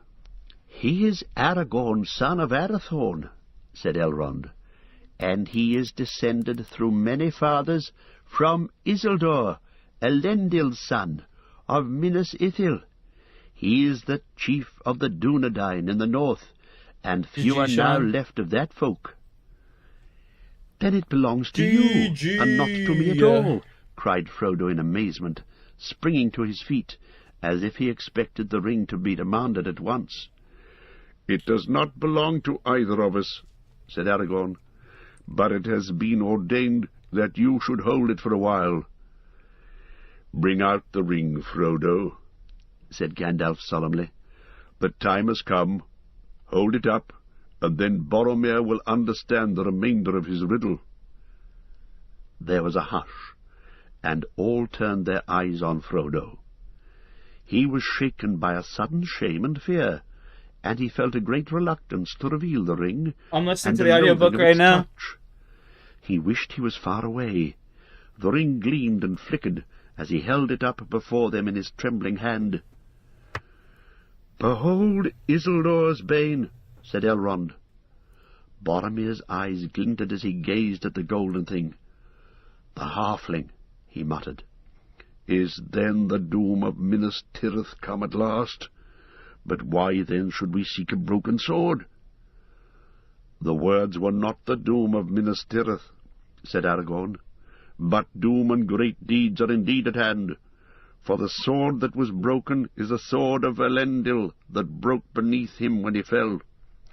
It has been treasured by his heirs when all other heirlooms were lost, for it was spoken of old among us that it should be made again when the ring, Isildur's bane, was found. Now you have seen the sword that you have sought. What would you ask? Do you wish for the house of Elendil to return to the land of Gondor? I was not sent to beg any boon, but to seek only the meaning of a riddle, answered Boromir proudly. Yet we are hard-pressed, and the sword of Elendil would be a help beyond our hope, if such a thing could indeed return out of the shadows of the past. He looked again at Aragorn, and doubt was in his eyes. Frodo felt Bilbo stir impatiently at his side. Evidently, he was annoyed on his friend's behalf. Standing suddenly up, he burst out, All that is gold does not glitter. Not all those who wander are lost. The old that is strong does not wither. Deep roots are not reached by the frost. From the ashes a fire shall be woken, a light from the shadows shall spring. Renewed shall be blade that was broken, the crownless again shall be king. Not very good, perhaps, but to the point, if you need more beyond the word of Elrond. If that was worth a journey of 110 days to hear, you had best listen to it. He sat down with a snort. I made that up myself, he whispered to Frodo. For the Dunedain, a long time ago, when he first told me about himself, I almost wish that my adventures were not over, and that I could go with him when his day comes. Aragorn smiled at him. Then he turned to Boromir again. For my part, I forgive your doubt, he said. Little do I resemble the figures of Elendil and Isildur as they stand carven in their majesty in the halls of Denethor. I am but the heir of Isildur, not Isildur himself. I have had a hard life and a long, and the leagues that lie between here and Gondor are a small part in the count of my journeys. I have crossed many mountains and many rivers, and trodden many plains, even into the far countries of Rhûn and Harad, where the stars are strange. But my home, such as I have, is in the north, for here the heirs of Valandil have ever dwelt in long line unbroken from father unto son for many generations. Our days have darkened, and we have dwindled, but ever the sword has passed to a new keeper. And this I will say to you, Boromir, ere I end. Lonely men are we, rangers of the wild, hunters, but hunters ever of the servants of the enemy, for they are found in many places, not in Mordor only. If Gondor, Boromir, has been a stalwart tower, we have played another part. Many evil things there are that your strong walls and bright swords do not stay. You know little of the lands beyond your bounds. Peace and freedom, do you say? The north would have known them little but for us. Fear would have destroyed them. But when dark things come from the houseless hills, or creep from sunless woods, they fly from us. What roads would any dare to tread? What safety would there be in quiet lands, or in the homes of simple men at night, if the Dunedain were asleep, or were all gone into the grave? And yet less thanks have we than you. Travellers scowl at us, and countrymen give us scornful names. Strider I am to one fat man who lives within a day's march of foes that would freeze his heart, or lay his little town in ruin, if he were not guarded ceaselessly. Yet we would not have it otherwise. If simple folk are free from care and fear, simple they will be, and we must be secret to keep them so. That has been the task of my kindred, while the years have lengthened and the grass has grown. But now the world is changing once again. A new hour comes. Isildur's bane is found. Battle is at hand. The sword shall be reforged. I will come to Minas Tirith. Isildur's bane is found, you say? Said Boromir. I have seen a bright ring in the halfling's hand, but Isildur perished ere this age of the world began, they say. How do the wise know that this ring is his? 44 fire making. And how has it passed down the years until it is brought hither by so strange a messenger? That shall be told, said Elrond. But not yet, I beg, master, said Bilbo. Already the sun is climbing to noon, and I feel the need of something to strengthen me. I had not named you, said Elrond, smiling, but I do so now. Come, tell us your tale, and if you have not yet cast your story into verse, you may tell it in plain words. The briefer, the sooner shall you be refreshed. Very well, said Bilbo. I will do as you bid, but I will now tell the true story, and if some here have heard me tell it otherwise, he looked sidelong at Gloin, I ask them to forget it and forgive me. I only wished to claim the treasure as my very own in those days, and to be rid of the name of thief that was put on me. But perhaps I understand things a little better now. Anyway, this is what happened. To some there, Bilbo's tale was wholly new, and they listened with amazement while the old hobbit, actually not at all displeased, recounted his adventure with Gollum at full length. He did not omit a single riddle. He would have given also an account of his party and disappearance from the Shire, if he had been allowed, but Elrond raised his hand. "Well told, my friend," he said, "but that is enough at this time. For the moment it suffices to know that the ring passed to Frodo, your heir. Let him now speak." Then, Less willingly than Bilbo, Frodo told of all his dealings with the ring from the day that it passed into his keeping. Every step of his journey from Hobbiton to the ford of Bruinen was questioned and considered, and everything that he could tell concerning the Black Riders was examined. At last he sat down. "Not bad," Bilbo said to him. "You would have made a good story of it if they hadn't kept on interrupting. I tried to make a few notes, but we shall have to go over it all again together some time, if I'm to write it up. There are whole chapters of stuff before you ever got here." "Yes, it made quite a long tale," answered Frodo, "but the story still does not seem complete Now talk about to the me. rune axe. I still want to know a good deal, especially from Gandalf." Galdor of the Havens, who sat nearby, overheard him. We got one "You bong toke speak left. for Let's me go, baby. also," he Let's cried. smoke it. And turning to Elrond, he said, "The wise may have good reason to believe that the halfling's trove is indeed the great ring of long debate, unlikely though that may seem to those who know less. But may we not hear the proofs? And I would ask this also. What of Saruman? He is learned in the lore of the rings, yet he is not among us. What is his counsel, if he knows the things that we have heard?" "The questions that you ask, Galdor, abound together," said Elrond. "I had not overlooked them, and they shall be answered. But these things it is the part of Gandalf to make clear. And Cheers, I call boys. upon Tokes him up, last, everyone. for it is Hope the you all place of have honor, a good one. Cheers, and cheers, in cheers. all Let's this go, matter baby. he has been the chief." "Some, Galdor," said Gandalf, "would think the tidings of Gloin and the pursuit of Frodo proof enough that the halfling's trove is a thing of great worth to the enemy. Yet it is a ring. What then? The 9 the Nazgul keep, the 7 are taken or destroyed." At this Gloin stirred, but did not speak. "The 3 we know of. What, then, is this one that he desires so much? There is indeed a wide waste of time between the river and the mountain, between the loss and the finding. But the gap in the knowledge of the wise has been filled at last, yet too slowly, for the enemy has been close behind, closer even than I feared.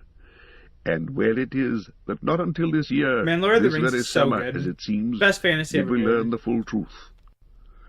Some here will remember that many years ago I myself dared to pass the doors of the necromancer in Dol Guldur, and secretly explored his ways, and found thus that our fears were true. He was none other than Sauron, our enemy of old, at length taking shape and power again. Some, too, will remember also that Saruman dissuaded us from open deeds against him, and for long we watched him only. Yet at last, as his shadow grew, Saruman yielded, and the council put forth its strength, and drove the evil out of Mirkwood, and that was in the very year of the finding of this ring. A strange chance, if chance it was. But we were too late, as Elrond foresaw. Sauron also had watched us, and had long prepared against our stroke, governing Mordor from afar through Minas Morgul, where his 9 servants dwelt, until all was ready. Then he gave way before us, but only feigned to flee, and soon after came to the Dark Tower and openly declared himself. Then for the last time the council met, for now we learned that he was seeking ever more eagerly for the One. We feared then that he had some news of it that we knew nothing of, but Saruman said nay, and repeated what he had said to us before, that the One would never again be found in Middle-earth. "At the worst," said he, "our enemy knows that we have it not, and that it still is lost. But what was lost may yet be found, he thinks. Fear not, his hope will cheat him. Have I not earnestly studied this matter? Into Anduin the Great it fell, and long ago, while Sauron slept, it was rolled down the river to the sea. There let it lie until the end." Gandalf felt silent, gazing eastward from the porch to the far peaks of the misty mountains, at whose great roots the peril of the world had so long lain hidden. He sighed. "There I was at fault," he said. "I was lulled by the words of Saruman the Wise, but I should have sought for the truth sooner, and our peril would now be less." "We were all at fault," said Elrond, "and but for your vigilance the darkness, maybe, would already be upon us. But say on." What? "From the first my heart misgave me. What? Against all reason that I knew," you're talking to said me? Gandalf, "and I desired to know how this thing came to Gollum, and how long he had possessed it. So I set a watch for him, guessing that he would ere long come forth from his darkness to seek for his treasure. He came, but he escaped and was not found. And then, alas, I let the matter rest, watching and waiting only, as we have too often done. Time passed with many cares, until my doubts were awakened again to sudden fear. Whence came the hobbit's ring? What, if my fear was true, should be done with it? Those things I must decide, but I spoke yet of my dread to none, knowing the peril of an untimely whisper, if it went astray. In all the long wars with the Dark Tower, treason has ever been our greatest foe. That was 17 years ago. Soon I became aware that spies of many sorts, even beasts and birds, were gathered round the Shire, and my fear grew. I called for the help of the Dúnedain, and their watch was doubled, and I opened my heart to Aragorn, the heir of Isildur." "And I," said Aragorn, "counselled that we should hunt for Gollum, too late though it may seem, and since it seemed fit that Isildur's heir should labour to repair Isildur's fault, I went with Gandalf on the long and hopeless search." Then Gandalf told how they had explored the whole length of Wilderland, down even to the mountains of Shadow and the fences of Mordor. There we had rumour of him, and we guessed that he dwelt there long in the dark hills, but we never found him, and at last I despaired. And then in my despair I thought again of a test that might make the finding of Gollum unneeded. The ring itself might tell if it were the one. The memory of words at the council came back to me, words of Saruman, half heeded at the time. I heard them now clearly in my heart. "The 9, the 7, and the 3, he said, had each their proper gem. Not so the one. It was round and unadorned, as it were one of the lesser rings, but its maker set marks upon it that the skilled, maybe, could still see and read. What those marks were he had not said. Who now would know? The maker, and Saruman? But great though his lore may be, it must have a source. What hand save Sauron's ever held this thing ere it was lost? The hand of Isildur alone. With that thought, I forsook the chase and passed swiftly to Gondor. In former days the members of my order had been well received there, but Saruman most of all. Often he had been for long the guest of the lords of the city. Less welcome did the Lord Denethor show me then than of old, and grudgingly he permitted me to search among his hoarded scrolls and books. If indeed you look only, as you say, for records of ancient days and the beginnings of the city, read on, he said. For to me what was is less dark than what is to come, and that is my care. But unless you have more skill even than Saruman, who has studied here long, you will find naught that is not well known to me, who am master of the lore of this city. So said Denethor, and yet there lie in his hoard many records that few now can read, even of the lore masters, for their scripts and tongues have become dark to later men. And, Boromir, there lies in Minas Tirith still, unread, I guess, by any save Saruman and myself since the kings failed, a scroll that Isildur made himself. For Isildur did not march away straight from the war in Mordor, as some have told the tale. Some in the north, maybe, Boromir broke in. All know in Gondor that he went first to Minas Anor and dwelt a while with his nephew Meneldil, instructing him, before he committed to him the rule of the South Kingdom. In that time he planted there the last sapling of the White Tree in memory of his brother. But in that time also he made this scroll, said Gandalf, and that is not remembered in Gondor, it would seem, for this scroll concerns the ring, and thus wrote Isildur therein. The great ring shall go now to be an heirloom of the North Kingdom, but records of it shall be left in Gondor, where also dwell the heirs of Elendil, lest a time come when the memory of these great matters shall grow dim. And after these words, Isildur described the ring, 45 fire making. It was hot when I first took it, hot as a gleed, and my hand was scorched, so that I doubt if ever again I shall be free of the pain of it. Yet even as I write it is cooled, and it seemeth to shrink, though it loseth neither its beauty nor its shape. Already the writing upon it, which at first was as clear as red flame, fadeth, and is now only barely to be read. It is fashioned in an elven script of Eregion, for they have no letters in Mordor for such subtle work, but the language is unknown 190 to total? me.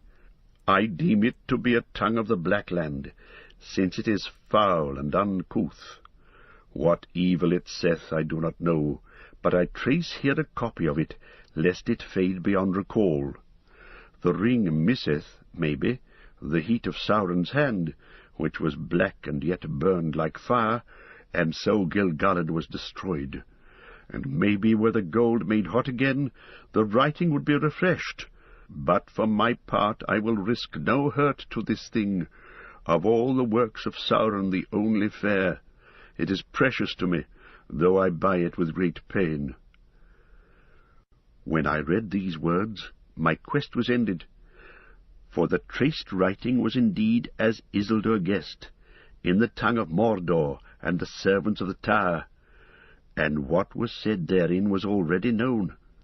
For in the day that Sauron first put on the one, Celebrimbor, maker of the three, was aware of him, and from afar he heard him speak these words, and so his evil purposes were revealed. At once I took my leave of Denethor, but even as I went northwards, messages came to me out of Lorien that Aragorn had passed that way, and that he had found the creature called Gollum. Therefore I went first to meet him and hear his tale.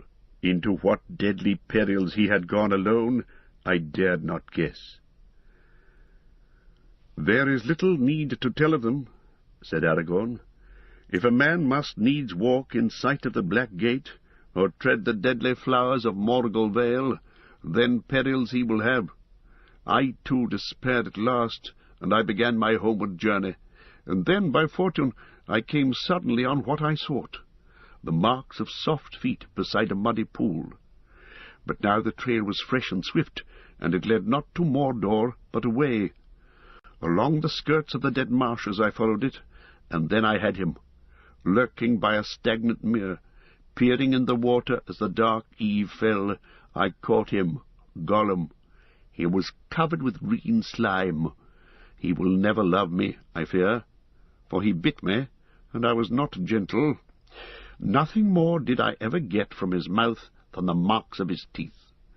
I deemed it the worst part of all my journey, the road back, watching him day and night, making him walk before me with a halter on his neck, gagged, until he was tamed by lack of drink and food, driving him ever towards Mirkwood.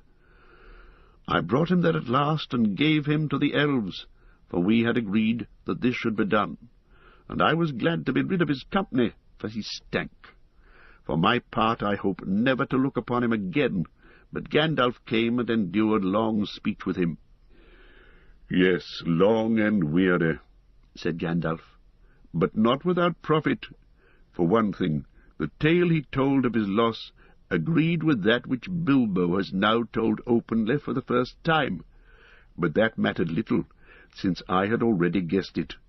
But I learned then first that Gollum's ring came out of the great river nigh to the Gladden Fields, And I learned also that he had possessed it many lives of his small kind. The power of the ring had lengthened his years far beyond their span, but that power only the great rings wield. And if that is not proof enough, Galdor, there is the other test that I spoke of. Upon this very ring, which you have here seen held aloft, round and unadorned, the letters that Isildur reported may still be read, if one has the strength of will to set the golden thing in the fire while. That I have done, and this I have read. Ash Nazg Durbatuluk, Ash Nazg Gimbatul, Ash Nazg Thrakatuluk, Ach Borzum Ishi Krimpatul. The change in the wizard's voice was astounding. Suddenly it became menacing, powerful, harsh as stone. A shadow seemed to pass over the high sun, and the porch for a moment grew dark. All trembled, and the elves stopped their ears. Never before has any voice dared to utter the words of that tongue in Imladris, Gandalf the Grey, said Elrond, as the shadow passed and the company breathed once more. And let us hope that none will ever speak it here again, answered Gandalf. None the less I do not ask your pardon, Master Elrond, for if that tongue is not soon to be heard in every corner of the West, then let all put doubt aside that this thing is indeed what the wise have declared, the treasure of the enemy, fraught with all his malice, and in it lies a great part of his strength of old. Out of the black years come the words that the smiths of Eregion heard, and knew that they had been betrayed. One ring to rule them all, one ring to find them, one ring to bring them all, and in the darkness bind them. Know also, my friends, that I learned more yet from Gollum. He was loath to speak, and his tale was unclear, but it is beyond all doubt that he went to Mordor, and there all that he knew was forced from him. Thus the enemy knows now that the one is found, that it was long in the Shire, and since his servants have pursued it almost to our door, he soon will know, already he may know, even as I speak, that we have it here. All sat silent for a while, until at length Boromir spoke. He is a small thing, you say, this Gollum, small but great in mischief. What became of him? To what doom did you put him? He is in prison now, but no worse, said Aragorn. He had suffered much. There is no doubt that he was tormented, and the fear of Sauron lies black on his heart. Still I, for one, am glad that he is safely kept by the watchful elves of Mirkwood. His malice is great, and gives him a strength hardly to be believed in one so lean and withered. He could work much mischief still if he were free, and I do not doubt that he was allowed to leave Mordor on some evil errand. Alas! Alas! Cried Legolas, and in his fair elvish face there was great distress. The tidings that I was sent to bring must now be told. They are not good, but only here have I learned how evil they may seem to this company. Smeagol, who is now called Gollum, has escaped. Escaped? Cried Aragorn. That is ill news indeed. We shall all rue it bitterly, I fear. How came the folk of Thranduil to fail in their trust? Not through lack of watchfulness, said Legolas, but perhaps through overkindliness, and we fear that the prisoner has aid from others, and that more is known of our doing than we could wish. We guarded this creature day and night, at Gandalf's bidding, much though we wearied of the task. But Gandalf bade us hope still for his cure, and we had not the heart to keep him ever in dungeons under the earth, where he would fall back into his old black thoughts.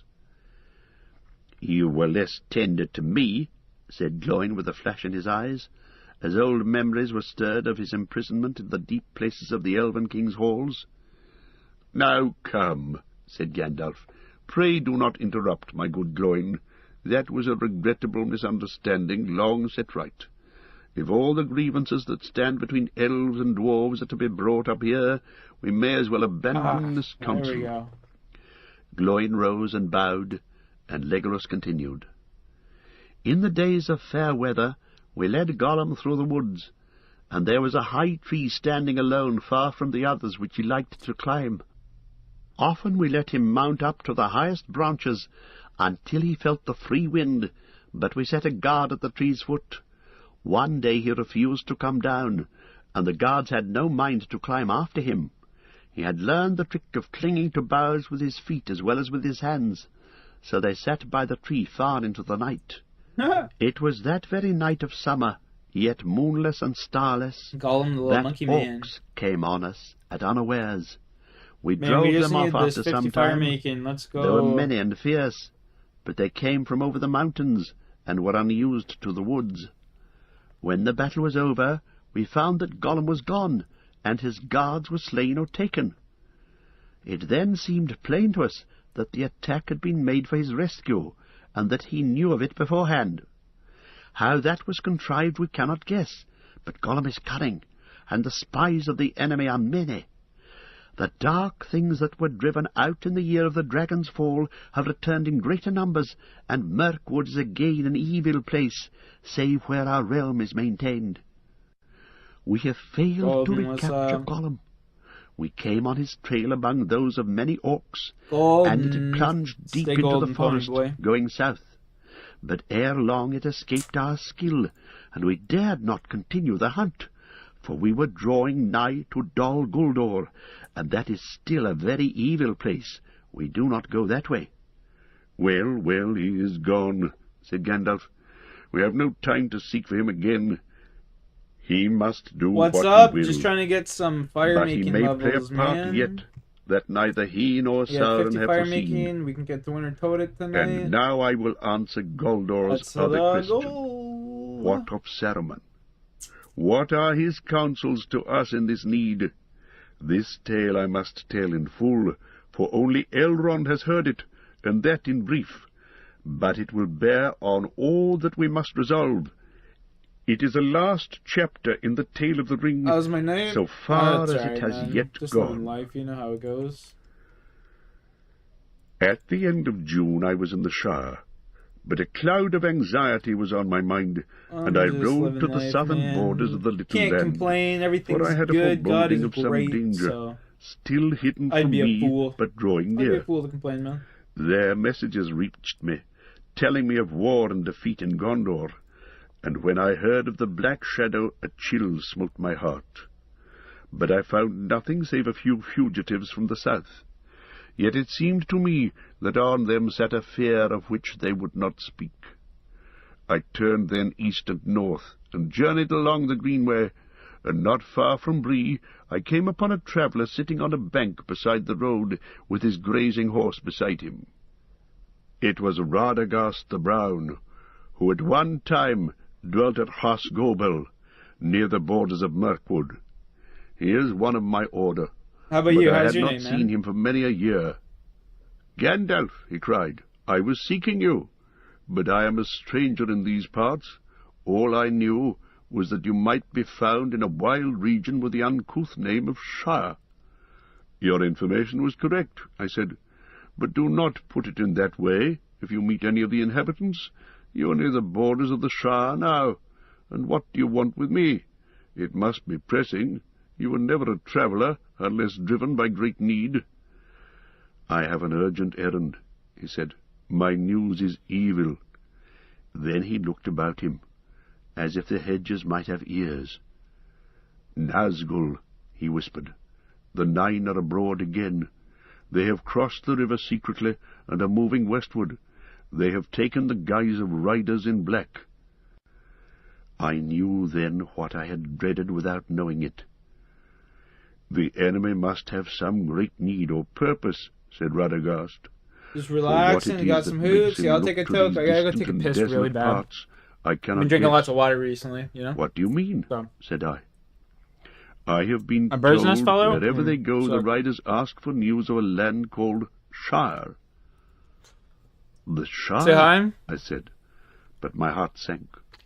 For even the wise might fear to withstand Hello. the Nine. There you go, I said hi. They are gathered together under their I'll fell be right back. chieftain.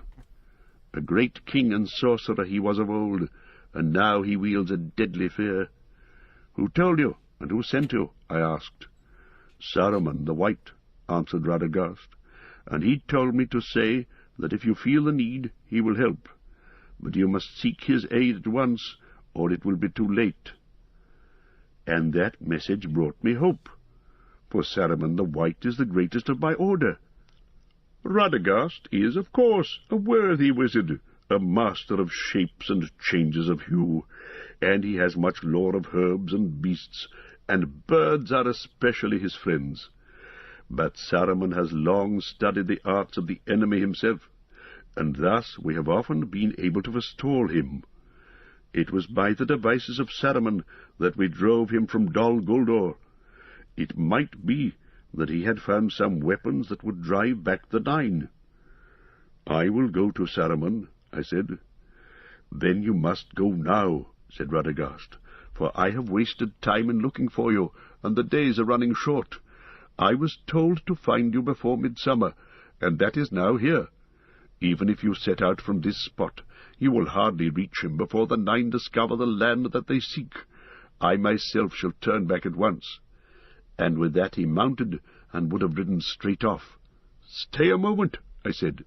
We shall need your help, and the help of all things that will give it.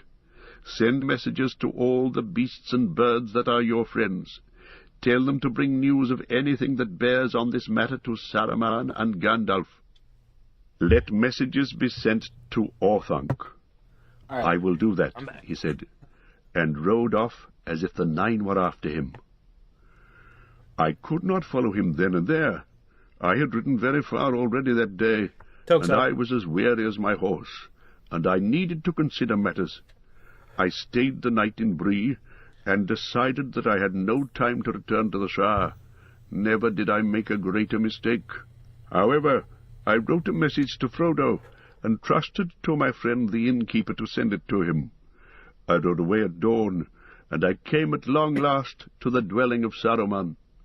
That is far south in Isengard, in the end of the Misty Mountains, not far from the Gap of Rohan. And Boromir will tell you that is a great open vale that lies between the Misty Mountains and the northmost foothills of Ered Nimraeus, the white mountains of his home. But Isengard is a circle of sheer rocks that enclose a valley as with a wall, and in the midst of that valley is a tower of stone called Orthanc. It was not made by Saruman, but by the men of Númenor long ago, and it is very tall and has many secrets, yet it looks not to be a work of craft. It cannot be reached, save by passing the circle of Isengard, and in that circle there is only one gate. Late one evening I came to the gate, like a great arch in the wall of rock, and it was strongly guarded. But the keepers of the gate were on the watch for me, and told me that Saruman awaited me. I rode under the arch, and the gate closed silently behind me, and suddenly I was afraid, though I knew no reason for it. But I rode to the foot of Orthanc, and came to the stairs of Saruman, and there he met me, and led me up to his high chamber. He wore a ring on his finger. "So you have come, Gandalf," he said to me gravely, but in his eyes there seemed to be a white light, as if a cold laughter was in his heart. "Yes, I have come," I said. "I have come for your aid, Saruman the White," and that title seemed to anger him. "Have you indeed, Gandalf the Grey?" he scoffed. "For aid? It has seldom been heard of that Gandalf the Grey sought for aid, one so cunning and so wise, wandering about the lands and concerning himself in every business, whether it belongs to him or not." I looked at him and wondered. "But if I am not deceived," said I, "things are now moving which will require the union of all our strengths." "That may be so," he said, "but the thought is late in coming to you. How long, I wonder, have you concealed from me, the head of the council, a matter of greatest import? What brings you now from your lurking place in the Shire?" "The Nine have come forth again," I answered. "They have crossed the river, so Radagast said to me." "Radagast the Brown! laughed Saruman, and he no longer concealed his scorn. Radagast the bird-tamer, Radagast the simple, Radagast the fool. Yet he had just the wait wit for you, to yeah, I play can the take a part toke that I any set minute, him. man. Just For you have come. rapid fire tokes. That was all the purpose of my message. And here you will stay, Gandalf the Grey, and rest from journeys. For I am Saruman the Wise, Saruman Ringmaker, Saruman of many colours. I looked then and saw that his robes, which had seemed white, were not so, but were woven of all colours, and if he moved they shimmered and changed hue, so that the eye was bewildered. I liked white better, I said. White, he sneered. It serves as a beginning. White cloth may be dyed, the white page can be overwritten, and the white light can be broken. In which case it is no longer white, I said, and he that breaks a thing to find out what it is has left the path of wisdom. You need not speak to me as to one of the fools that you take of friends, said he. I have not brought you hither to be instructed by you, but to give you a choice. He drew himself up then, and began to declaim, as if he were making a speech long rehearsed. Appreciate the 10 likes on the stream, chat. The elder days are gone, the middle days are passing, the younger days are beginning.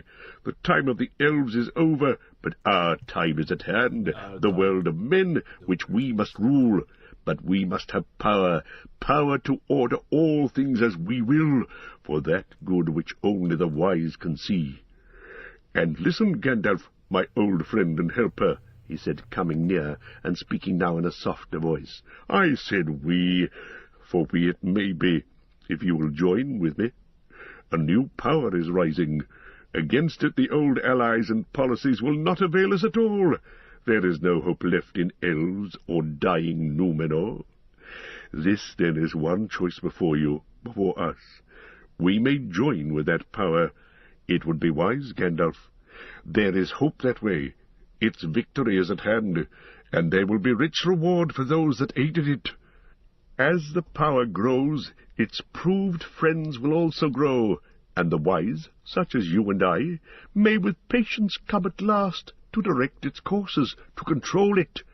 We can bide our time, we can keep our thoughts in our hearts, deploring many evils done by the way, but approving the high and ultimate purpose, knowledge, rule, order, all the things that we have so far striven in vain to accomplish, hindered rather than helped by our weak or idle friends.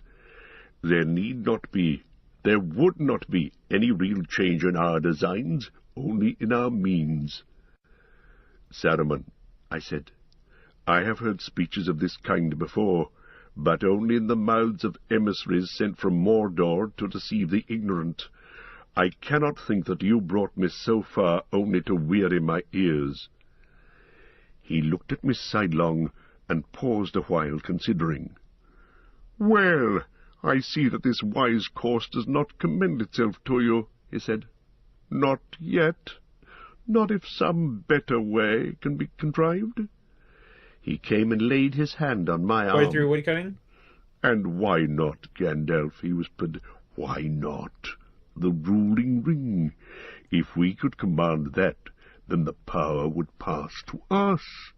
That is in truth why I brought you here. For I have many eyes in my service, and I believe that you know where this precious thing now lies. Is it not so? Or why do the Nine ask for the Shire, and what is your business there? As he said this, a lust which he could not conceal shone suddenly in his eyes. Nest.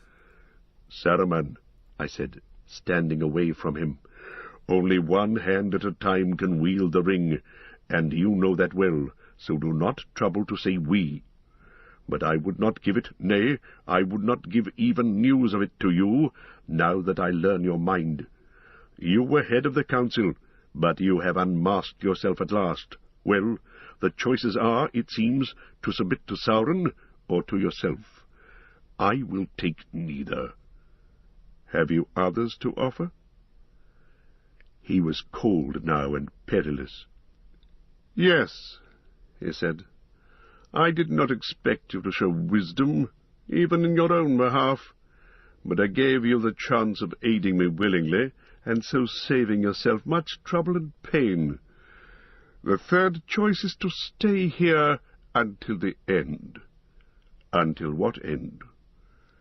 Until you reveal to me where the one may be found, I may find means to persuade you, or until it is found in your despite, and the ruler has time to turn to lighter matters, to devise, say, a fitting reward for the hindrance and insolence of Gandalf the Grey. That may not prove to be one of the lighter matters, said I. He laughed at me, for my words were empty, and he knew it. They took me, and they set me alone on the pinnacle of Orthanc, in the place where Saruman was accustomed to watch the stars. There is no descent save by a narrow stair of many thousand steps, and the valley below seems far away.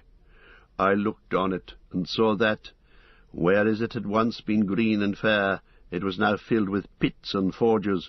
Wolves and orcs were housed in Isengard, for Saruman was mustering a great force on his own account, in rivalry of Sauron, and not in his service yet. Over all his works a dark smoke hung and wrapped itself about the sides of Orthanc. I stood alone on an island in the clouds, and I had no chance of escape, and my days were bitter. I was pierced with cold, and I had but little room in which to pace to and fro, brooding on the coming of the riders to the north.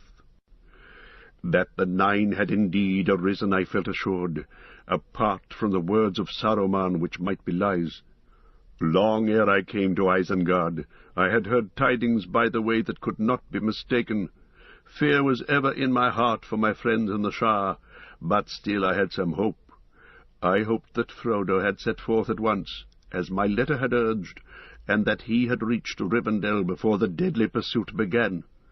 And both my fear and my hope proved ill-founded, for my hope was founded on a fat man in Bree, and my fear was founded on the cunning of Sauron.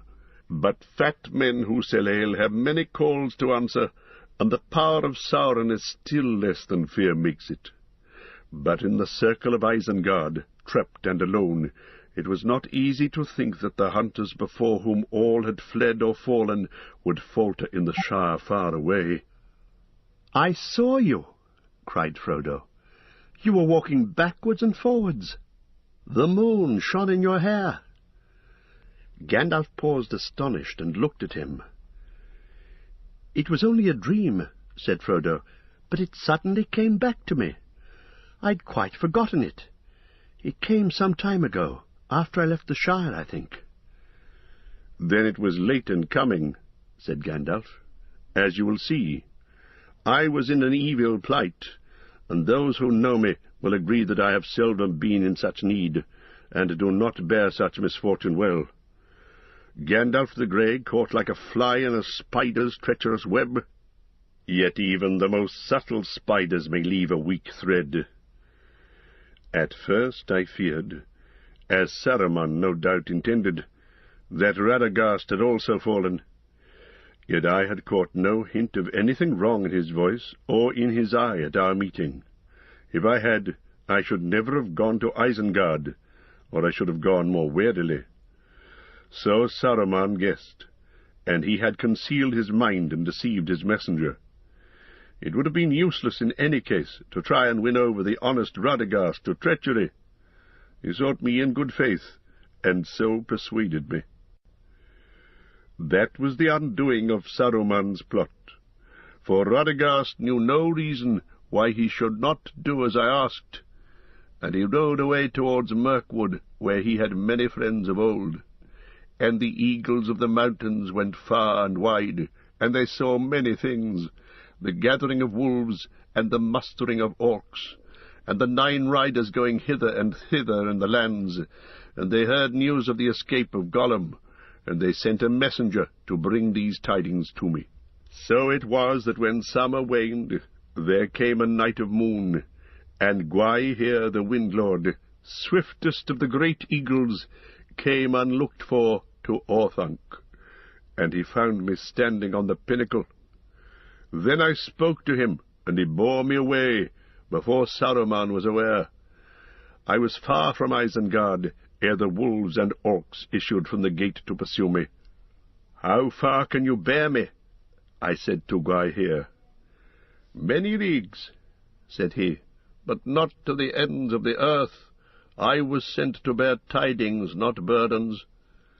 Then I must have a steed on land, I said, and a steed surpassingly swift, for I have never had such a need of haste before. Then I will bear you to Edoras, where the Lord of Rohan sits in his halls, he said, for that is not very far off.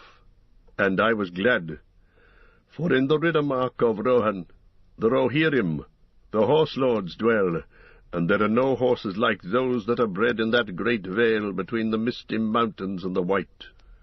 Are the men of Rohan still to be trusted, do you think? I said to Gwaihir, for the treason of Saruman had shaken my faith.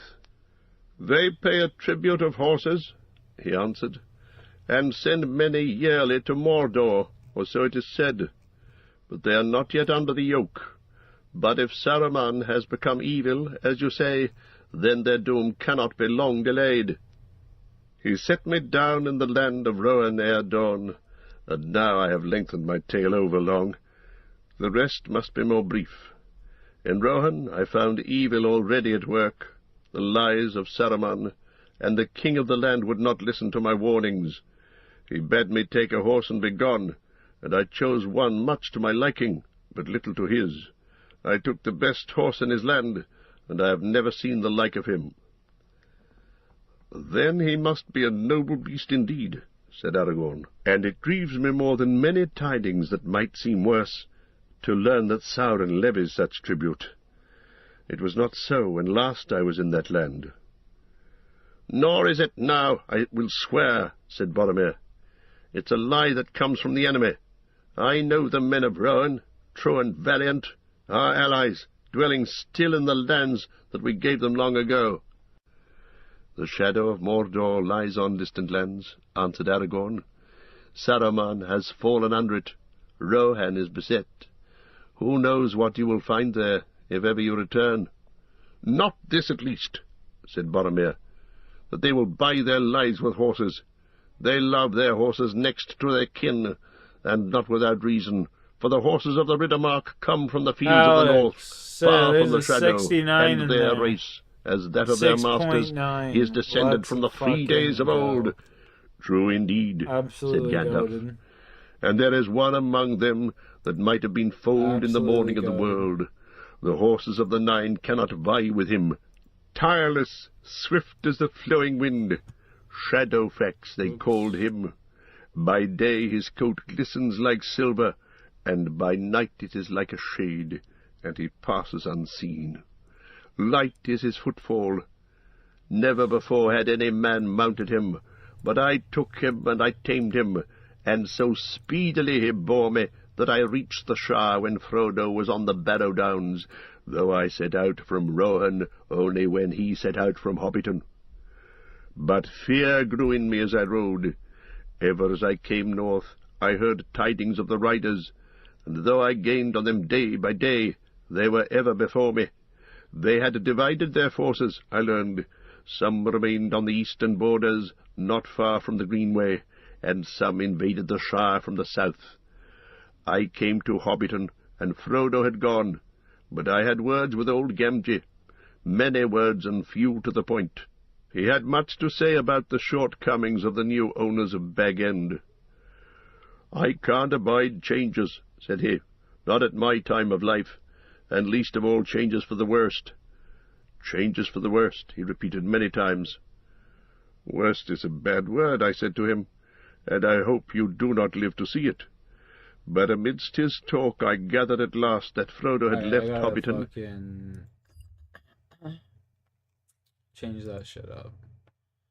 Like, that old man puts me to sleep. The other one was like a fucking movie in my mind.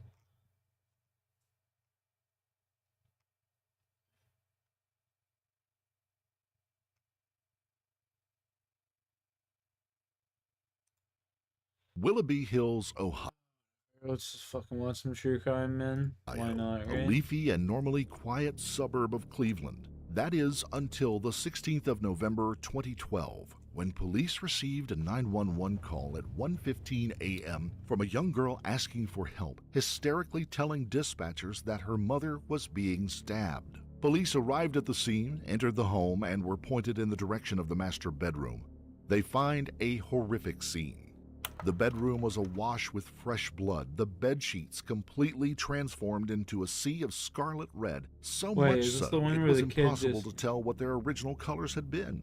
Disguised beneath all this blood, the body of a woman, and standing over that body, a young girl covered in blood, knife in hand, looking surprisingly calm, almost peaceful. This is a case that shook all of those involved, including the police investigators who had to use all of their experience and patience to get to the bottom of it. Fair warning, this case is gruesome in its details.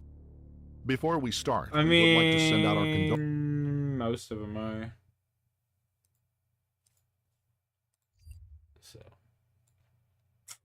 Condolences to the friends and family of Lisa Knaefel, whose life was ended so prematurely by selfish deeds motivated by greed and delusion. Sabrina Zunich began life in a chaotic environment. Her parents, who called her Bree for short, were both addicted to drugs and alcohol, eventually leading her to be taken away by social services. Sabrina's life became a sad tale. Like so many children who are neglected by bad parents, she was unable to find a stable home. For many years, she would be passed from pillar to post. Foster home after foster home would take her in, and then she would be moved on. It can't be understated how much of a negative impact this can have on a child growing up. All Sabrina longed for was a family of her own and a place to call home. Sabrina's mother had died from her various addictions. Her father and grandmother assumed the parenting duties, but her father, also an addict, spent most of his time stealing from Sabrina's grandmother to feed his addiction. Eventually, he too died of a drug overdose, leaving Sabrina with a grandmother who honestly was too old to take care of her and no parents. Fortunately for Sabrina, her luck was about to change when she was placed in the care of Kevin and Lisa Knaefel, a good couple with a steady relationship and a nice home. Lisa had a daughter from a previous marriage named Megan, and the couple also had a daughter together named Haley. People who knew them said they were the perfect couple, and many remarked on Lisa's and beautiful, caring personality. Lisa, ironically, was a social worker herself. She worked with children who had been victims of sexual abuse, while Kevin was a truck driver who spent quite a lot of time away from home working. The couple both loved children and hated the thought of anyone inflicting harm on them, so they both decided to apply to get a license to foster children who needed a good home. In June of 2011, they fostered 16-year-old Sabrina Zunich. By the time Sabrina was fostered by the Knaefels to be Look at that, level 44. Woo! Let's go, baby. Total level 194.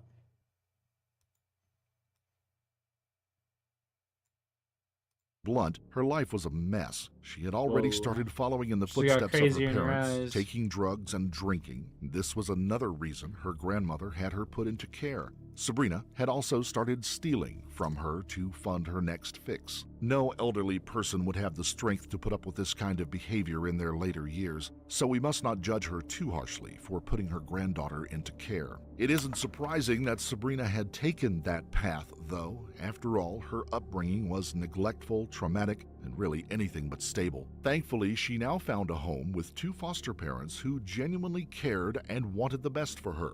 This clearly had an impact on Sabrina. Her whole life turned around. She got on very well with Megan and Haley and thought of them as her sisters. She kicked her drug habit and even started doing well at school. That is, until Lisa started to notice some different behavioral patterns from Sabrina. Lisa, though, being the tolerant, caring person that she was, put it down to Sabrina's difficult upbringing. Surely it was also just a phase that she was going through. After all, a vast majority of teenagers go through a rebellious phase at some point. But this wasn't just a teenager rebelling against authority. She was brazenly flirting with her foster father, Kevin, right in front of Lisa. And if that wasn't strange enough, she had begun to act as if she was Haley's mother, almost as if she was trying to take over from Lisa in all aspects of their lives. But what could have been fueling this change in behavior? The bad behavior continued and showed no signs of letting up. Lisa was at her wit's end. Despite her trying her best to persevere with Sabrina, it was putting a significant strain on their relationship. Lisa also wasn't being helped by her husband, Kevin, who spent a lot of time away from home driving his truck. On November 16th, 2012, Kevin was out at work again. At around 1:15 a.m., Megan, who was 13 at the time, was awoken by the sound of raised voices screaming at each other. Megan later testified that she was terrified. She said, "I heard voices shouting very loudly. I was scared. Each step I took out of my bedroom made my heart beat faster and 47, faster. As I walked levels. into my mom's bedroom, it was Bree on top of her, 3 stabbing more, her boys. with a knife over and over again. I jumped on Bree to try to stop her, but I wasn't strong enough, and she threw me into a wall." Megan, unable to intervene physically, did the next best thing, and probably the most sensible thing. She ran to the next room, picked up the phone, and called 911. Someone hurt me. She was stabbing my mom. She stabbed your mom?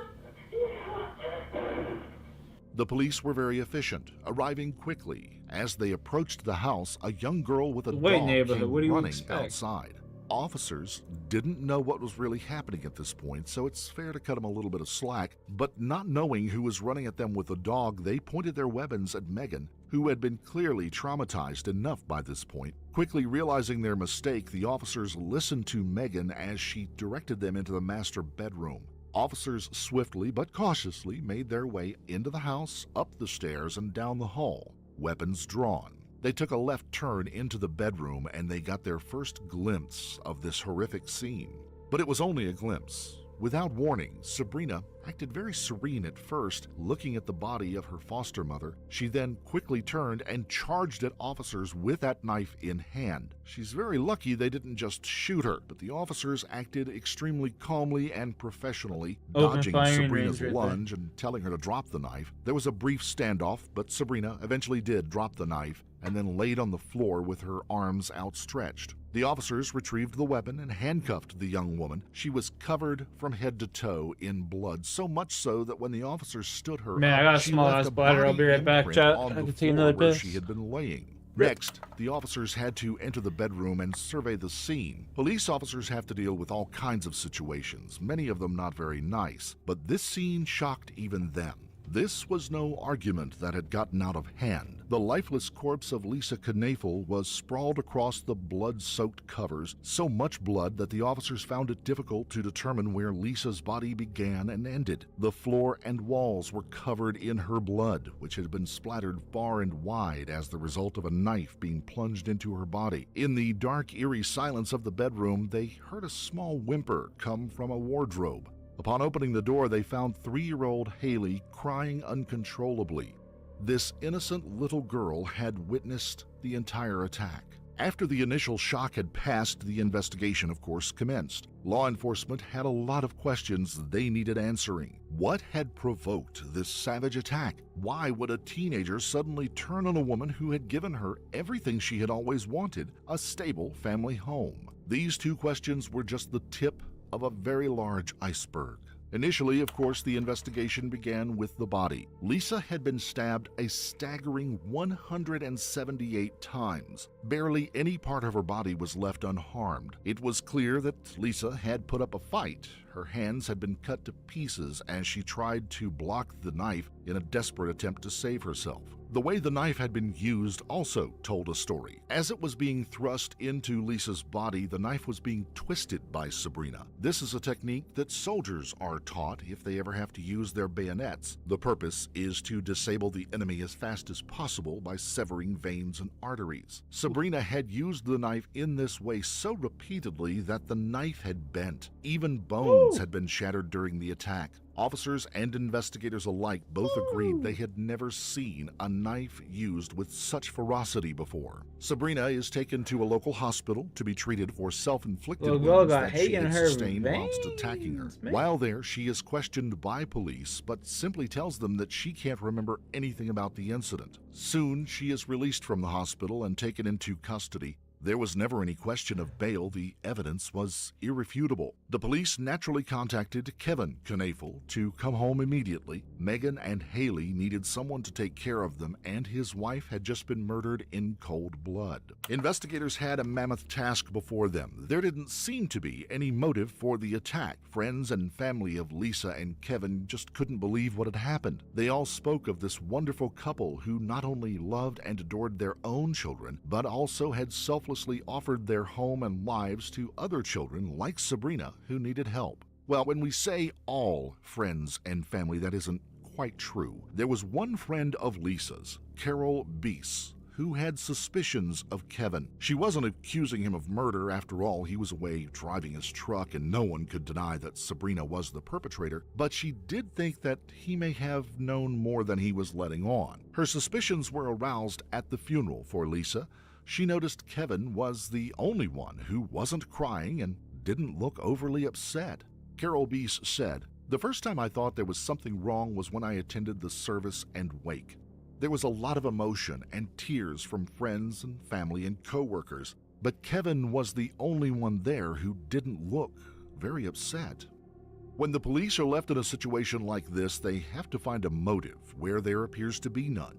That meant checking up on the people closest to Lisa, and there was only one place to start: her husband, Kevin. Police obtained a warrant so they could go through Kevin's phone and find out who he had been talking to and what they had been talking about.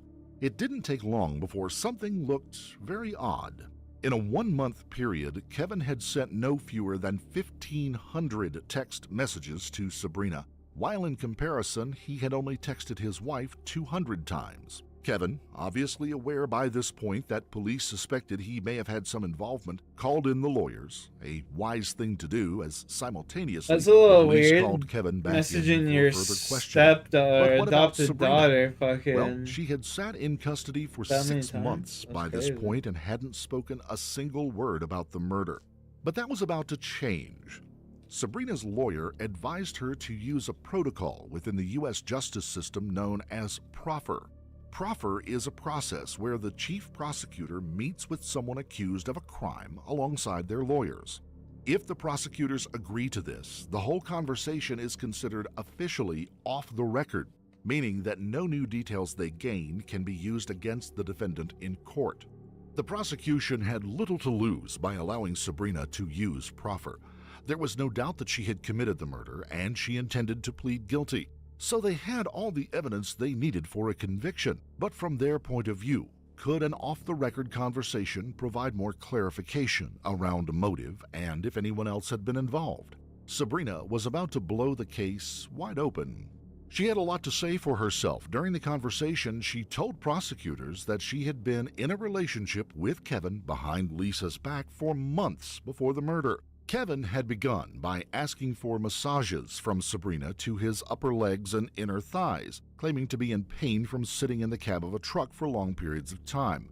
Soon after, this progressed into a sexual relationship. Prosecutors were also told that Kevin promised to protect Bree if she killed Lisa, using her $750,000 life insurance policy. Sabrina had said that she was told she would probably have to go to prison for 2 to 3 years, but as soon as she came out, Kevin and her would live happily ever after, presumably bringing Megan and Haley up as a couple, effectively replacing Lisa with Sabrina. Kevin also told her that they would go and buy a new big house together, even acquiring a foster license for Sabrina so she could bring other children into the home as well. Sabrina, of course, was a very damaged young woman, so that may explain how she fell for the lies. But was Kevin just using her as a pawn in a game? Or was he so deluded that he believed the rubbish coming out of his own mouth? Nothing can excuse the actions of Sabrina. She was, by definition, a murderer.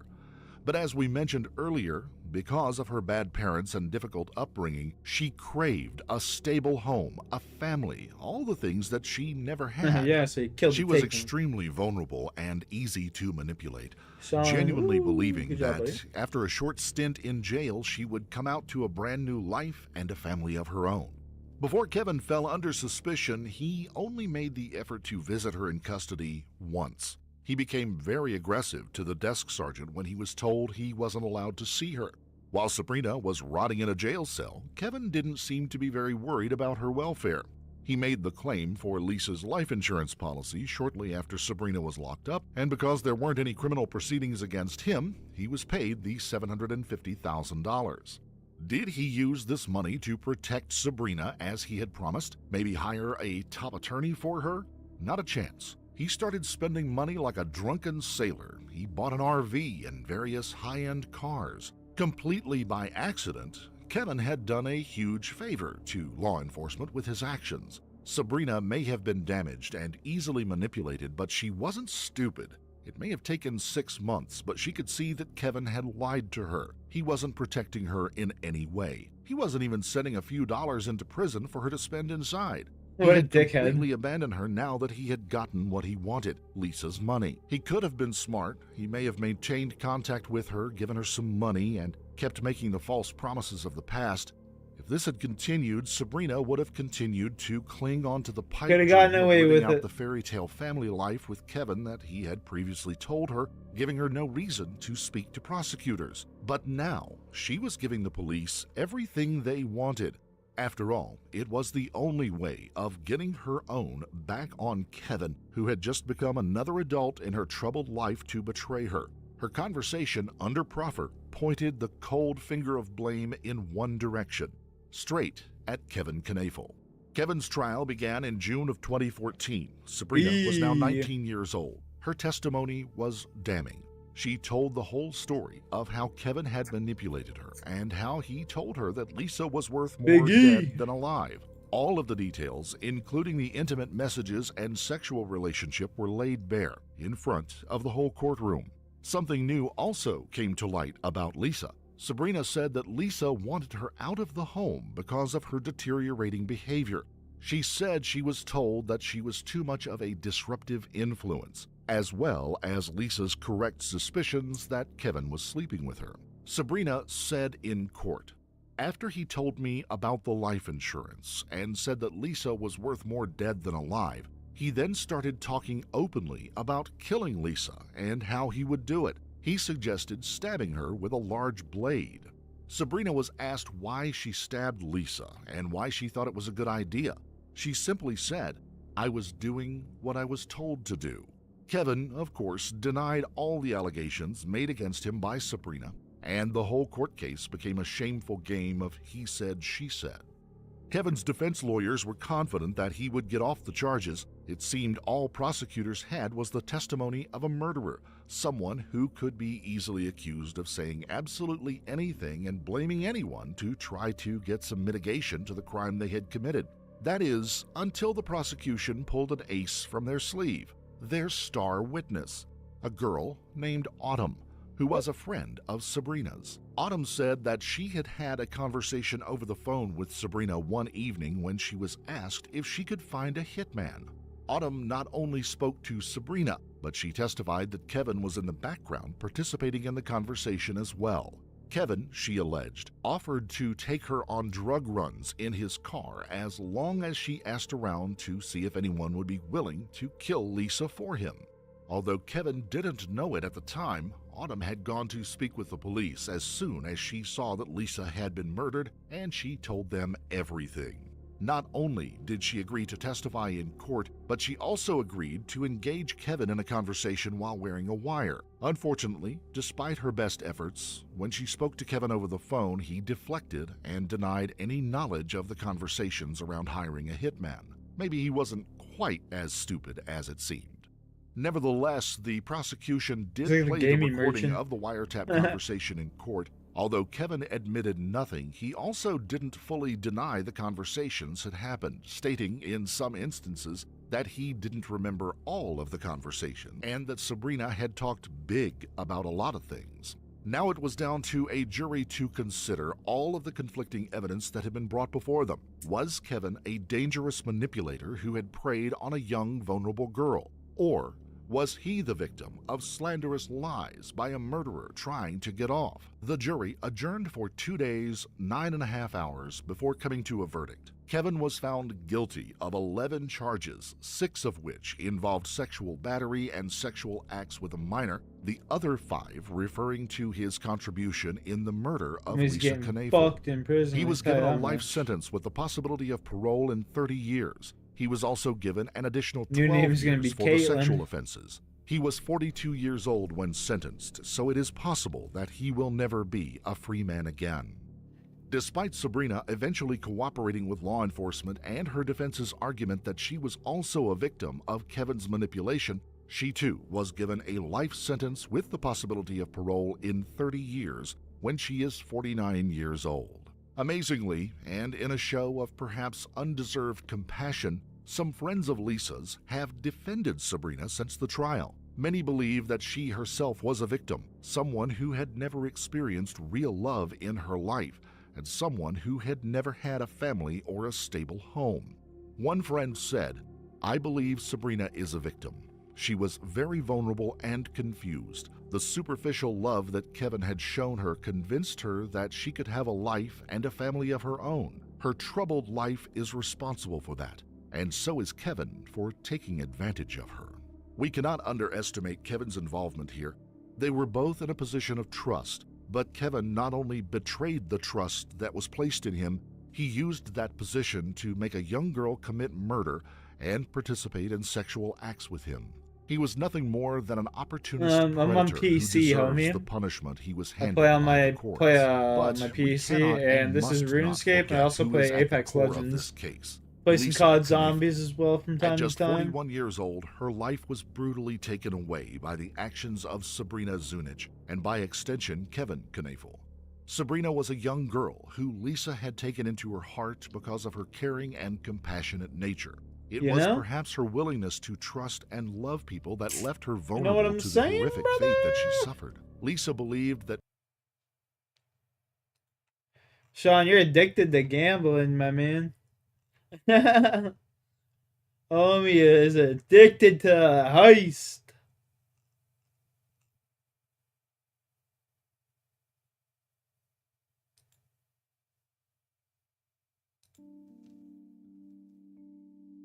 Austin, Texas is known for many things: barbecue, the America Formula One Grand Prix, and being the self-proclaimed live music capital of the world. But on March the 11th, 2022, it would be the center of attention for a much more sinister reason when a talented athlete, Mariah Wilson, is found dead, having suffered multiple gunshot wounds. You and the hunt gamble? I've began gambled for her many killer. times before. Before we begin, we would like to send our sincere condolences to all of those friends and family members affected by this case, but especially Mariah Wilson. Mariah Wilson was born on May the 18th, 1996 in Littleton, New Alright, Hampshire. cheers. Her mother, Karen Wilson, was a cycling instructor, and her father, Eric Wilson, was on the 1977 U.S. ski team. With parents like that, she was destined for a career as an athlete. The family moved to Kirby, Vermont, a picturesque area with large mountains, ski areas, and top-class prep schools that specialize in training young athletes. Waste of $400. Her father worked What as is? a ski instructor at the Burke Mountain Academy, a private college prep school in East Burke, Vermont. Unsurprisingly, as I mentioned, the college specializes in training young athletes, especially in aspiring alpine ski racing on the slopes of the Burke Mountain ski area. Mariah and her brother Matthew may as well have been born in ski suits. It wouldn't surprise you to learn that they attended the college where their father worked. By a young age, both were accomplished skiers, much to the delight of their parents. Mariah especially seems to have inherited the athletic genes passed down by her parents. As well as being a talented skier, she was also the captain of her soccer team and a promising gravel racer. This would be where her passions lay. Within a short space of time, she would not be just competing, but winning gravel races at an astonishing rate. But tragically, her bright future was to be brought to a premature end. On May the 11th, 2022, just before 10 o'clock in the evening in Austin, Texas, a 25-year-old woman is found on the bathroom floor of a friend's house. She is bleeding uncontrollably from her head and torso. Watch a movie? Homie, I can't watch anything that'll give me copyright. I can sit here and... Yo, by the way, 45 woodcutting. Let's go, chat.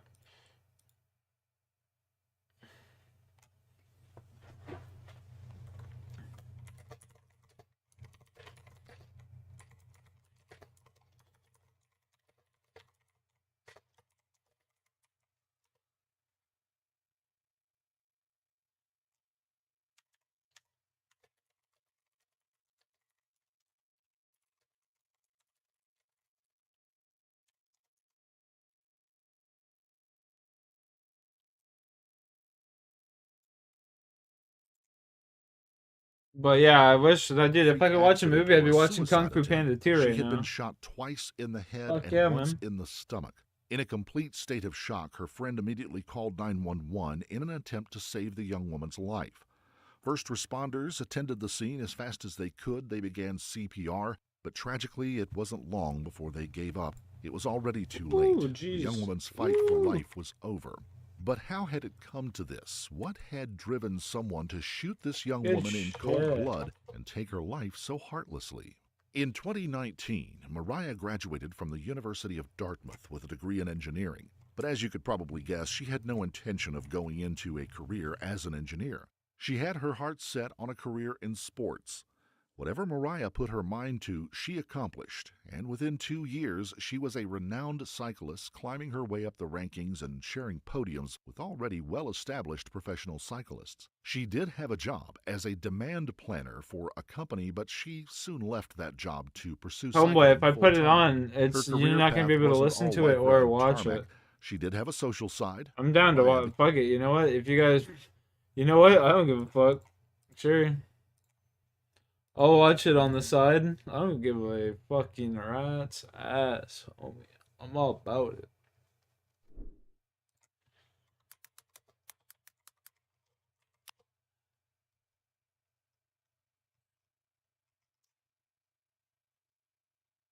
I'm all about it, son.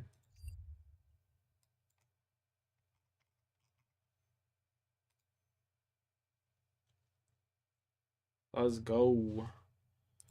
Light these bitches on fire real quick.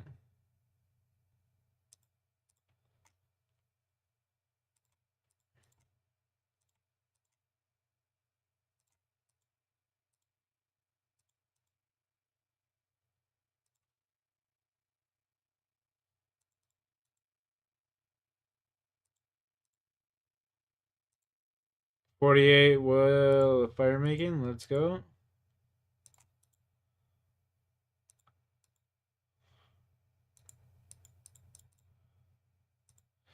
$48 fire making.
Well, they had invented fireworks.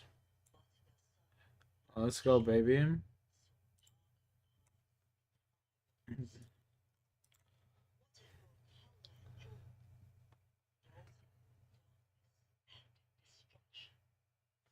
Shen's troubled parents consulted a soothsayer.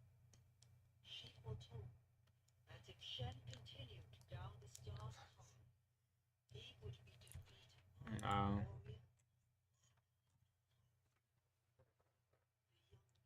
Set out to change his fate, but what he did next, only sealed it. Shen returned to his parents full of pride, but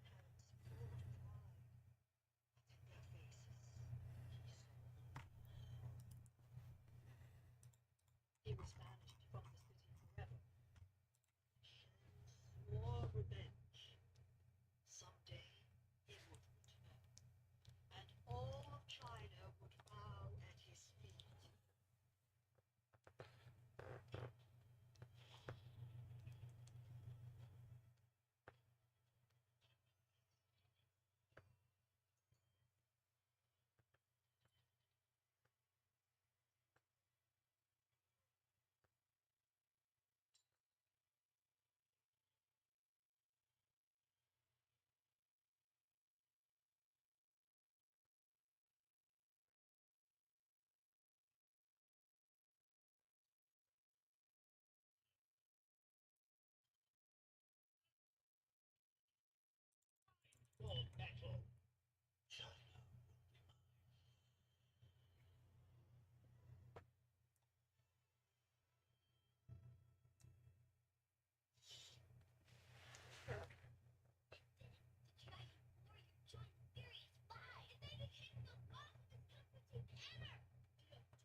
Oh, birds. And so I was just thinking about bird.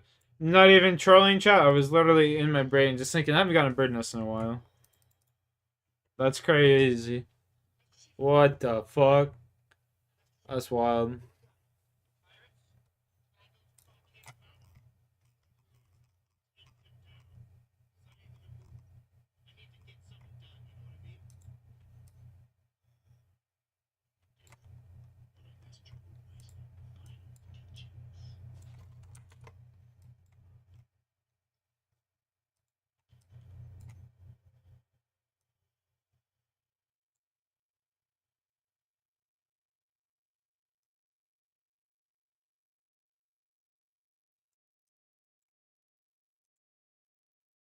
A bird nest? Another one? Oh my.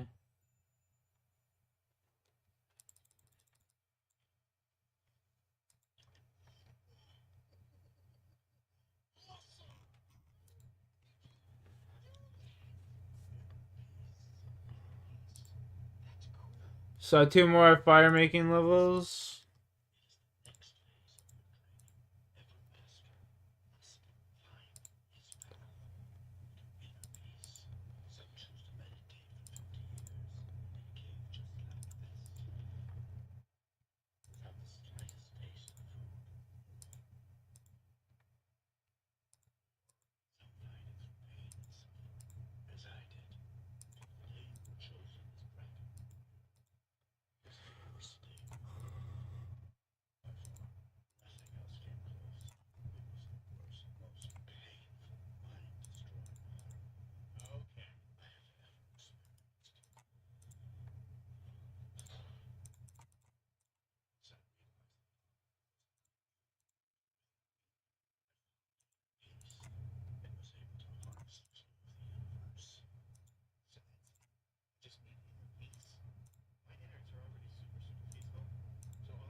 Danger.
Chat, which character of the Furious Five is your favorite? Mine's the Mantis.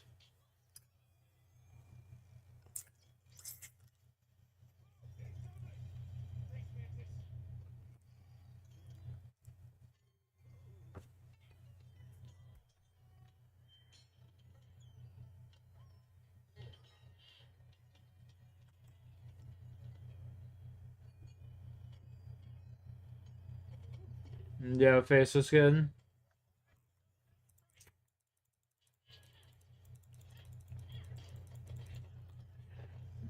Who's your favorite from the Furious Five?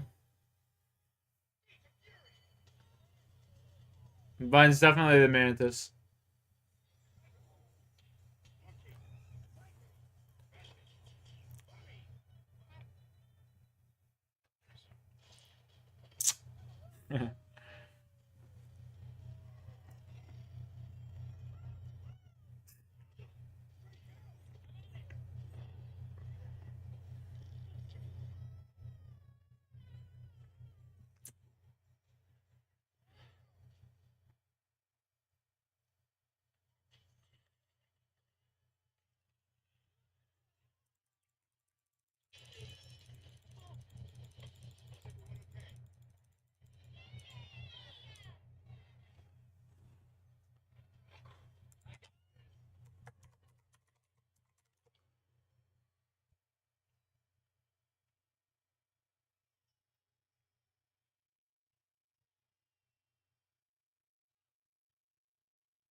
Let's go, GG, son.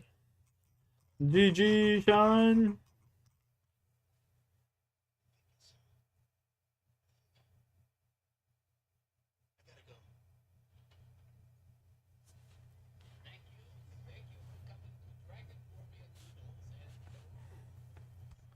Dragon wire noodles.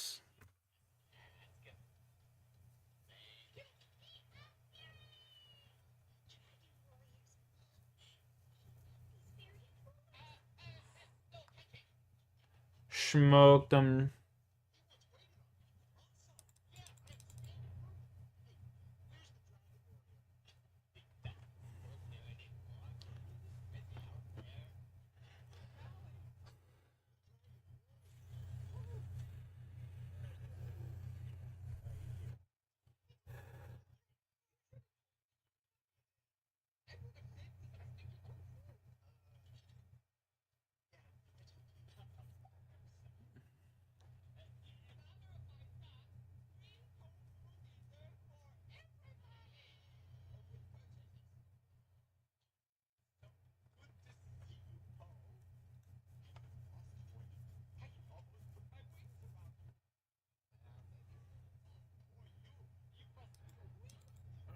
Rip Nightbot.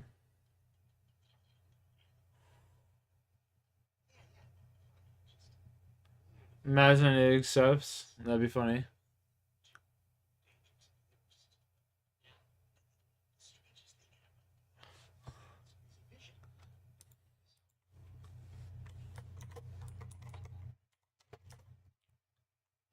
Oh, shit.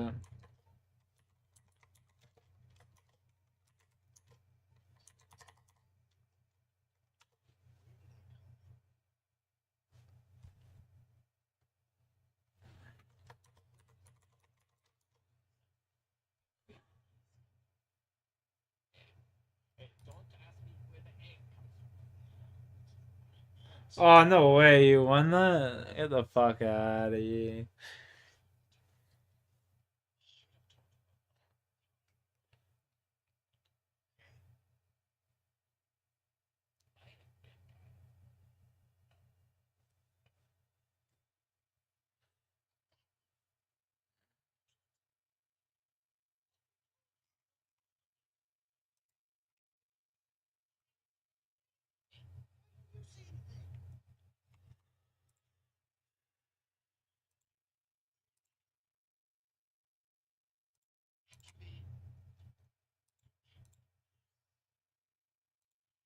Redeem toke, cheers.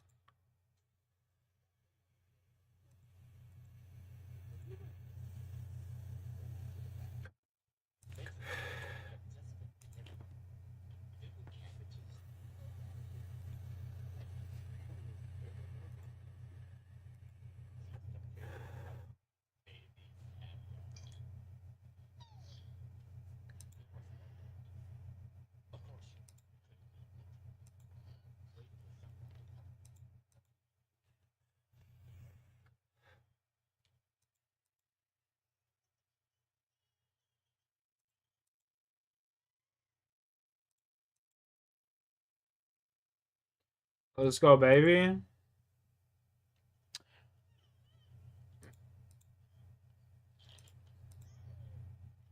Bro, Kung Fu Panda slaps, I swear to God.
Yo, dude, I love this fucking duck and Kung Fu Panda. He's like telling him he's adopted and shit. And he's like going off about like, oh man, there was no radishes in my soup, so it became just that much sweeter. Just like my life because you came in it. Homie just gives a fuck about his soup. Hilarious.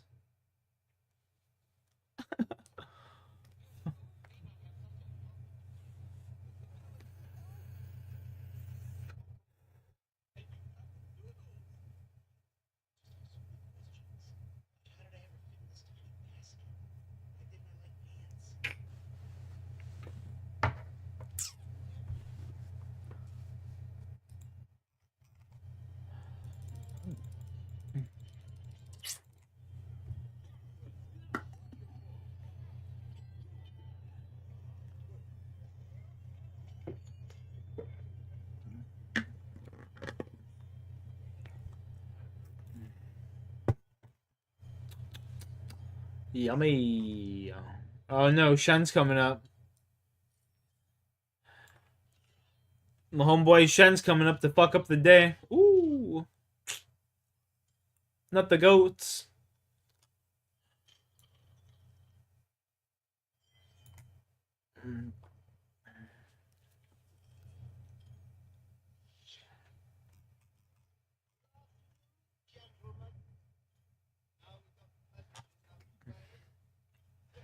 Oh, there you go, Shawnee. Ball's in your court, man.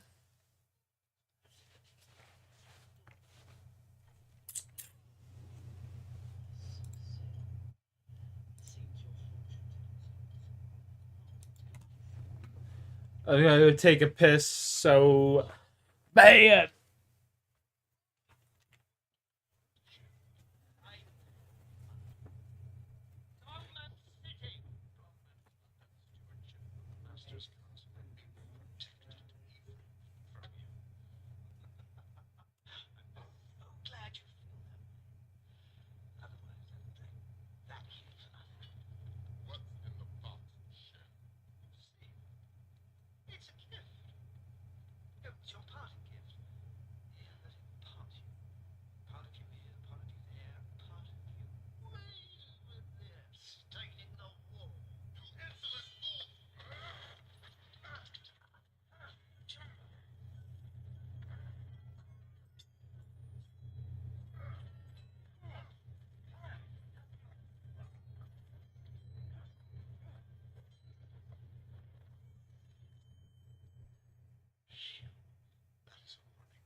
Master Thundering Rhino. Yes. Son of legendary flying rhino. Yes.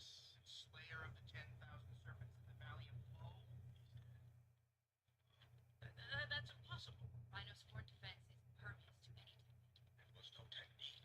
Lord Shen has created a weapon. One that breathes fire and spits metal. Unless he is stopped, this could be the end of Kung Fu. But I just got Kung Fu. And now, you must save it. Go! Destroy this weapon and bring Lord Chess to justice. Okay, here we go! Here we go! Whoa, wait a second. How can I do this? I mean, how can Kung Fu stop something that stops Kung Fu?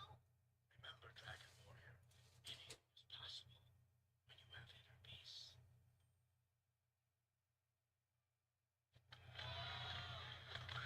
Inner peace. Inner peace. Peace on.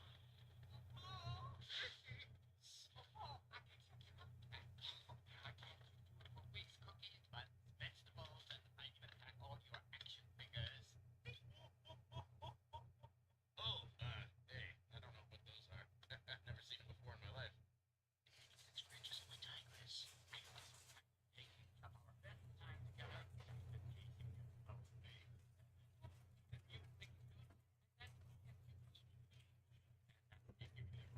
Back, Ryan.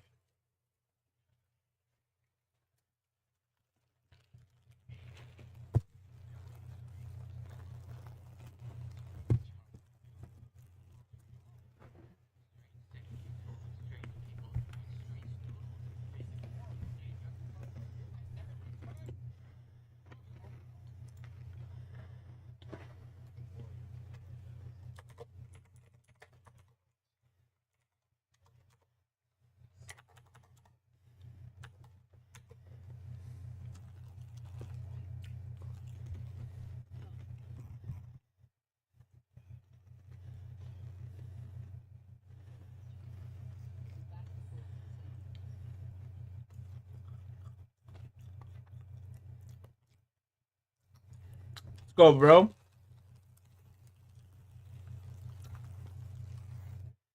Noodles.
Cheers.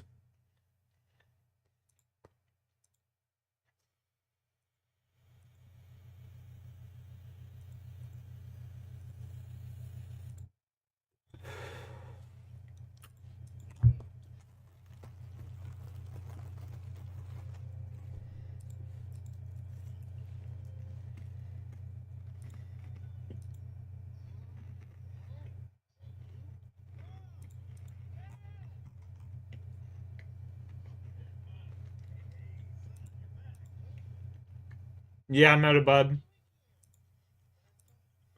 Rip.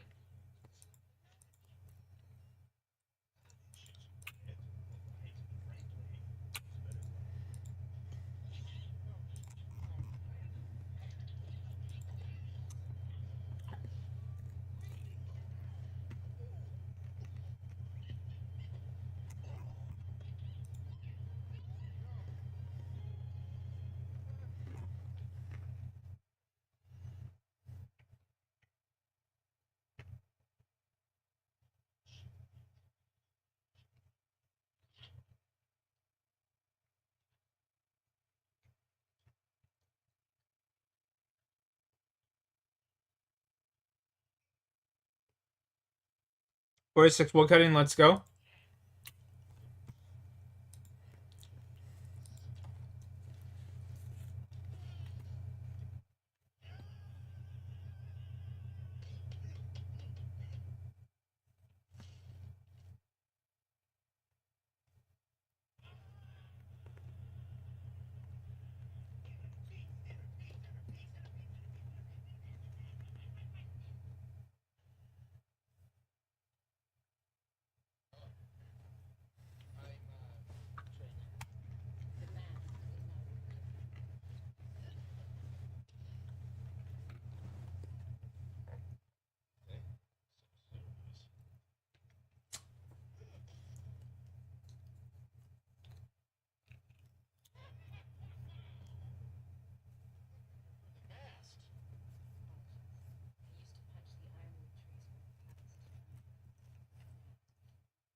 Almost 50 wood cutting. I got 46 wood cutting.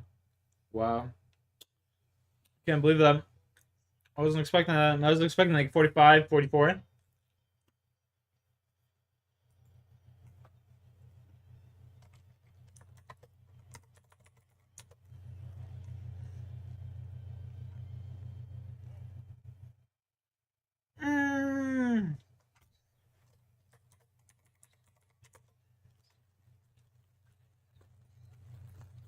Damn.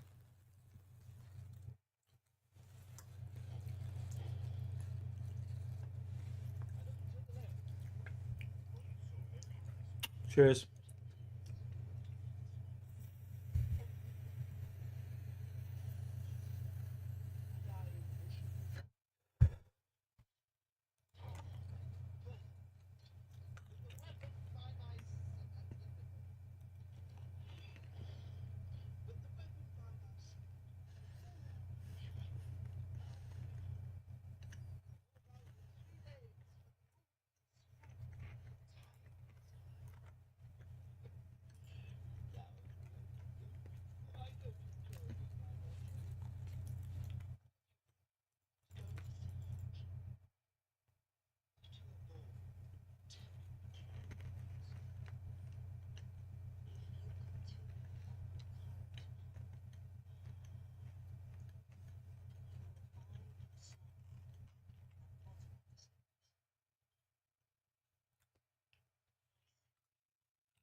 49, boys. One more.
I'm robbing you, alright, boy.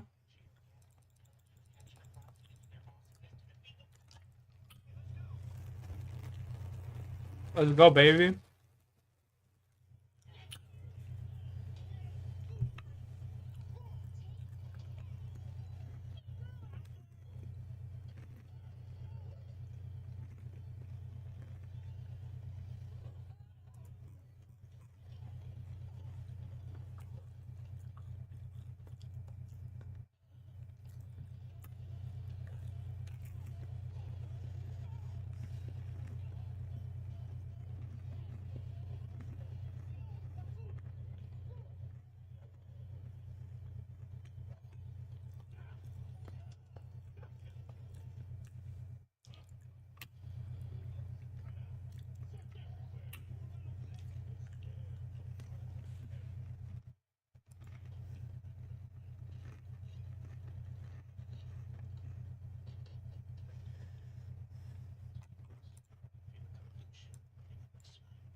Oh, baby.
That shiny boy, give me that back. It's not how it works, homie. That ain't how it works, little homie.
Rip.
Kung Fu Panda 2 is so good, chat.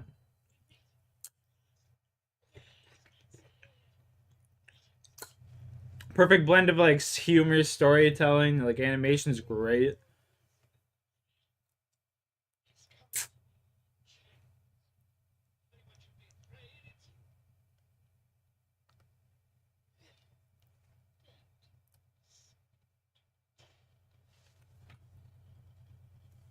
I don't think I've ever seen Kung Fu Panda 3.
It's good. Yeah, it's super good, bro.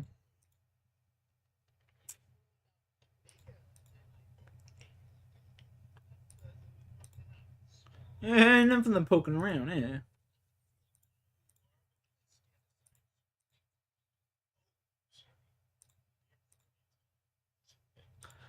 Stand aside, sir. The beard threw me. Oh my god. Oh my god.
$3K XP till 50, boys.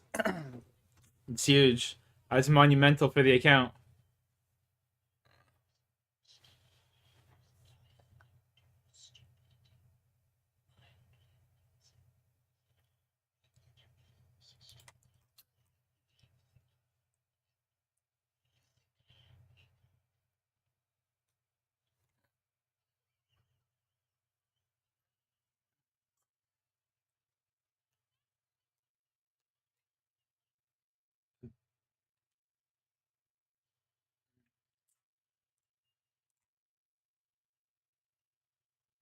We're gonna get another woodcutting level, hopefully, here.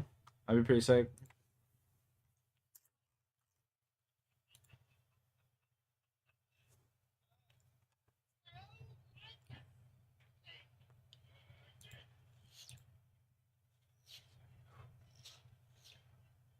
Yeah, I should get one.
$547 XP till 47 woodcutting. It's monumental.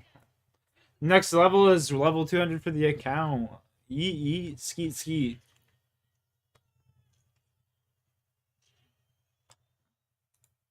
Let's go.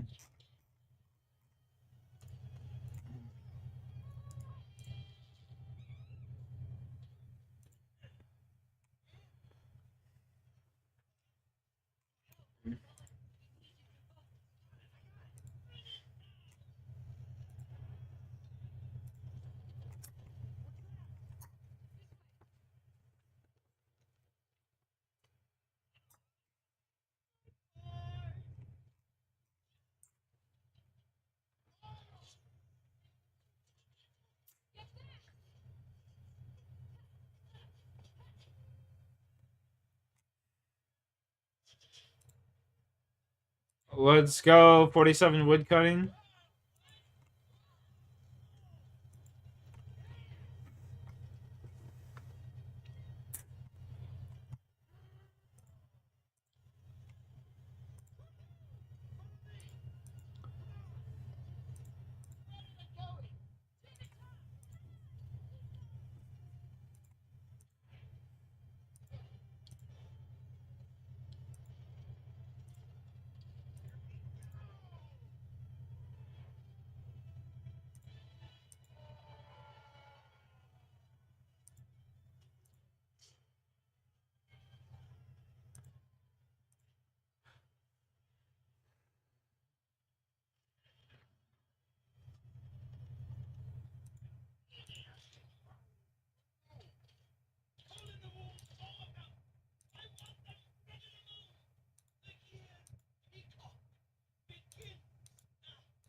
$993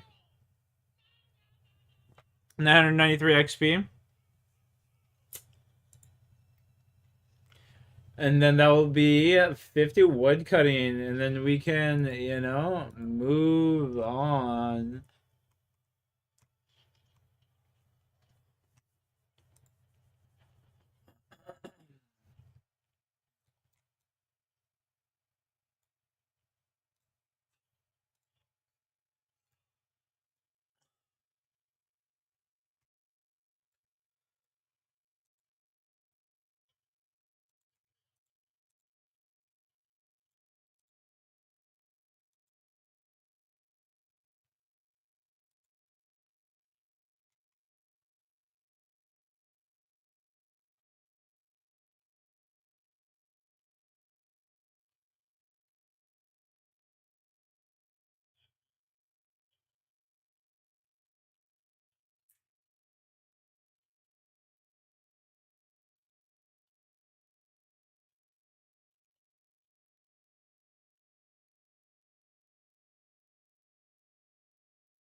Fuck, 48 XP.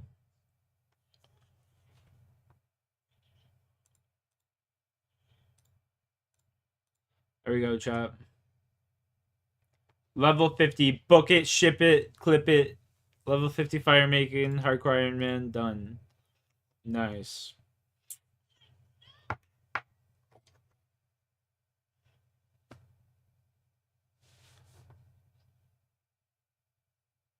Level 201.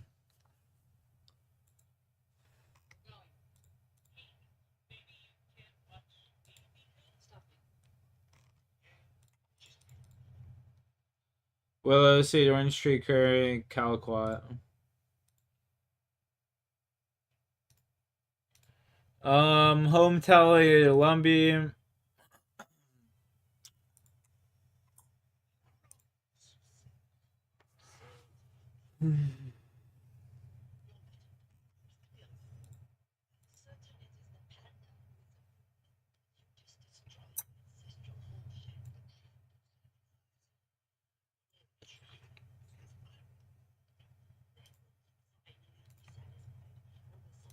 Clip it and ship it.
Whoa, run, run, run, run, run.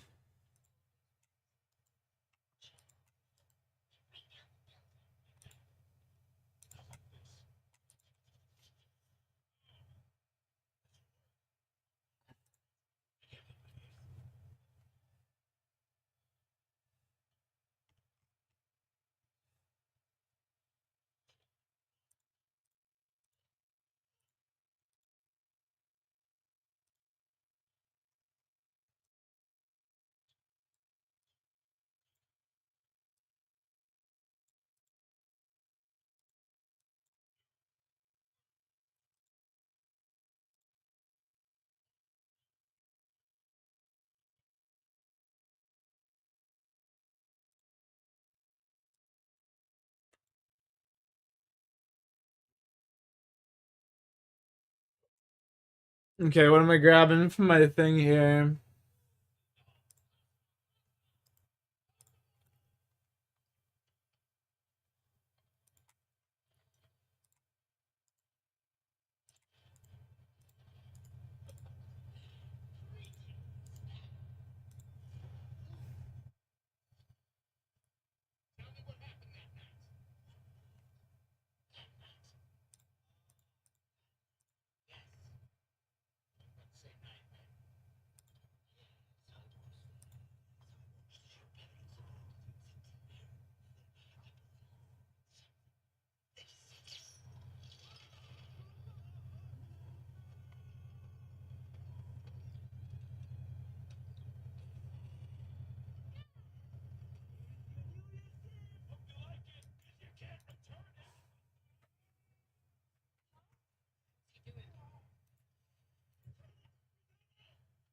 Good luck, Golden.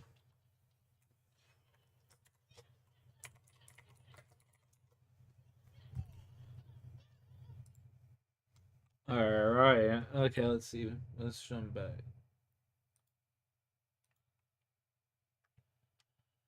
Let's jump back to what we do in the air. We need the saw, 100 noted planks, 1k arrows.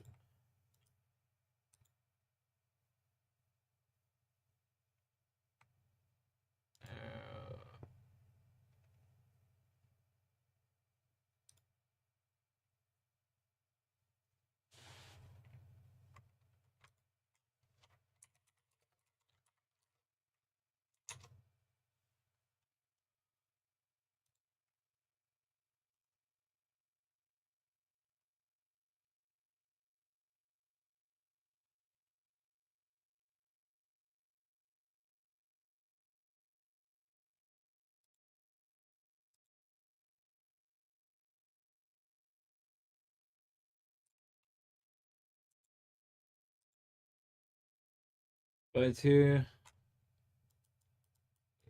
Where's my boy?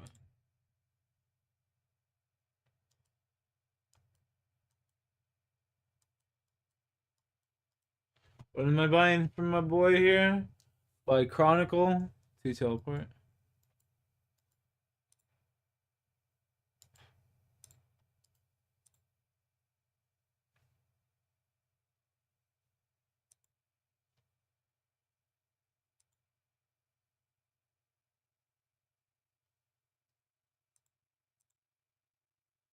Results. Baby, I'm on a fucking streak tonight. Let's go! Woo!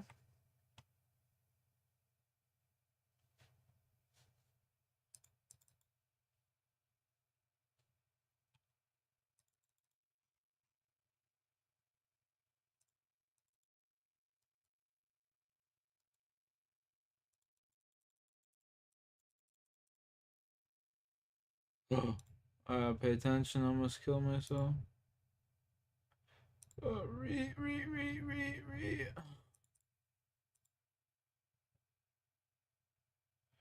I don't know why.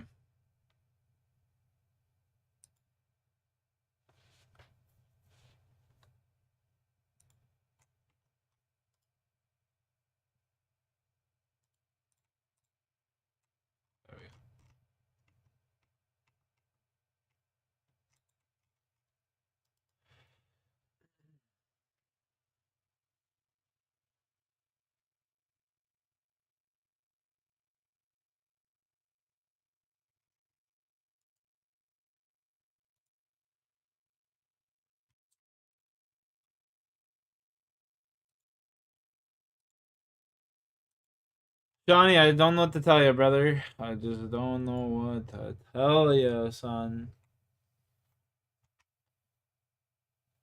What am I? I'm dumb as shit. I'm dumb as shit. I love to see it.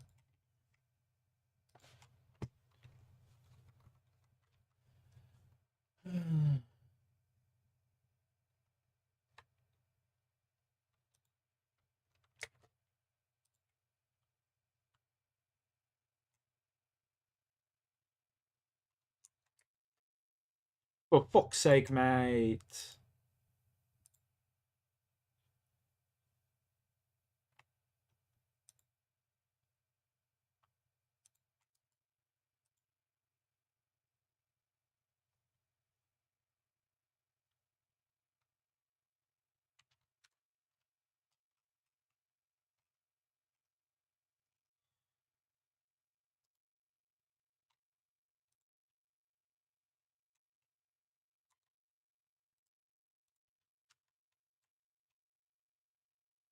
Come on.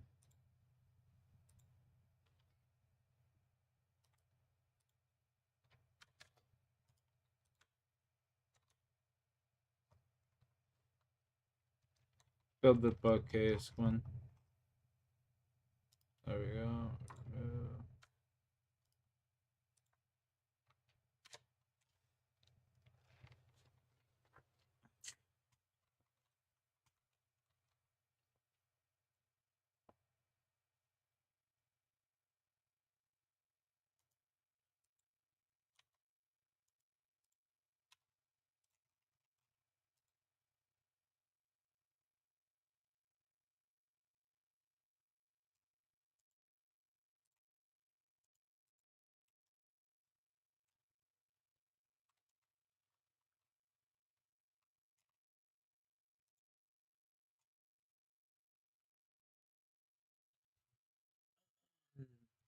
Hecky dookie.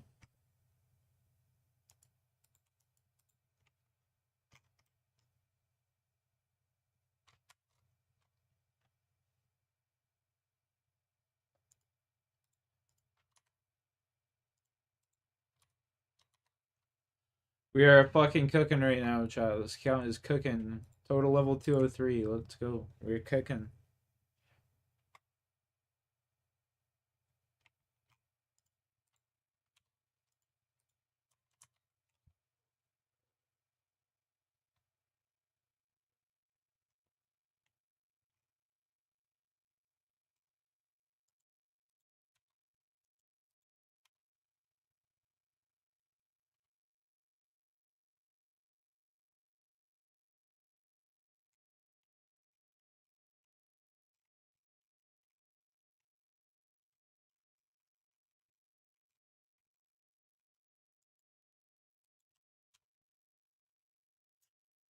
Alright, we gotta go back.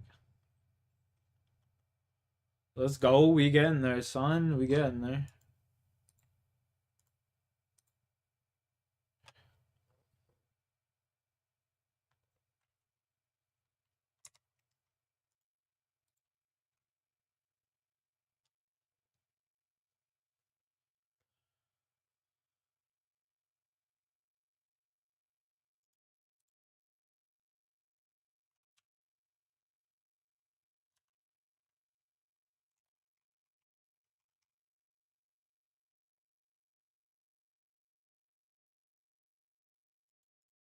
I was gonna say, man, damn. It's taking forever to build this fucking bookcase. Hopefully I don't burn through all my nails.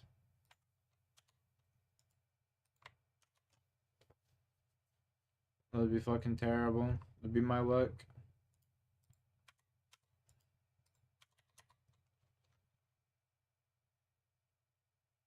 Come on, get her in there.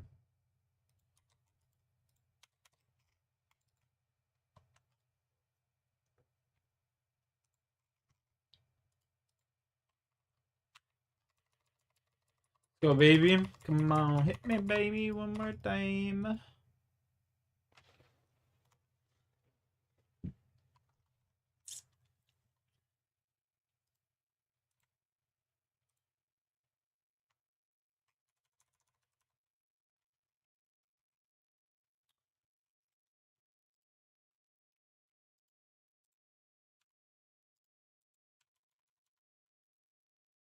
Okie dokie. Level right here. 16, baby, come on. You know how we do, son. I'm not too worried about the nails now, honestly, because I seem to be able to like build it rather like consistently. So that's pretty sick.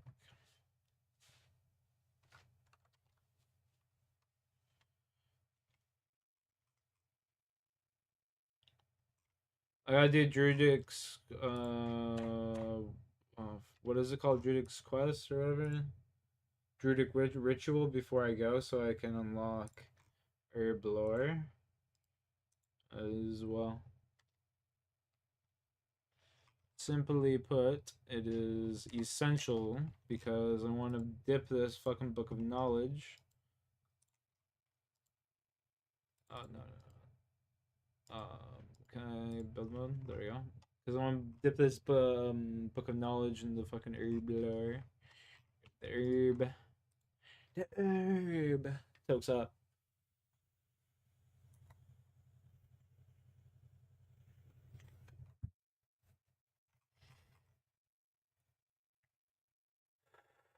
Got herb.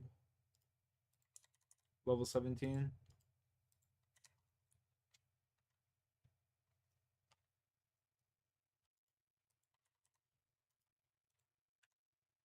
That herb.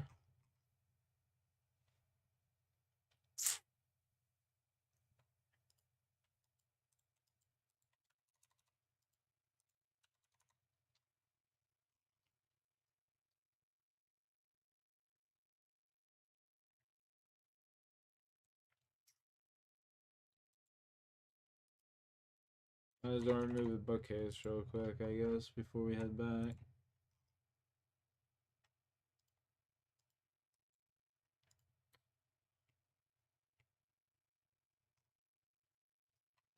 Bronze pickaxe.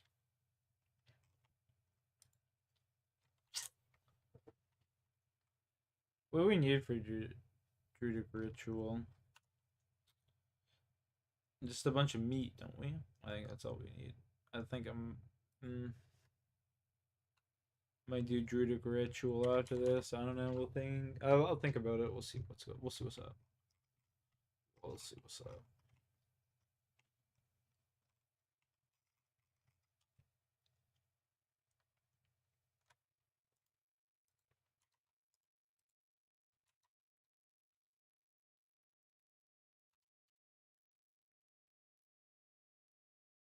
Yahoo Shani 669.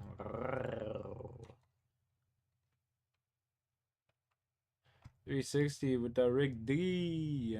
Damn, that's crazy. 300 JPEG, 300 for Bussy. Monsif almost to 300. Xeno almost to 300. Sacred Abolisher. Dude, I miss so many of my old viewers, man. Oh my god. I miss them, man. I miss them so fucking much. Like, they're just genuine good people, most of them, you know? Well, not most of them, actually. But quite a few.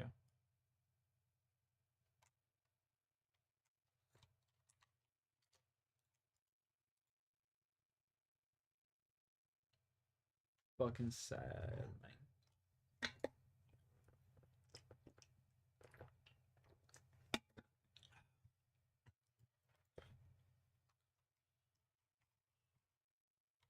Nah, I'm good on the duels and shit, brother. Fucking RuneScape. That's what I'm about right now. Fucking RuneScape.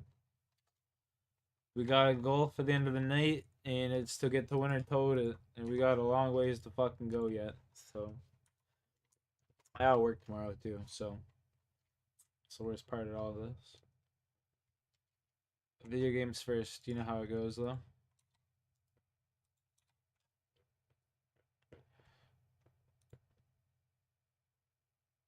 You know how it is. What? Black and yellow, black and yellow.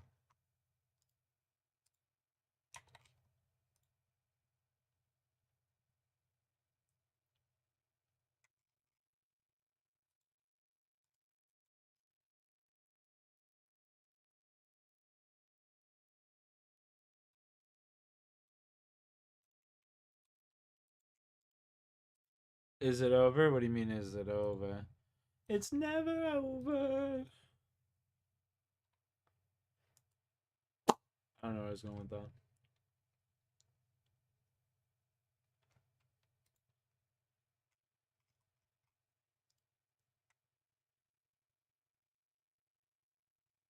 Bro, look how many nails this bitch is eating. Oh my. It's sucking me dry just like my ex. Every nail in the fucking house. Level 20 for fucking crafting. Not even crafting, construction. Let's go.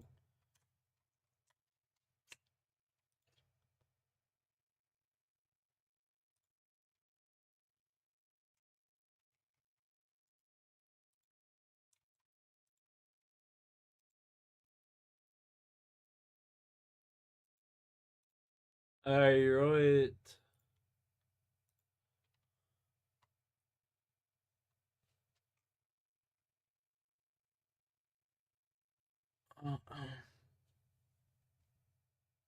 Okay, we're gonna do Druidic Ritual real quick. I feel. Rat meat. Chicken, beef, bear. If I go towards Remington, I can buy the feathers. And then I just gotta go back that way.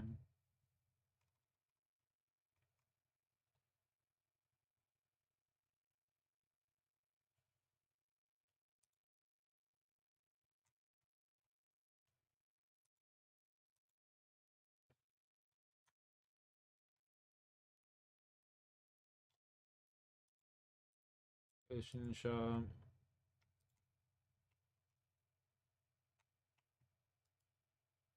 We need 1,000 feathers. Come on, baby. Peppa baby.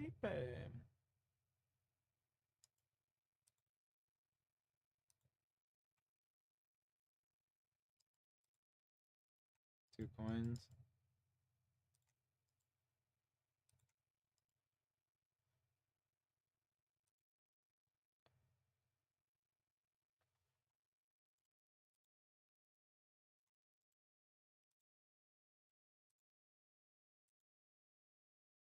$200. What the fuck? That's a ripoff.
Oh my goodness, we're almost there.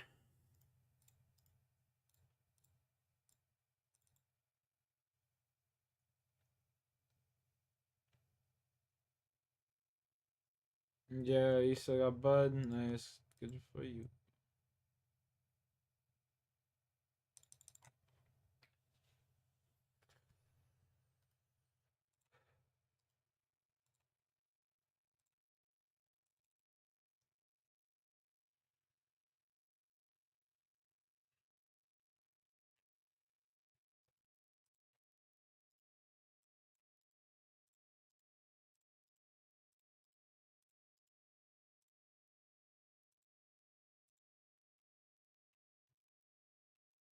Okay, I got me 1,000 feathers from the store.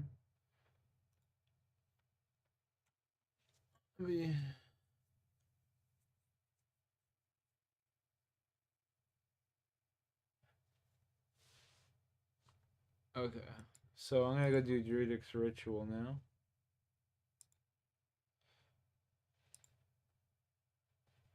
Druidic ritual, I gotta kill a chicken, a bear, and a cow. Chicken, bear, and a cow.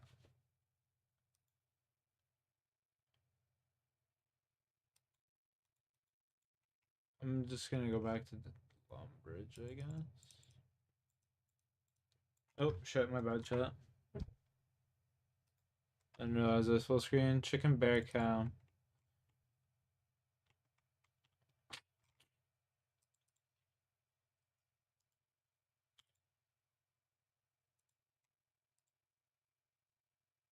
Those chickens are here. Fuck out of here, you little bastard.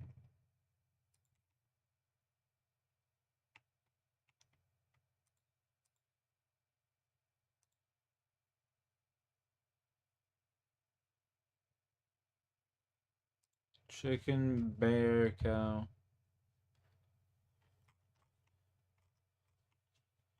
Oh no, the cow's got just as much HP as me.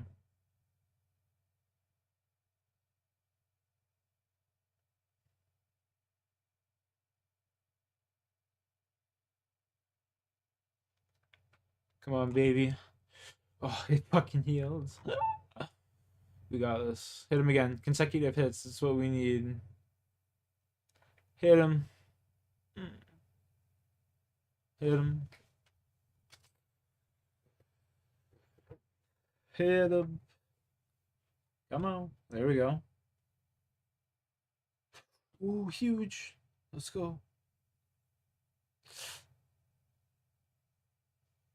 Another one. Let's go, baby. Come on. Come on. Get him. Throw another punch. Oh!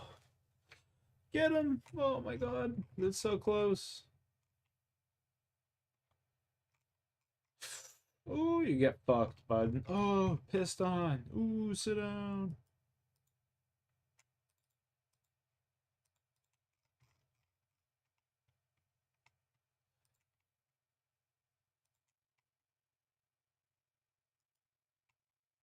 Like, I can kill, like, the pigs and shit like that, but you can't kill the, no, sorry.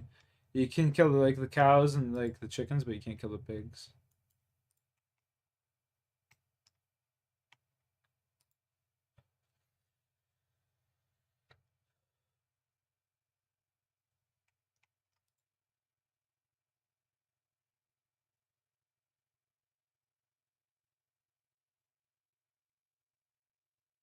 Join? Nah, man, I'm good. I'm gooch.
I don't really need the hammer. Yeah.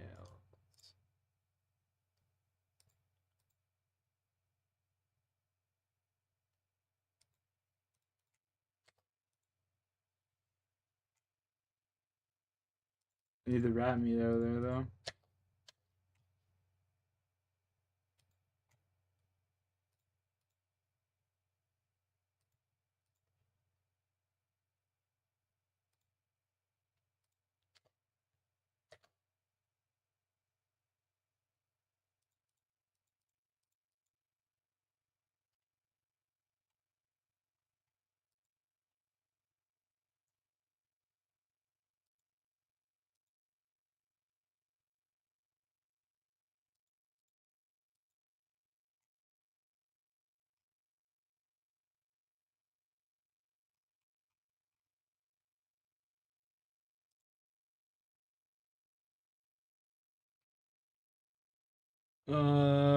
Was hit. That's pretty cool. Yeah, I seen it.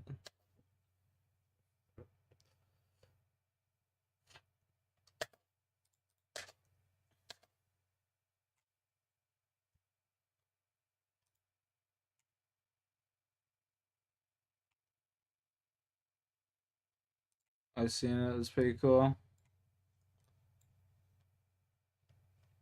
Pretty neat.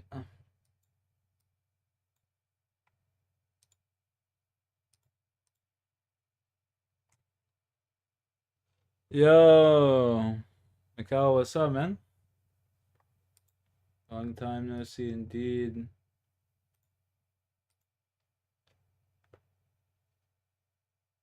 Oh, possible new shot. That's pretty cool. It's trash, I found. Oh, okay, yeah.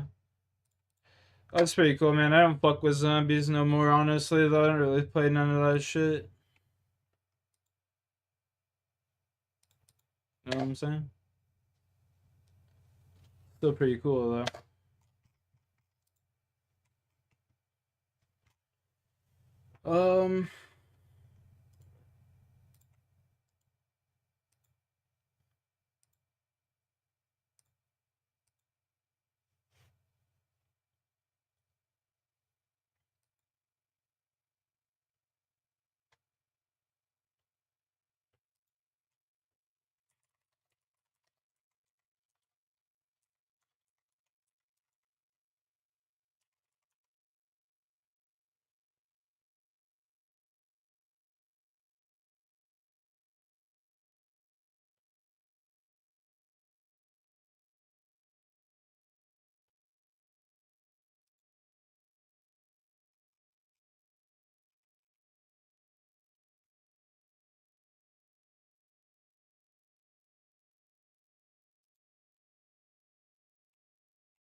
Good to hear from you, Trash. Good to hear from you, brother. As always.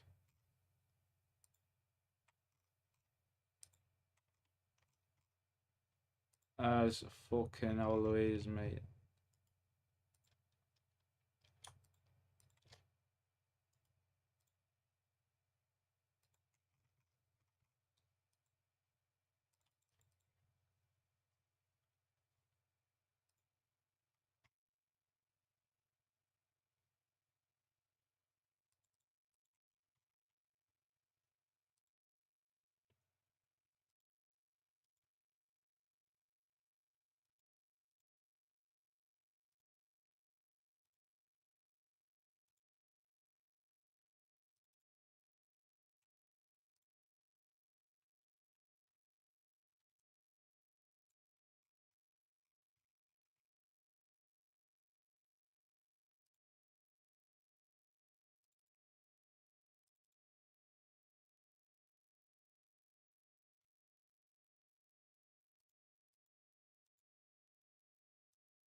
Oh, fuck, run, run. Holy. Holy. Almost fucked up the hardcore Iron Man right there, boys. Oh!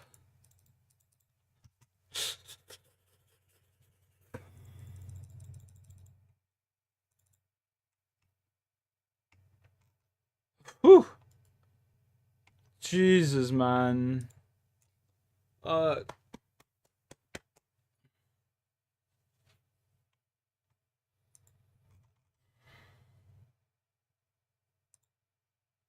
Give me a fucking heart attack.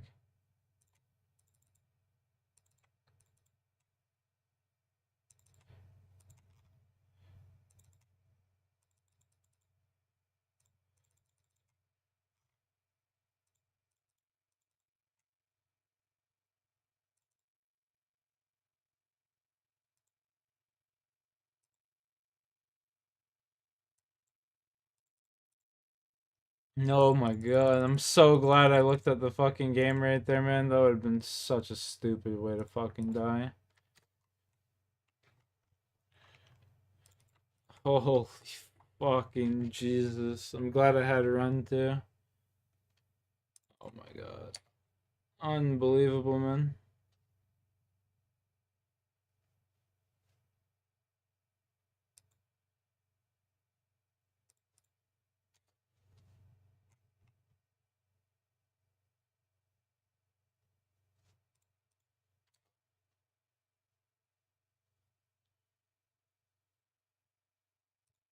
I'm just glad I was one of those guards.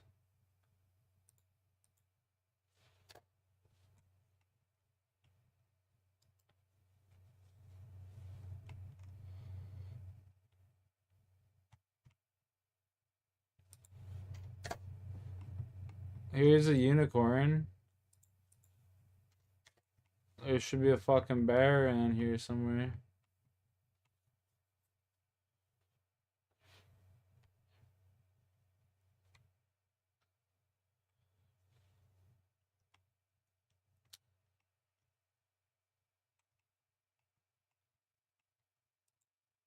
Maybe up over this way?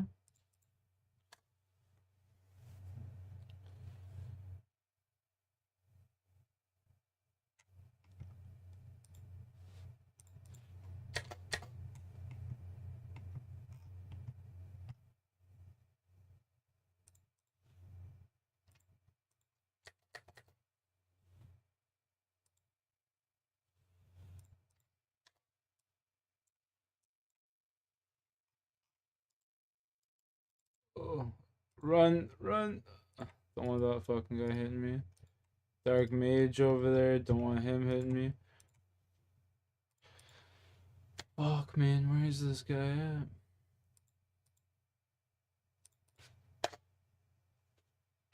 I go through the swamp one time.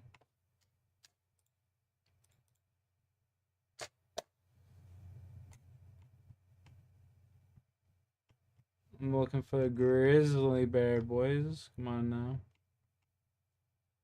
Where's this fucking guy?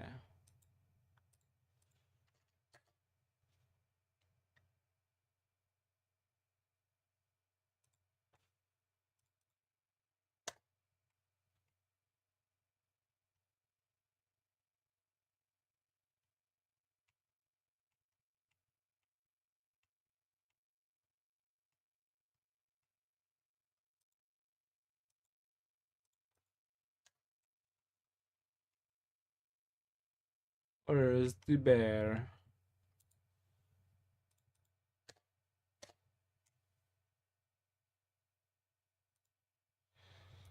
Uh,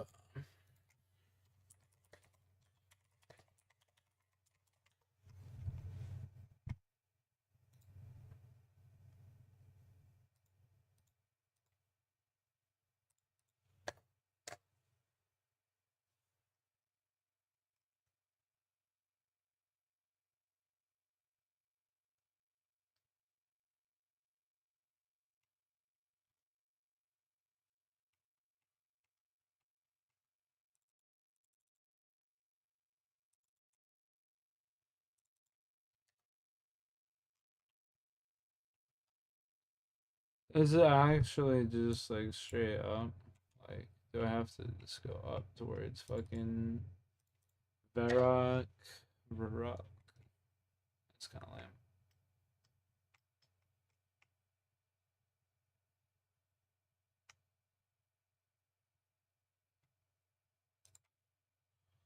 Well, there's 1,000.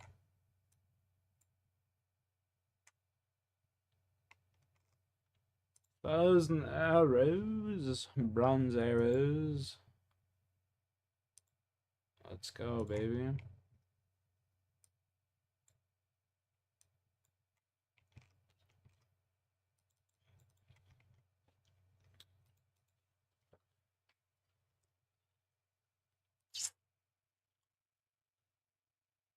Shawnee boy, Jesus, man. Slow down and save some points for the rest of us.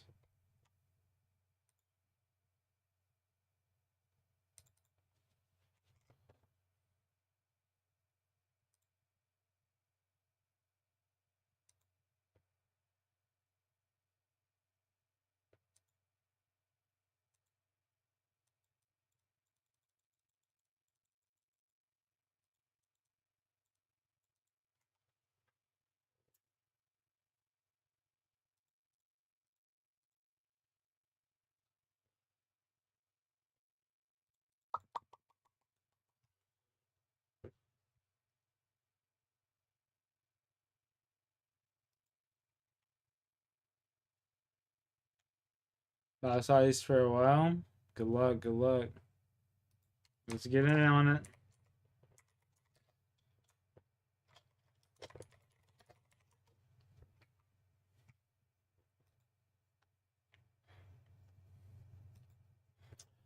Let's do it. Go big or go home, man.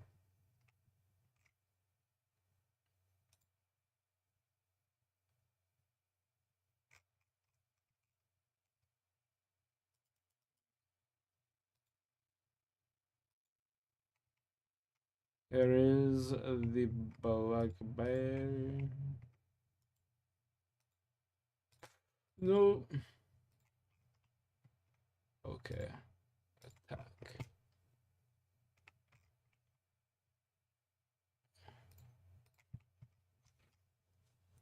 Perfect. Just how I want him.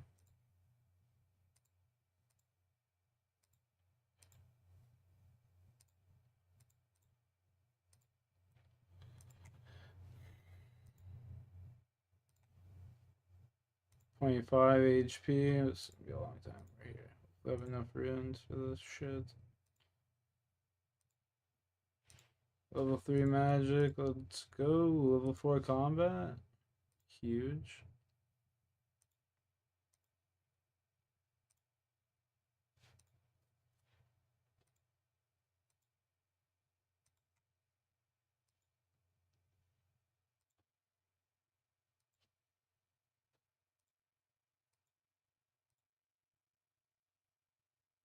Massive hits.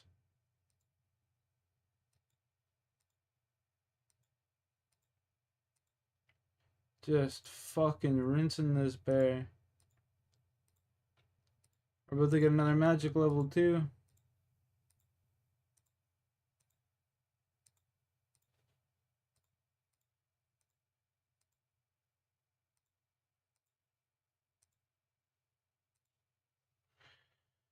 Oh, come on, baby.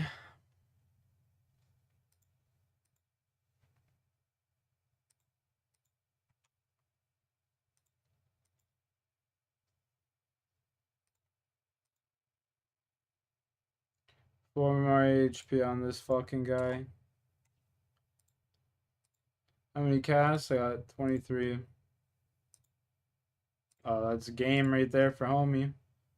Game, set, match, dog. 1 HP left, bitch. Get out of here, boy. Come on. And the magic level 5. Combat level 5.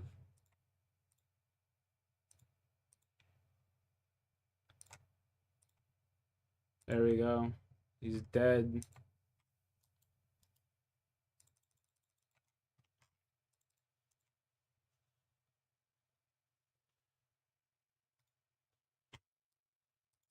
Mm. Mm-mm-mm-mm.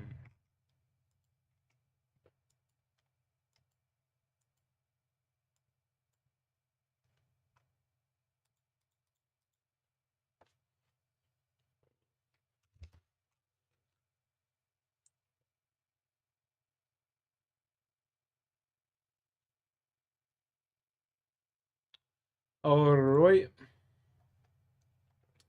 What we're gonna do, mate, is we're gonna go put our fucking stuff in the bank. We will walk. We're gonna go grab a clue.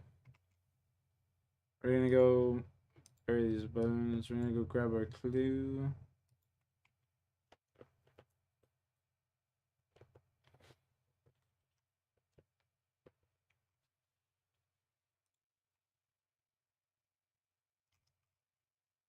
Where is it?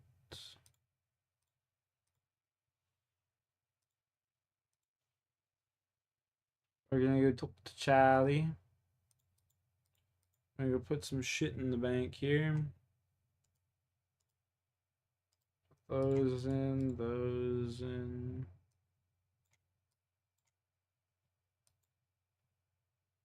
Alright.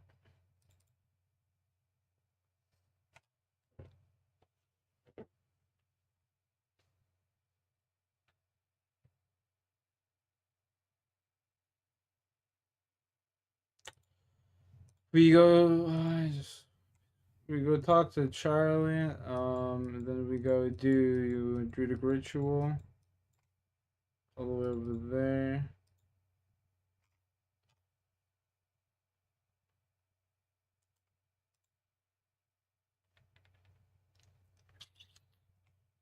And then we're on good pace.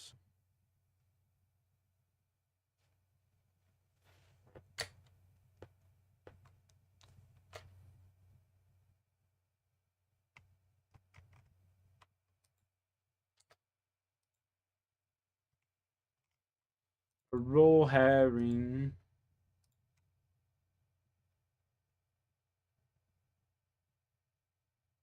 A roll rare herring. Equipment harpoon rod herring. Have to do that sometime.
What's up? Just chilling, homie. Living the best life. Level 5. Let's go. You already know.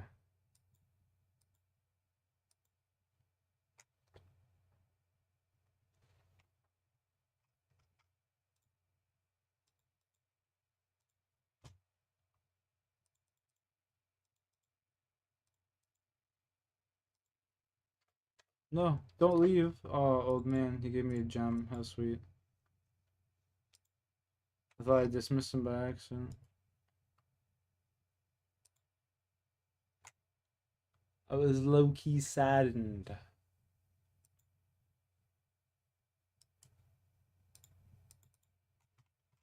But I got the gem. I'm happy.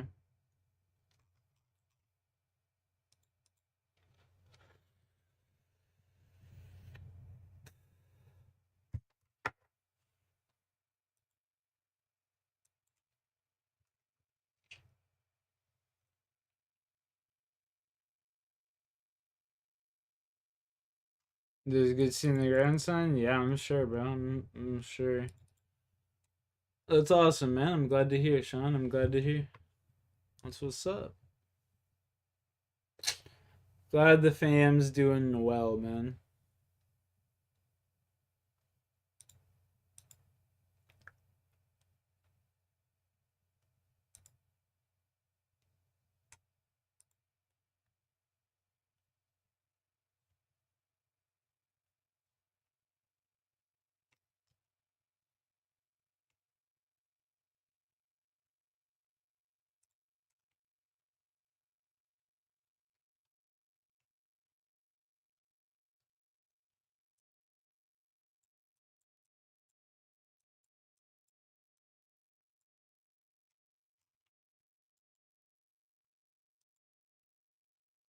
Oh, the druids aggro.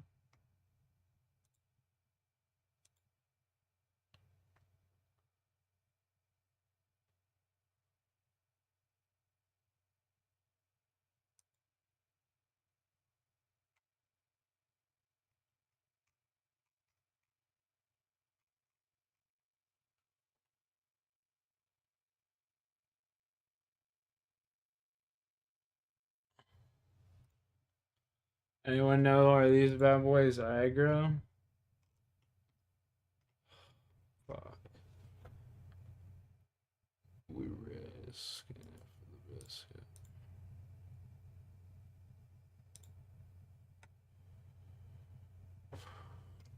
Nope.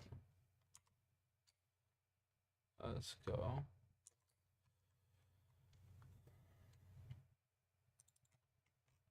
Thank fucking God they're not. I wasn't sure. I just gotta go to the second floor. Alright, let's go. I was not the show.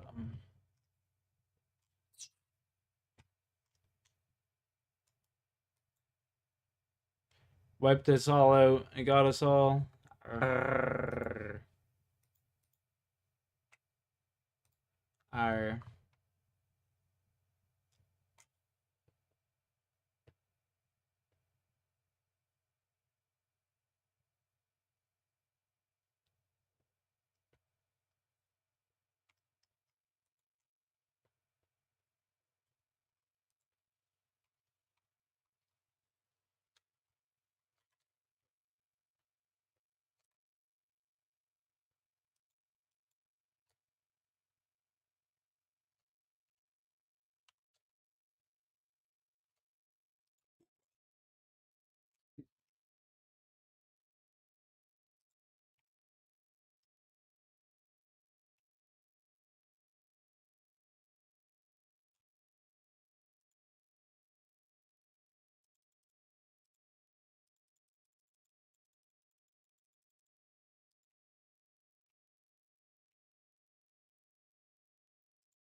I'm scared. I know there's lots of dragons down here. I don't want them to fuck me.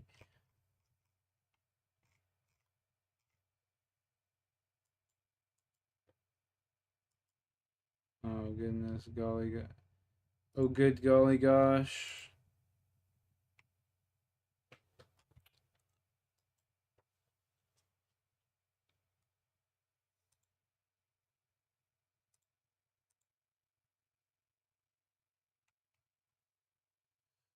Ugh.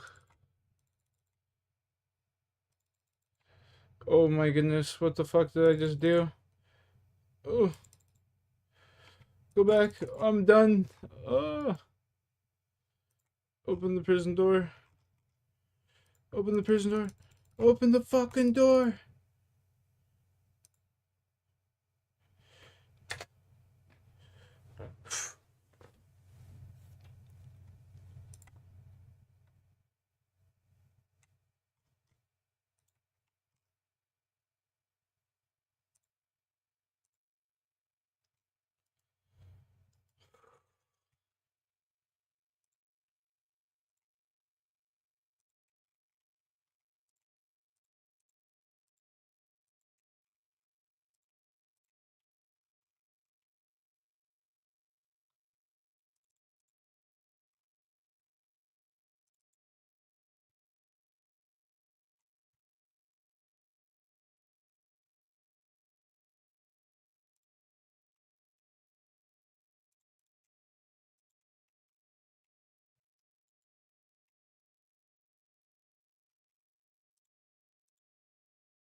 We needed to wait for 20 run.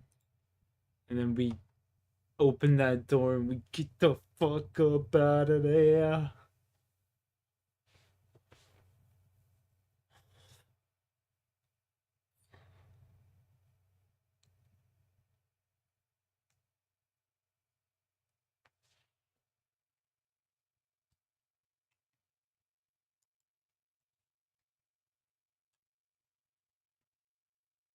All your points. Gonzo. Ripperoonie.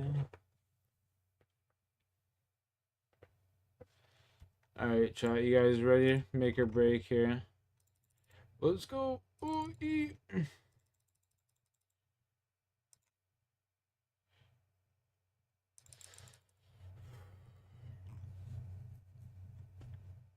Oh, we did it. Easy, man. Who the fuck would... Who even doubted me? Let's be real.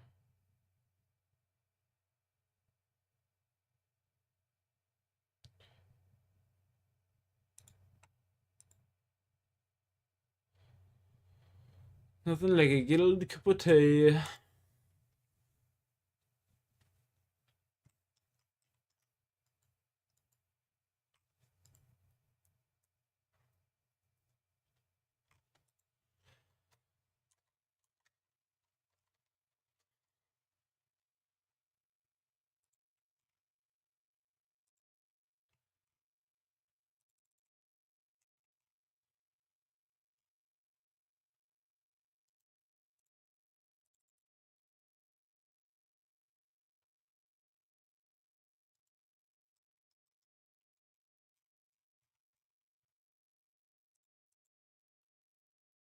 Come on, baby. Come on, baby.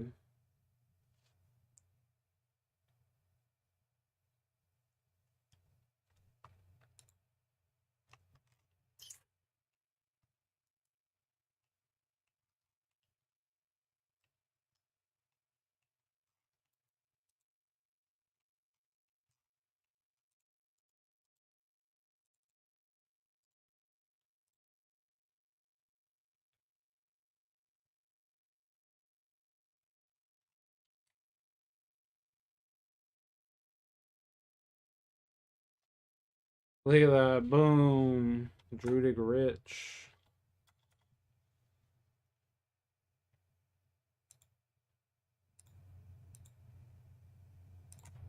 Boom. Easy. We go like this. Boom. Herbivore. 45 experience. Boom. Level 3.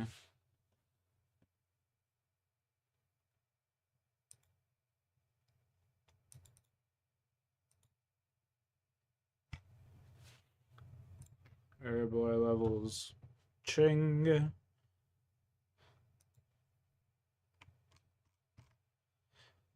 Alright.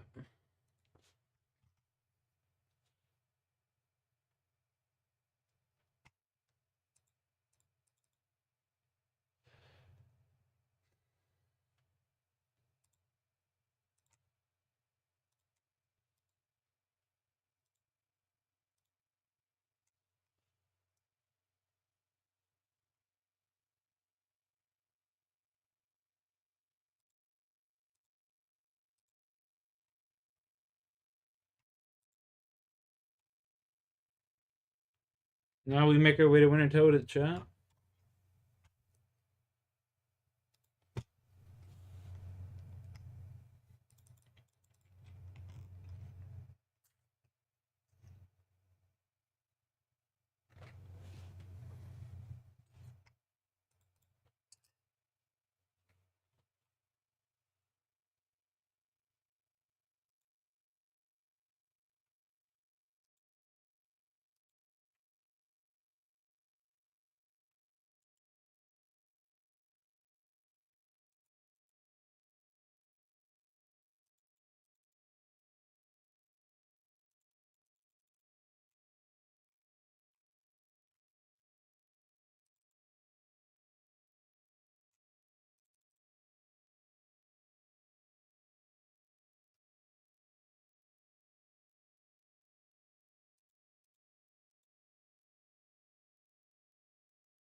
So our next goal is to get it a winner toted. Take the boat to Koran and make my way to winner toted. And then we gotta do that till potentially 99, honestly. But I don't know if I want to use up the bank space. That's the problem. So we'll see what's up. Fuck off, you little bitch.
I think I'm going in the wrong spot. Where am I? Little space to go. Pest control. Karam Jana. Karan. Oh, it's up at the front. Fuck.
And off we are on an adventure.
Yo, Shania, you have a good night, son.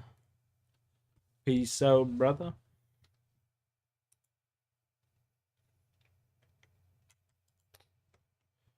Peace out.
Ice move.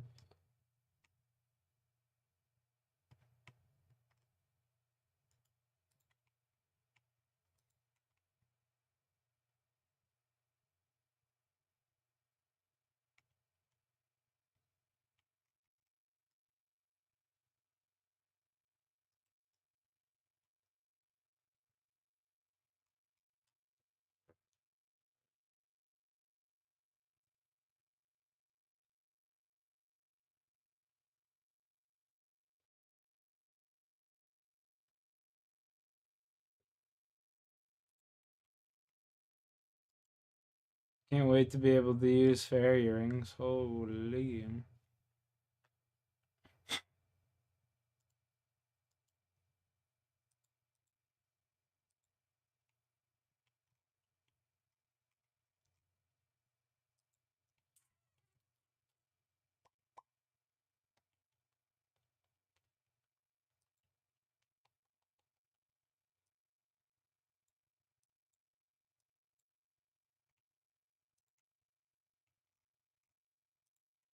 And we are approaching winter turrets.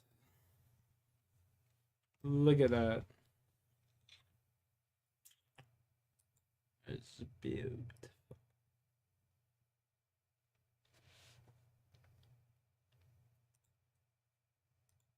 It's beautiful.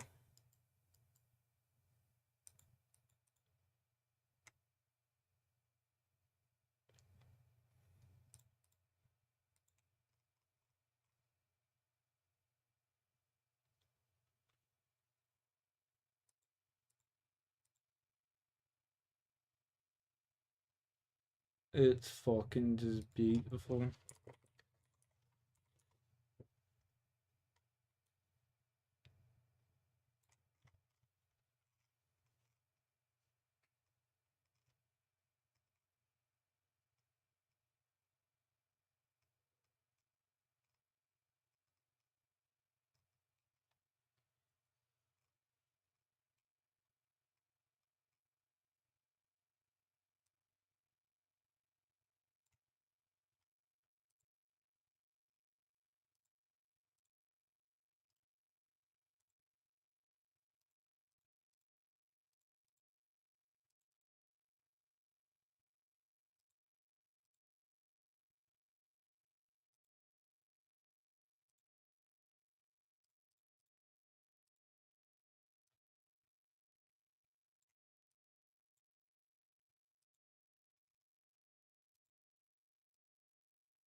Yeah, I appreciate that, Golden. Much love, brother. Tokes up. Let's go, baby. Chat, now we do winter toted till 99 or 200k. We'll see how it goes. And we might just do 200k. I'm gonna do one run for here and then call it a night.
These kids are hilarious. They're talking about this guy's fucking girl.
Iron 3K.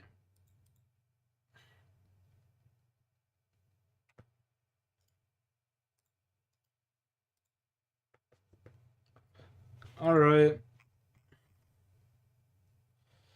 That will conclude episode 1.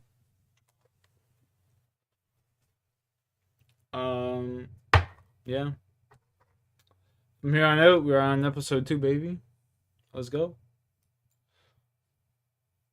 Chat, hope you have a good night. I'm going to bed. I'm fucking tired. I'll work in 4 hours. Peace.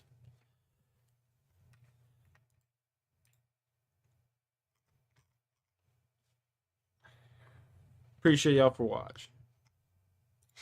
As always. God bless. Peace.